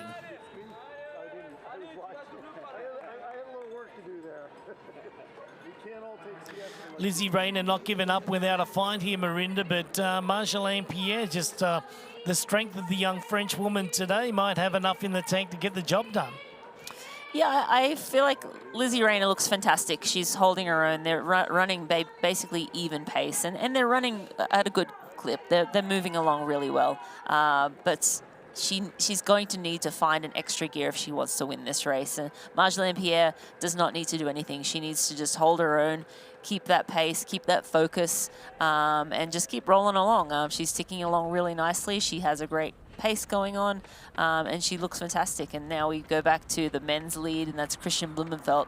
I think he's just going to sprint the last lap. I think that's his ammo, and something that only Christian Blumenfeld can do. Well, there's a certain initiative, and it's called Every Second Matters, because now he's in the lead of the race. He wants that 2,500 points, but he wants to put some distance between himself and the rest of the athletes here, because at the end of the year, every second is going to matter when it comes down to winning, you know, your fair share of $1.7 million. Now, they're going to walk away with, you know, over $200,000, you know, that's going to be in your bank account should you win the, you know, Ironman Pro Series. And I think that's exactly what Christian's thinking about right now. I need those points, because in Oceanside he was bitterly disappointed with the flat tire.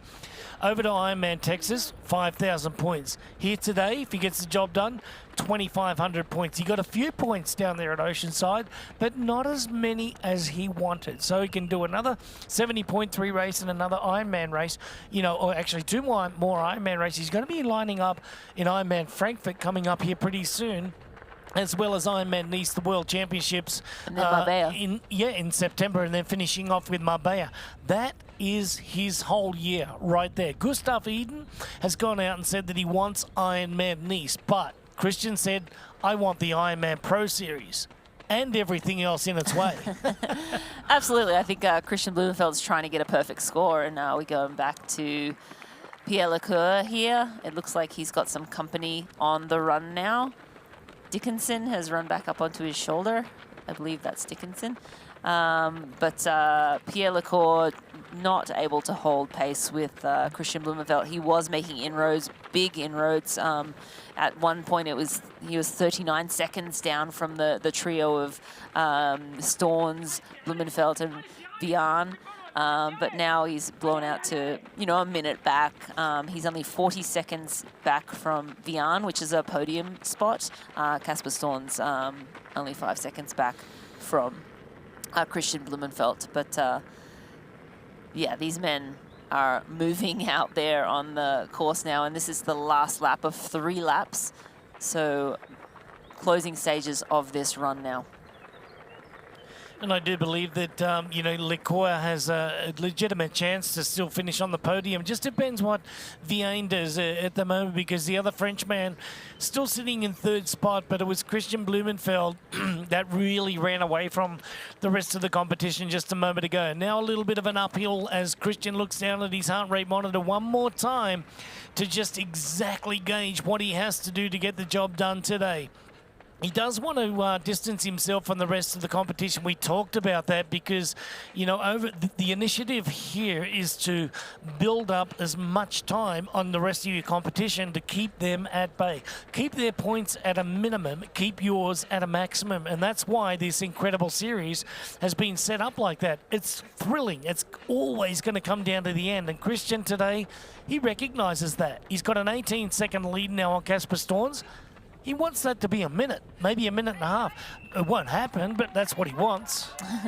Yeah, I mean, I think also there's something to be said for having, you know, the fastest run split, just having bragging rights on the fastest run split. I don't think that's going to happen because Lecoeur just took so much time out of Christian when he was running with Vian at the start of the run. And, you know, we look now, Vian's at almost a minute back from Christian. So Lacour last check was around a minute. So we'll see if he has been able to move up on Vian. But yeah, Christian he just looks like he's sprinting and accelerating. You saw him grit his teeth and run up over that hill. You know, it's incredible. This man is just, there are no words for what this man can do. Superhuman is a good one. Sam Dickinson moving back up into fourth. It looks like Pierre Lacour may have gone out a little hard in the start because he's sort of now faded into fifth. He's only a few seconds back from Sam Dickinson, but he's now sitting at 129 back. So maybe that podium place is slipping out of his hands.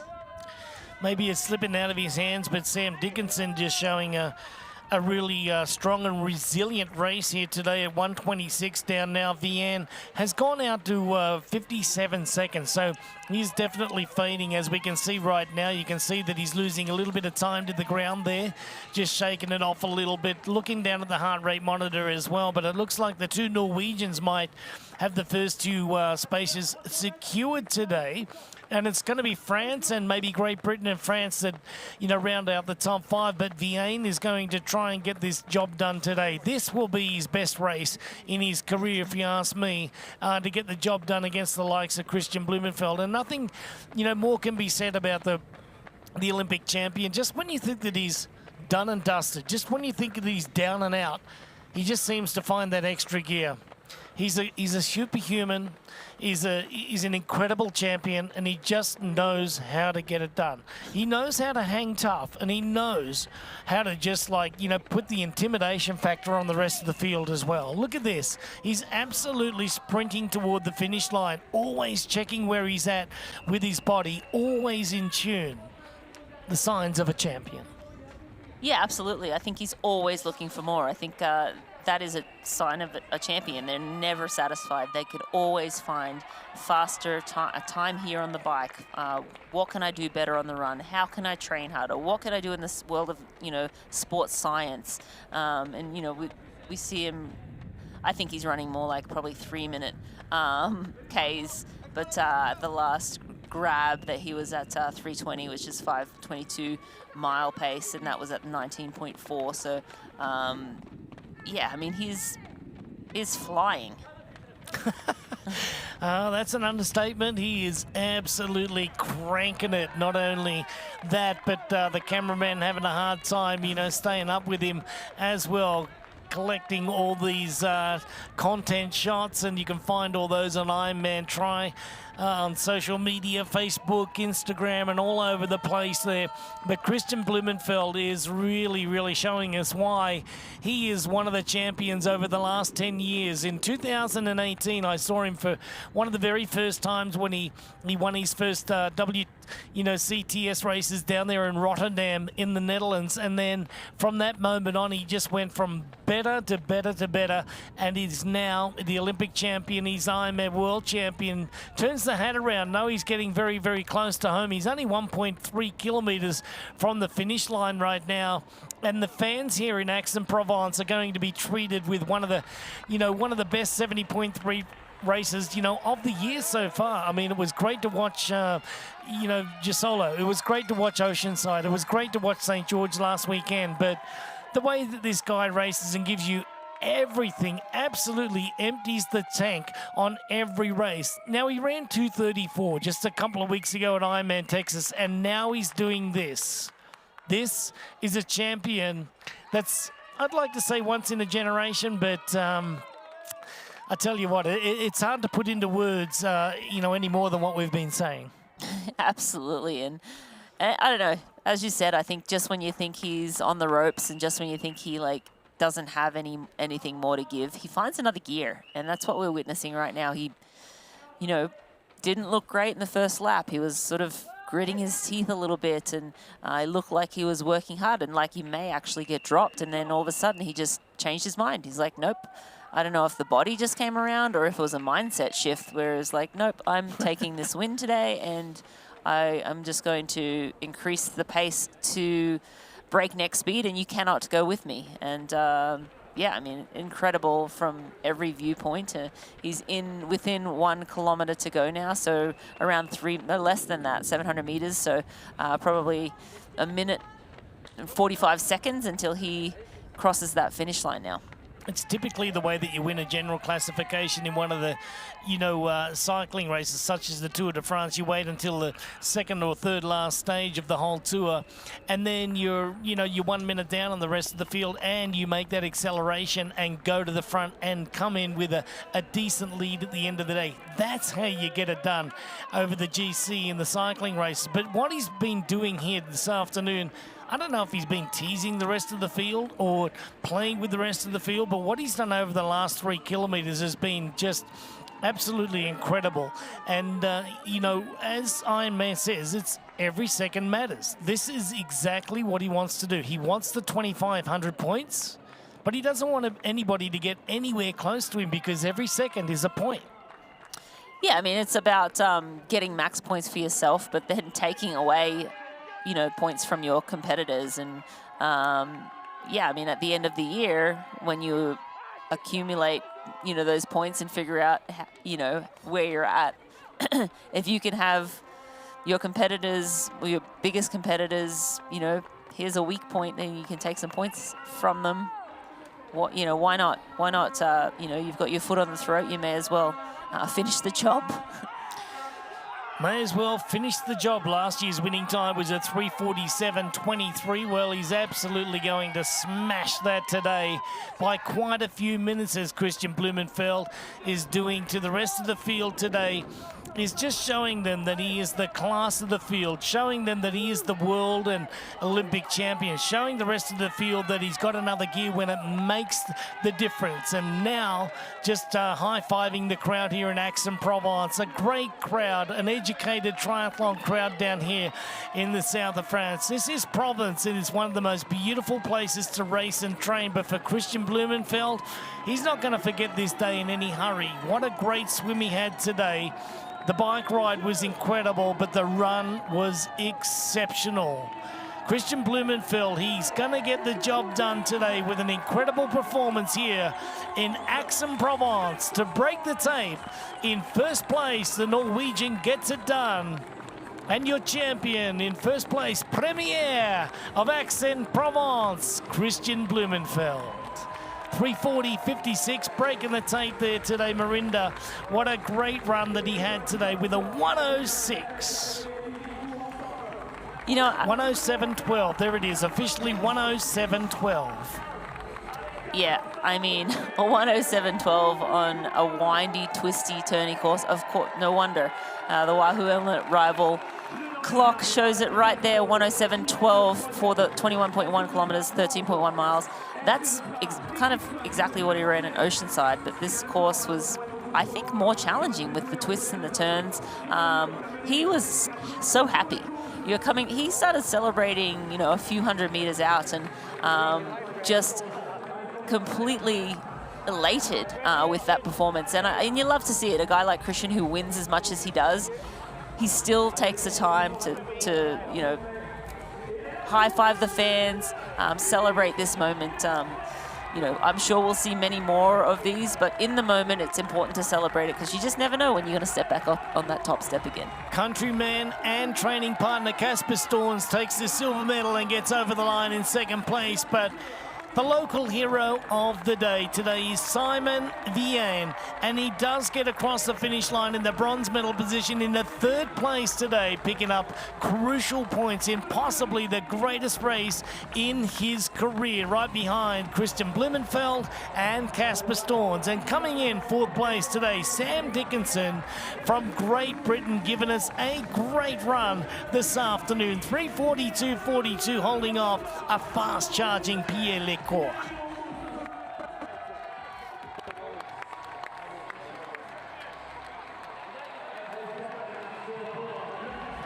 And in fifth place, he went out very, very hard on the run, having the fastest legs over the first 2 laps, but it wasn't to be. Pierre Lecour just falling a little bit short. Second Frenchman across the line, but rounds out the top 5. And Welshie, look at these run times. We have Blumenfeld, Storns, and Lacour all running 107 and change. Blumenfeld taking the fastest run in 107.12, Storns 107.17, Lacour 107.18, and then Vian and Dickinson running 108s. This is incredible. This is a new era of running. Yeah, I almost think that Pierre Lacour was going to run in the low 106s today. I do think that he really suffered over the last 4 kilometres when Sam was able to, pull away from him. So to have 3 athletes, finish within 6 seconds of each other with a 107.12 to 107.18, that's absolutely incredible running.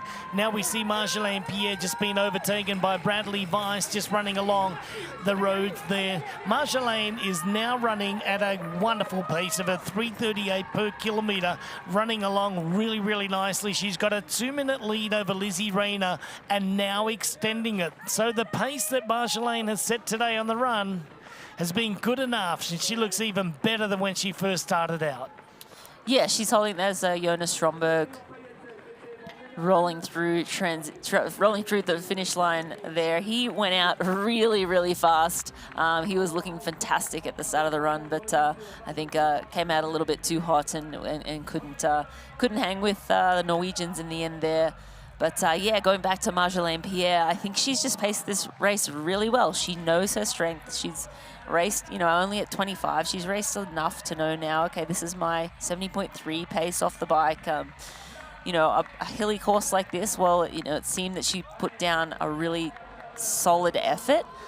I think she's used to doing that. She's used to riding the hill. She's used to running off the bike and running off the bike hard. But we're back with the pro men here at the finish line. Yeah, Kasper Stepniak just getting across the line from Poland, and then also just right behind was Nathan Gerber. He was second off the bike today with a 1:11 and a 1:10 from Jonas Schomburg. And Jonas, same sort of racing as he did in, at the Olympic distance. He always ran really super hard off the bike ride onto the run. So, maybe a learning moment by Jonas there, but he's already had a great Ironman result this year with a 3rd in Ironman South Africa, punching his ticket to the Ironman Nice World Championship for men's this year. So rounding out the top 10, Cameron Main from Great Britain gets the job done with a 1:09. So the run times today, Marinda, very impressive. Yeah, a lot of guys going under 1:10, and we just see our bike leader, Ruben Zapantke, running a 1:14, about the same as what he did last year. He finished good enough for 11th, so that's, 2+ minute lead he had off the bike. Only good enough for 11th, but that's what happens when most of those top 10 men were under 1:10. Maria Ceccarelli comes in right now, just inside of the top 13, getting the job done with a 3:16.17. Andrea Salversberg, an ex-Olympic athlete from Switzerland too. 70.3 Aix-en-Provence Pro Series men's winner, no doubt about it. It was all about Christian Blumenfeld today. Christian, how are you feeling, mate? Feeling quite happy. Felt like it was fun to ride through the bike course. It's a little bit of everything, and a little bit challenging with the dynamic of being maybe 15 guys something up there and trying to do the descending right and being in a good position. But I felt strong throughout the whole day, and also coming off the bike, I felt super comfortable from the beginning, and I was just planning to go for the last 5 or 6K, waiting until the right moment, and quite pleased with how the legs were feeling when I was turning up the pace. We have to talk about that run. 2-minute gap between yourself and Ruben when you got off the bike. Within the first kilometer, you'd already taken 20 seconds out of that. And then the 3 of you got together, Simon and Kasper and yourself, and it was just incredible. Sub 3-minute pace for some of it. That was insane. Yeah, it was great fun out there on the course, and also I think it was in the first lap when Jonas came up again in the downhill. But then I felt that he was breathing quite heavily, so then when Simon was pushing up the pace in the uphill again, he got dropped quickly again. But then Kasper was playing it quite smart behind, and he had a poor transition, so he was catching slowly, and it's great to have 2 Norwegians back on the podium. Yeah, absolutely. Two Norwegians owning it, one Frenchman in the mix there as well. Our men's champion, Christian Blumenfeld, and great points scored for Christian here in the Ironman Pro Series. There's 2,500 points on the line, and every second behind you lose 1 point. Not a problem for you though, Casper. You've done very well. Not too many points lost. How are you feeling? That run was incredible. Yeah, thank you. It was a very chaotic swim, and I managed to get to the front by the way back. So then I think I was 5th or something out of the water. Yeah, and on the bike it was very chaotic. So I tried to stay in the front before the hill. So then I think we were 3-4 guys getting a gap on the big pack. So then we got caught after a while, and yeah, it was a bit front and back in the group. So yeah, I felt it was not easy but not hard either. So it was just like controlled. And into the transition, I had a very bad transition. So I think I was 30 seconds behind or something behind Christian and them out on a run. So I needed to just pace myself, and I saw some guys went quite hard in the start, and I was like, okay, just wait a bit, and then I got up to the back and ran past, and then on the last lap I managed to bridge the gap to Simon and Christian. So yeah, and when Christian went, I managed to keep with him in 400 meters, and then he bridged away, so then I need to run my own pace. But yeah, I'm happy. An amazing second place finish. Thank you so much, Casper, where every second matters. Not many seconds lost for Casper Stones. Next up, the young man from France, Simon Vian. He was someone who was out in front with Christian Blumenfeld for pretty much most of the run. Simon, when you finish on the podium in Aix-en-Provence in France, not far behind getting good points, you must feel really good as a Frenchman to be on that podium. Yeah, it feels really good. There was a lot of support for me on the course all day, so really good to be on the podium. It's a course I really like here. It's an awesome race, great bike course, great run course, really tough. So really happy to be on the podium. Congratulations to our third place man, Simon Vian, getting himself some good points in the Pro Series.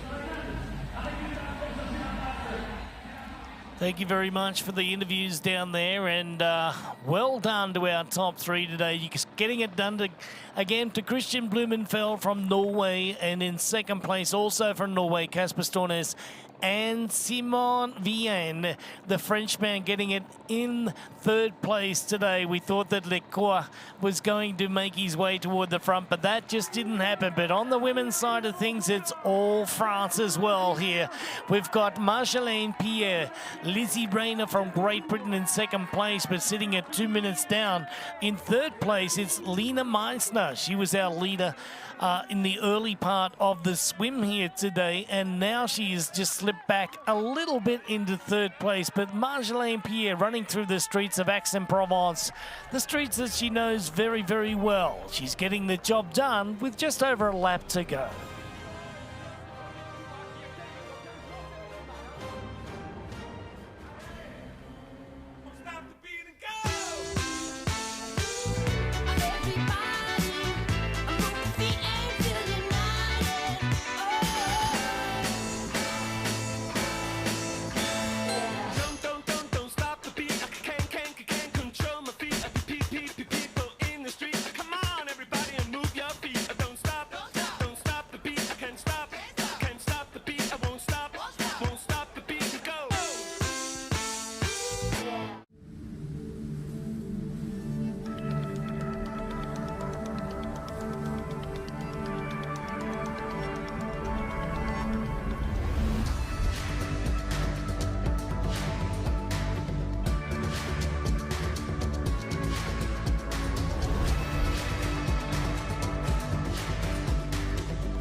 Ironman 70.3 Aix-en-Provence is brought to you by Hoka.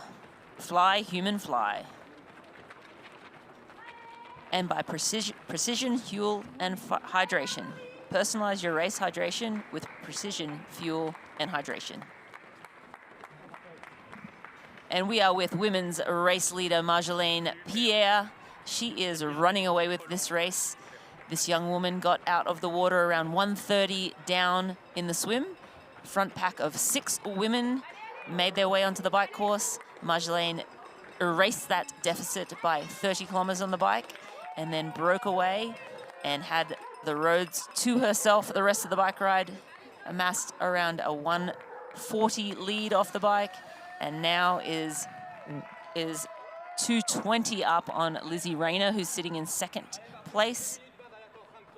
And Lena Meisner is in 3rd place at 3:31 down. Marta Sanchez is in 4th place at 3:47 down. And Lisa Pertier is in 5th at 4:47 down. But Marjolaine running free and on the last lap here today in Aix-en-Provence. Yes, inside the last lap there, Marinda, you know, you mentioned that she broke away on the bike, and she just actually, you know, rode away on the bike, if you ask me. She was, you know, just the class of the field out there on the cycling part of it today, and now she's just breaking them down one by one. On the run here was 2:19. Now it's about, you know, 2:21 to Lizzie Rayner. Now Lena Meisner now falling it back a little bit. Marta Sanchez, and then also Lisa Pertra. And Nikki Bartlett still hanging in there, you know, just over 6 minutes down there. So I don't think that any of the ladies are going to get anywhere within, distance of her at the finish line. So I think that Marjolaine is just, you know, laying down just a perfectly executed race today, a race of patience, a race that she just went out and just did her own thing. She swam at her own pace. She biked her own pace. That was too good for everybody else. And now she's just running along as if she's just on a long training day. Look at that, just stretching out the arms in full control. This young 25-year-old is really having a great, solid, day all round. Swim, bike and run.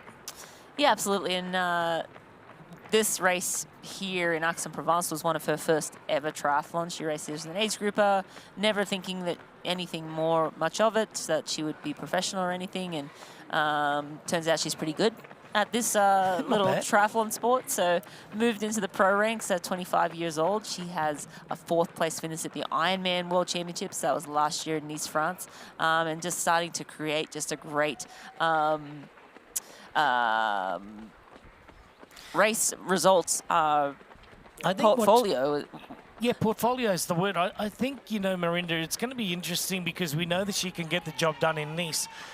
I want to see what she can do in Kona. And, she's a good swimmer, but the bike ride in Kona is always that last 40 miles that really, you know, shows us who is going to, you know, do well in the race in the late stages. Daniela Reef did all the damage, you know, in the last part, you know, of the bike ride every year there.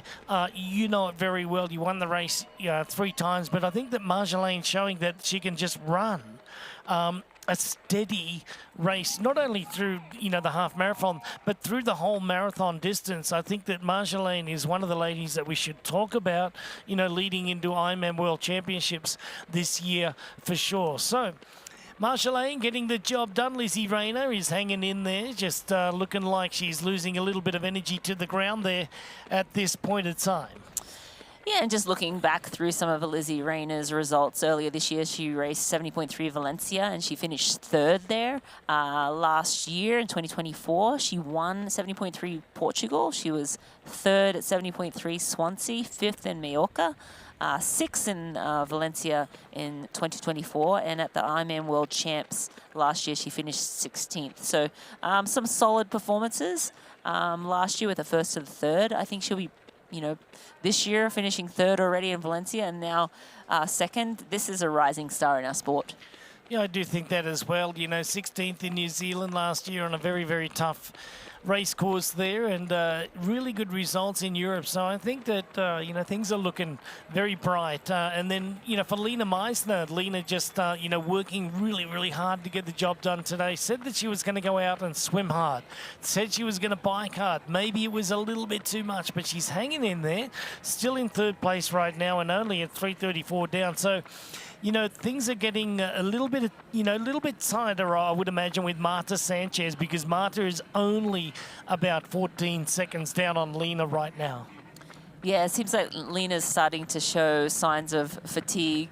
She's starting to, you can see her gritting her teeth. The wheels are kind of coming off a little bit, and Marta Sanchez, just very strong athlete, finished second at Ironman South Africa earlier this year. She won Ironman South Africa in 2024, so you know she's going to be strong toward the end of a half Ironman race when she's starting to come into her own. I think the Ironman distance is a better distance for Marta Sanchez, but yeah, Lena Meissner now has to really dig deep if she wants to hold on to that last spot on the podium. Well, the finish line is packed down there right now. The local fans are standing 10 deep awaiting their hero, and that is going to be Marjolaine Pierre. She grew up in Reunion Island, most of her childhood right here in Aix-en-Provence. Now calls her home Nice, France, which is just a little bit down the road in the Maritime Alps on the Côte d'Azur. And Marjolaine Pierre is going to be the 2025 Ironman 70.3 Aix-en-Provence champion. She's running freely with the hair right now and running through the tree-lined streets here in southern France on a beautiful sunny day here, which has been an incredible race so far. Swimming, biking has been prowess, and on the run, holding on to a good pace. We're not too far to run.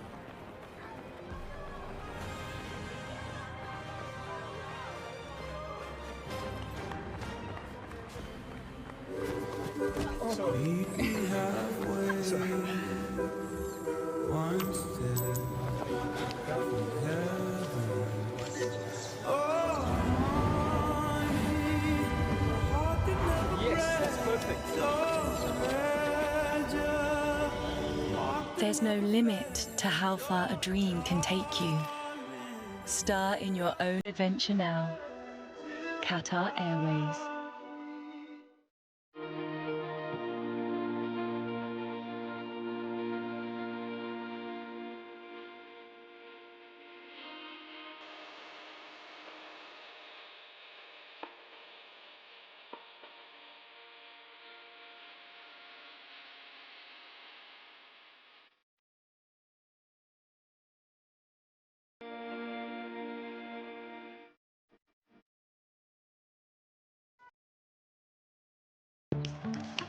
What do you want? What's that really good non-alcoholic beer I keep hearing about? Do you have that really great non-alcoholic beer that I keep seeing? Do you have a non-alcoholic beer that actually tastes good? It's athletic. You're holding it. You mean athletic? You're looking at it. I think you mean athletic.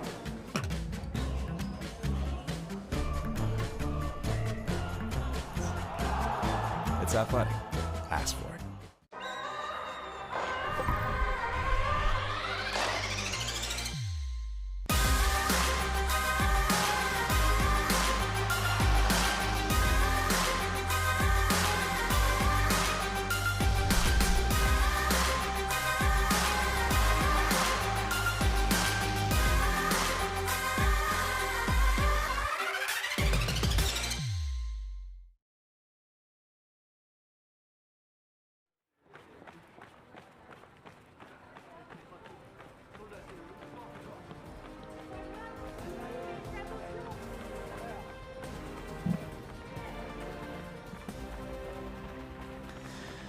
With just a few kilometres to run in Aix-en-Provence, it is the local hero, Marjolaine Pierre, that's really getting the job done today. 1 minute and 30 seconds out of the water in arrears, but didn't make it too long before she showed her face at the front of the bike course. Overtaking the women's leaders at that time, a group of 5 athletes. Like they were standing still, Marjolaine Pierre went to the front.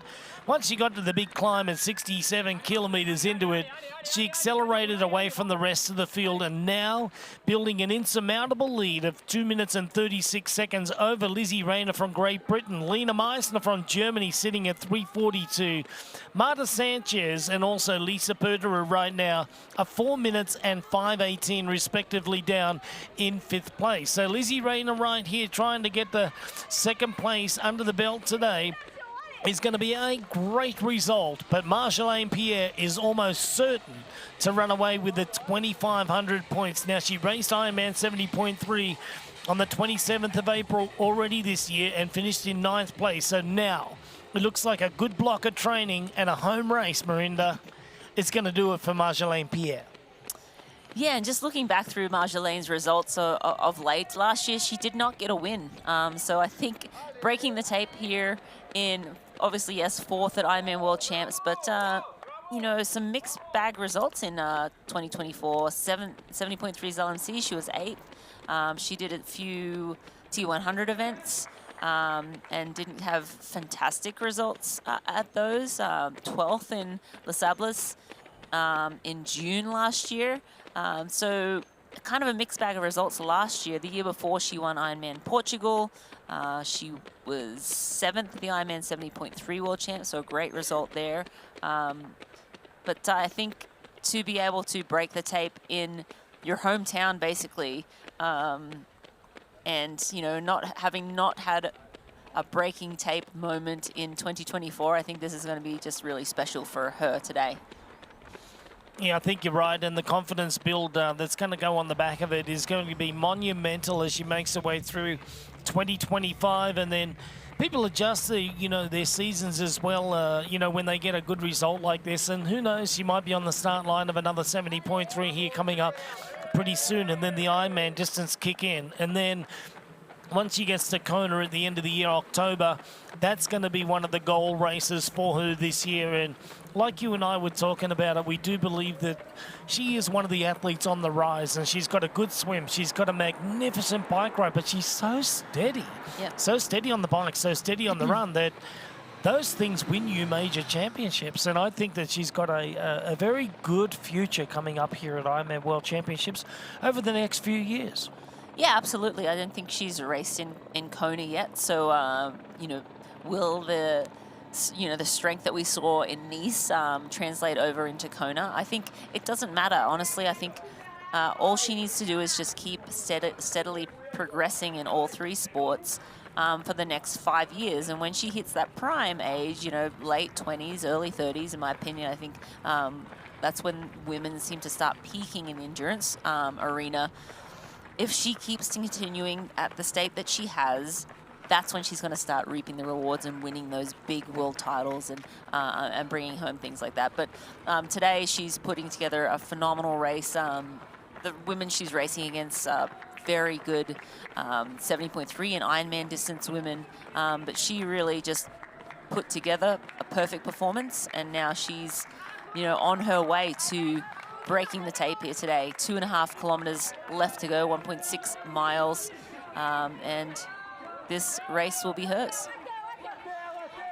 Yes, we'll have a new champion over the line within 8 minutes from now. Marjolaine Pierre, the local lady here, the local hero as well, is going to get a rousing reception as she makes her way into Aix-en-Provence. And then when she breaks the tape, it'll be deafening down there today, because we've been treated already by such a wonderful race today by our 3rd place getter on the men's. Simon Vian was incredible today. He was just solid on the bike, but on the run, he gave it, up to Christian Blumenfeld there for a while, and then also Pierre Lecourt gave us a lot to talk about right up until the end of the run. But today it's been all this young lady here, and all the, the credit and the kudos go out to her for being, just so rock solid and just absolutely loves riding these roads. And, this is where she lives and trains, and just absolutely loves this, type of topography.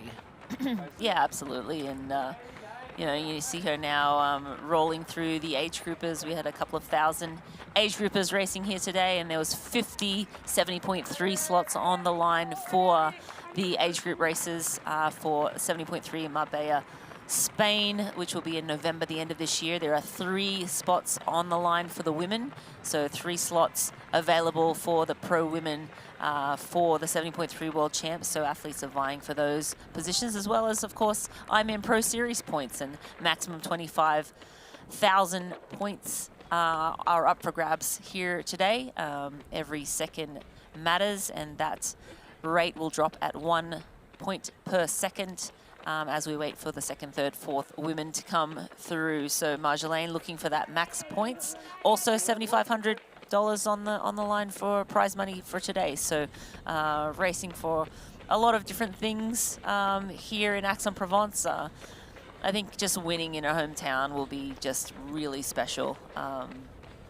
Yeah, I'm excited for her. It's always wonderful to have hometown heroes play out their childhood, or maybe, probably not childhood dreams, as Marjolaine mentioned earlier. She didn't think she would be a professional triathlete. She kind of did a triathlon and then was like, oh wait, I'm pretty good at this thing. So has followed this this sport after that first performance when she made the world champs as an age grouper. You see Lizzie Rayner here sort of starting to be a little unsteady on her feet, a couple of little potholes and uneven sections on the road, and that mixed with very tired legs at the end of the race. And carbon shoes kind of can be a little unsteady, but not long left to go. You've got to talk about the stack heights too, because when you're running around corners, you've got to be very, very careful. And sometimes, the cracks in the roads or different, levels of the surfaces when they, lap over, that's going to be an issue as well. But they're definitely giving the runners an advantage these days. We see Lena Meisner right now getting the job done in third place. So Lizzie Rayner hanging on to second place nicely. Lena Meisner from Germany in third place. Marta Sanchez and Lisa Perderer are still running along there in a little bit of a battle there, but I would say there's more of a battle going on for third and fourth place with Lena Meisner and Marta Sanchez, because it is only, down to about 25 seconds at the moment, which is, something that can come down very quickly, but it was down at 18 seconds, so it is going out the other way. So Lena Meisner might be coming good again, but this young lady right here, Marjolaine Pierre, well, we know she's been good all day long. She's been absolutely rock solid for over 4 hours now, and just looking as though she could probably go out and do the whole thing again. She does. She's very poker faced. She doesn't really show much pain or really anything. I think she's been able to be kind of in cruise control. She hasn't really been tested on this run. She was able to sort of run out at a nice pace. She held that lead. And again, being a local, she would have had many people giving her different splits out there on the course, knowing that no one is making inroads on her. She could really just keep her own, her pace going and not really have to accelerate at all. So I think she's kind of been in just right in her comfortably uncomfortable zone right now. And she's almost at the finish line. 0.7 of a mile, 1.2 kilometers left to go for Marjolaine Pierre. Got an age grouper sitting right behind there, just using that as pace. And I tell you what, that's a pretty hard pace to keep up with. So well done to that age grouper at this point of time. So Marjolaine just running there, making that right-hand turn, coming up inside of the last kilometre now. We can tell you that she's at about 1.1 kilometre to go, just about 0.7 miles here. So we're around about 3 minutes and 45 seconds away from seeing our first women's athletes getting across the finish line here. Marjolaine Pierre doing a great job of it now. The crowd building in Aix-en-Provence. It's a beautiful spring day, just approaching the summer months, and it does get very, very warm down here in the summer months in Provence. But today, perfect race conditions. We started out with a very cool morning. We did have a little bit of steam coming off the lake down here this morning. Marinda started at 12 degrees Celsius. Now it's warmed up to about 23, 24 degrees Celsius. Absolutely perfect race conditions. Very, very light winds. But the crowds have been spectacular around here today, especially for our French athletes. And Marjolaine, you know that she is going to get all the crowd's attention when she comes down that finish line with just 800 meters to run. Yeah, you see her now. She'll zip up her suit. 800 meters to run. I used to think 2 times around the track when we got to the 800 meter. That's no problem. We've done that a million times. But she is now... What's that in yards? Yards, no clue. Oh, come on. 448.80. Yeah. Come on, man. That's true, yeah. Come on. I'll translate for you in the Imperial. Thanks, Welshie. Yes, Marjolaine Pierre, now 600 meters to go. She is making her way to that finish line, and she is going to be greeted by some incredible crowds down here in Aix-en-Provence. Friends, family, I think everyone has come out to support this young woman, and she has put together a phenomenal race here today.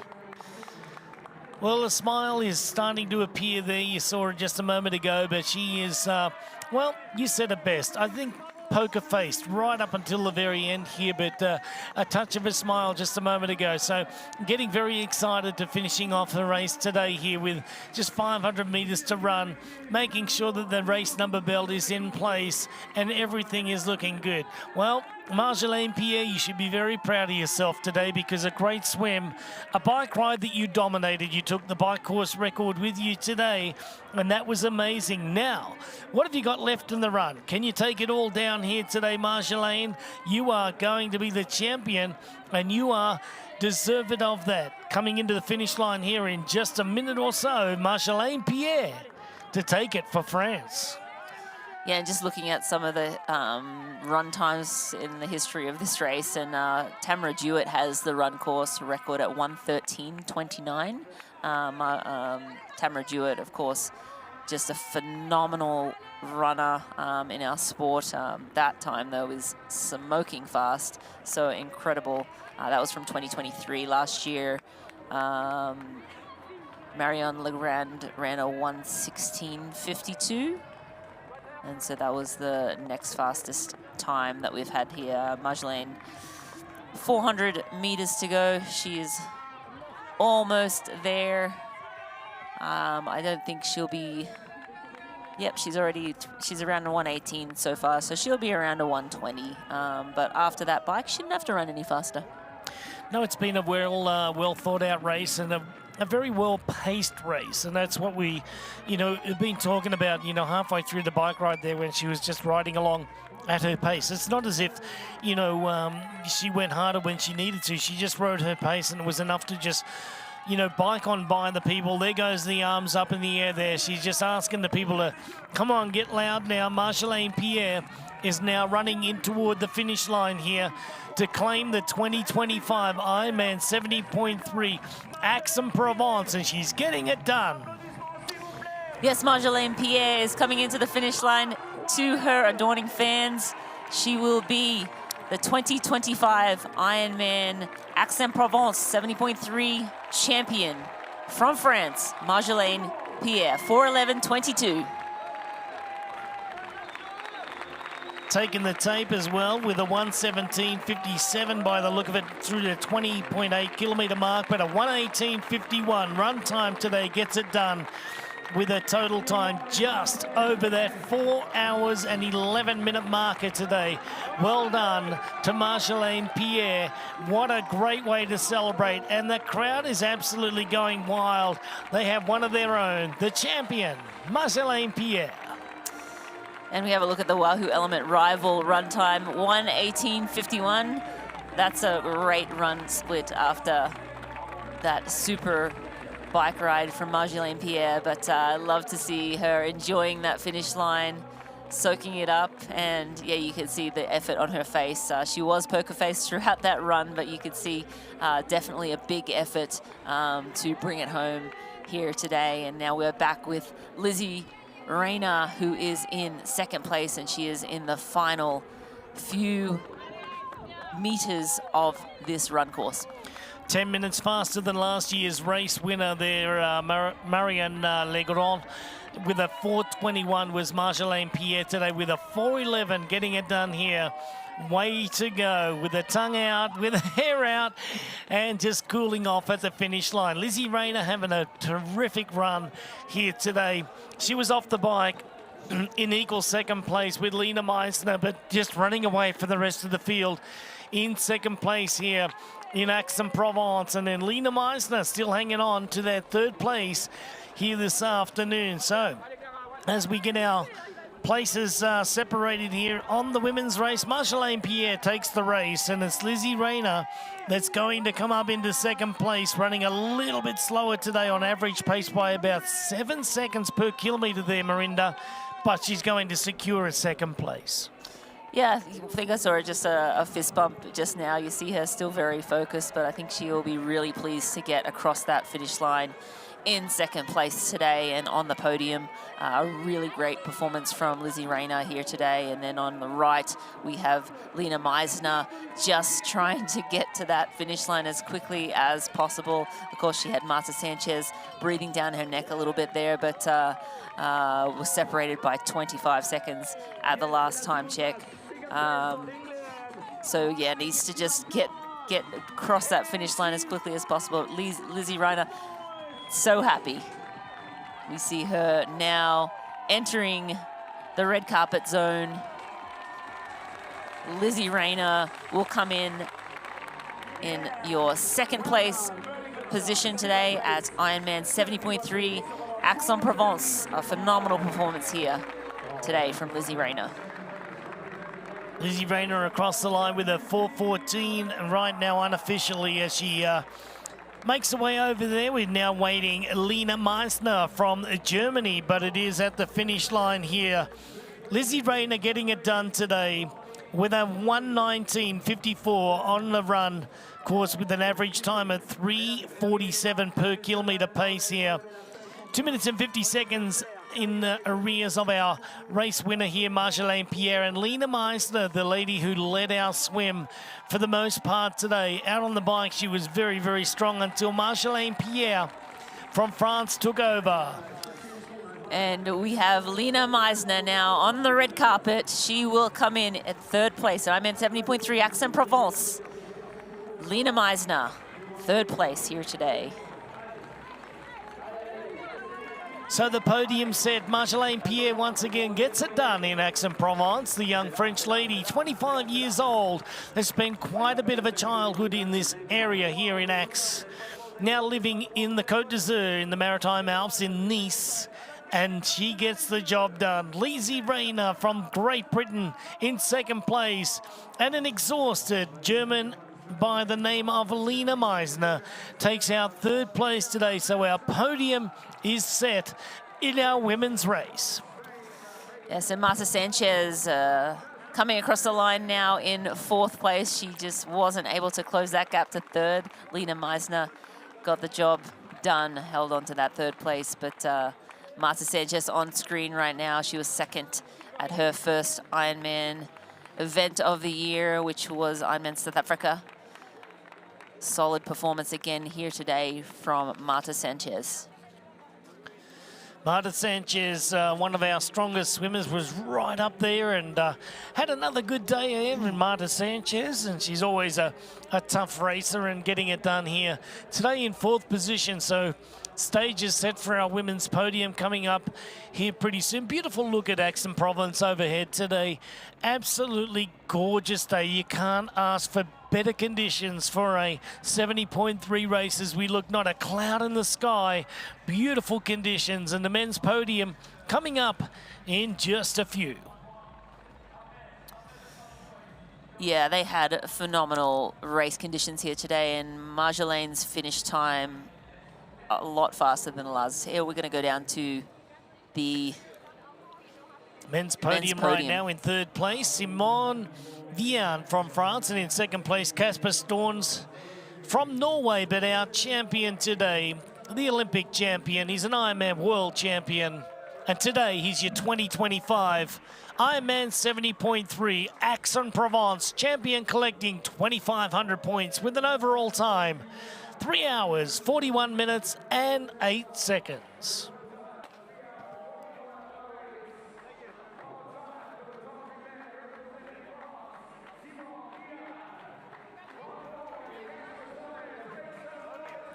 And they are handed the Athletic Brewing beers. They will enjoy a post-race beer, or maybe just enjoy a post-race beer shower. Big smiles for Christian Blumenfeld, Kasper Stornes, and also Simone Vian. He's probably like, well, okay, am I allowed to do that to the champion? But don't worry about it, Simone. You've had a great race today. Yeah, fantastic race from Simone Vian. Christian Blumenfeld, another victory, and on his quest for Ironman Pro Series champion. We'll be going for the championship through 2025, or already completing Ironman 70.3 Oceanside, Ironman Texas, Ironman 70.3 right here in Aix-en-Provence. Next up for Christian Blumenfeld will be the Ironman Frankfurt race coming up in just a little bit, and then he'll be all guns blazing for the World Championship in Nice coming up in the middle of September, then on to Marbella, the 70.3 World Championship. So Blumenfeld takes the crown again. And on the women's side of things, Marjolaine Pierre with an impressive racing style today, picking up the gold medals. Blumenfeld for the men, Pierre for the women. Here's Elizabeth in the middle of the perfect workout for her. To create it, we analyzed her biometrics and genetics, her recovery rate, injury risk, and aerobic potential, her recent training sessions, the temperature, humidity, and elevation, the demands of her next race, and billions of data points from athletes just like her. With TriDot, Elizabeth gets faster. And what does she have to do? I just opened TriDot and did my workout. TriDot. We do the technology, you do the training. Beyond the finish lines, our commitment goes the extra mile. We are the IRONMAN Foundation. We've given back more than $55 million to support our mission of leaving a positive impact throughout race communities. Without our amazing athletes, volunteers, and givers, we wouldn't be where we are today. Together, let's continue this journey of impact. Join the IRONMAN Foundation and be a part of something extraordinary.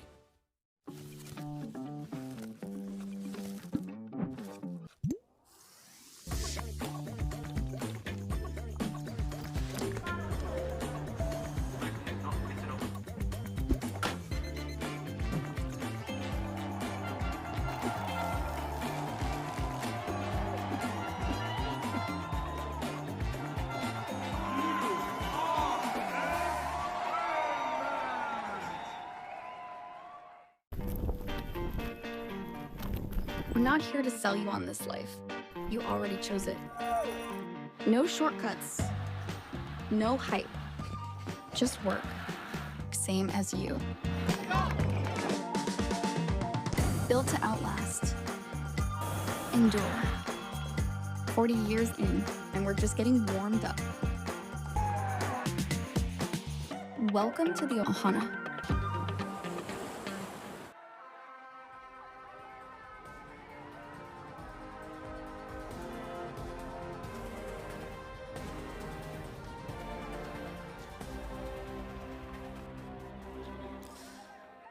Ironman 70.3 Aix-en-Provence is brought to you by Breitling. Aspire for the ultimate finish line reward. And by Nirvana. Enhance athlete event experiences powered by Nirvana. Treated to two fantastic races today, all kicked off in the very early hours here in Aix-en-Provence. It was Jonas Schomburg that raised up first out of the water on the men's, but Brinder got into transition a little bit earlier. We can see that now points available still on the men's race there. 4:27 up. It's already ticked by. In the women's, we've got 1,850, but we're going to go down to our women's interviews in just a few seconds here, so the time is still ticking. 4:22 on our women's clock, 4:23, and here we go. Post-race presentation with the Ironman 70.3 Aix-en-Provence Pro Series, and an absolute fairy tale of a finish for a young lady that used to study here in Aix. She raced here as an age grouper in 2019. You came second in that race from there, and that's just 6 years ago. 6 years later, Marjolaine Pierre, you must be over the moon that you've won a race in France, in a town that you know so well. Yeah, there is so much history here, so I'm so glad and so happy to be able to put my name on this race, especially with the stack field. I raced on my own, so it was like a good training day, but on the race day with so much cheering from a lot of people, my family, friends, so it's so special. And with this finish line, like, it's so beautiful, so I'm super happy to have a nice picture. So when you come back to a race that means so much to you, a place that you've studied in and you have so many friends and family here, but also being French and winning in France must be a very special feeling. How good is that? I struggled a lot with a lot of injuries, so it was quite hard to be back into my training and my rhythm. I doubt a lot on myself, and I'm just so happy to race with my horse. We train so many hours every day. So yeah, winning here is just amazing and so special. So I can't wait for the after race and the party. At the pro panel, we were talking about the fact that your hair is your superpower. I really think it is. 2,500 Pro Series points. Congratulations. Thank you, and see you in Hamburg in 2 weeks. So there we go. That is our champion here in the women's race. An incredible result for Marjolaine Pierret, winning in what is practically a hometown because she studied here. Let's chat to the young lady from the UK. She's someone who was out miles ahead in the run, or she was right up there the whole time in the run. Had a really good run split and changing chairs, but joining me, Lizzie from the UK. You must feel amazing. Yeah, I don't really have any words. Amazing. Pro Series racing, your first Pro Series race here for the year. You got some good points. You weren't far behind. I think you were maybe a minute or so behind. That must be really good news and a good way to start the season. Yeah, really good. I won't do any Ironmans, so I'll just do what I can with 70.3s. Last year it put me in the top 50, so yeah, I'll go for the same thing this year. Congratulations, Lizzie. We're going to let you go and relax. Well done to you. She was a young lady that we met at the pro panel here in Aix-en-Provence. She was very confident. She promised us she was going to give us her best effort, and she certainly did that. From Germany, Lina Messner, it is so good to see you. Well done. Third place on the podium. Good points for you. A bit of an emotional finish. How are you feeling? I'm feeling incredibly tired. It's been a tough day for me out there. I think I died a thousand times, especially on the bike. The girls really put down the pressure, and I just tried to hang on, and on the run I felt quite empty. But yeah, I managed to sit in third. I'm quite happy with that. One of the beauty things about the Pro Series racing is the fact that it's every second counts, every second matters. You weren't far behind. You're doing well for the rest of the season. I don't know if I'm targeting the Pro Series as a whole because I'm not doing like full distances, and I think to be in a good ranking position you have to do full distances, but I'm racing 70.3 Kraichgau next week, so I'm taking it step by step, and we'll see which Pro Series race is next for me. Well, keep scoring those points. Maybe we'll change your mind. Lina Messner, third place in Aix-en-Provence. Well done to our top three out there today. Great racing in our women's race. Marjolaine Pierret, once again, Félicitations. Okay, let's go over to our winners right now, collecting 2,500 points. Christian Blumenfeld, Kasper Storns, also from Norway, with 24.69. And in third, Simon Viard at 24.22. Sam Dickinson picks up fourth, and Frenchman Pierre Lecour at 23.84.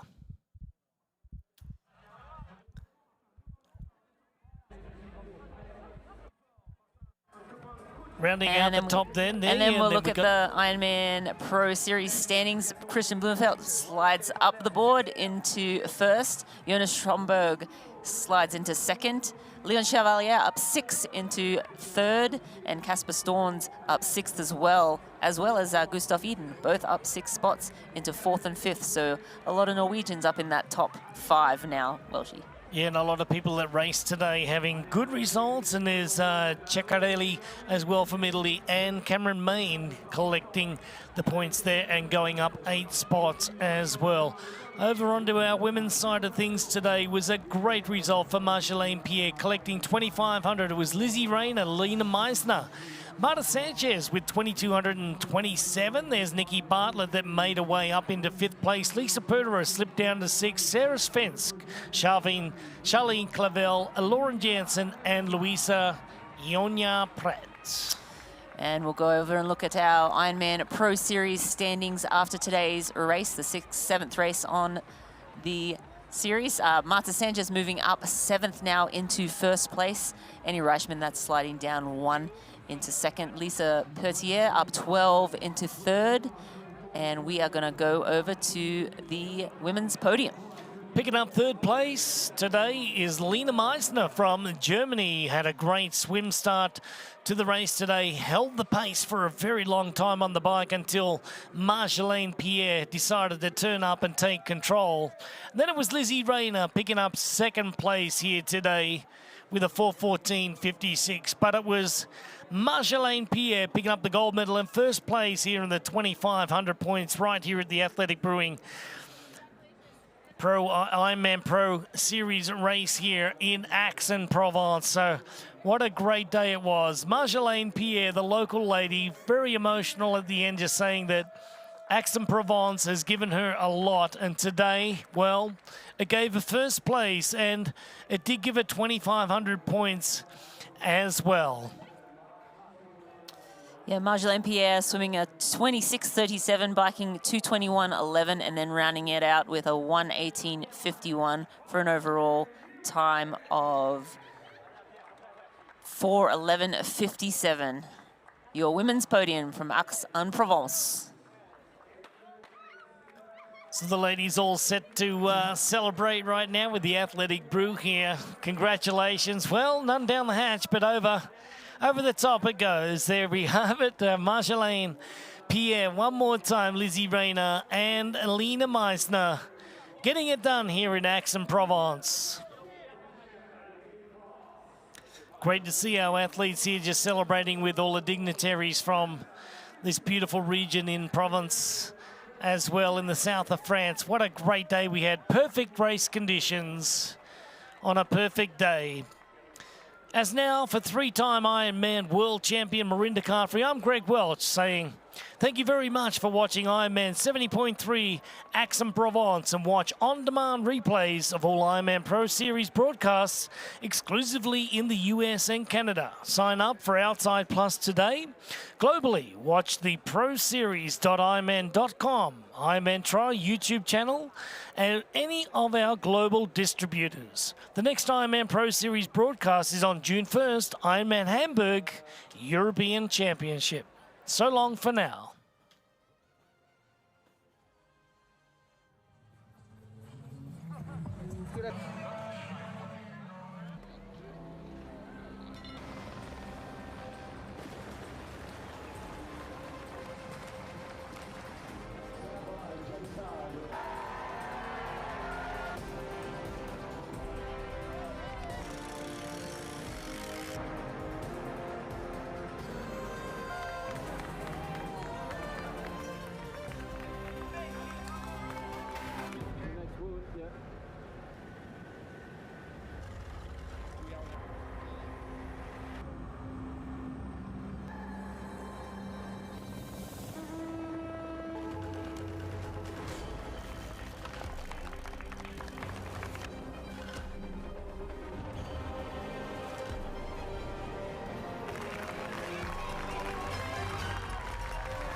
This copyrighted broadcast of World Triathlon Corporation may not be retransmitted, reproduced, rebroadcast, or otherwise distributed or used in any form without express written consent of World Triathlon Corporation.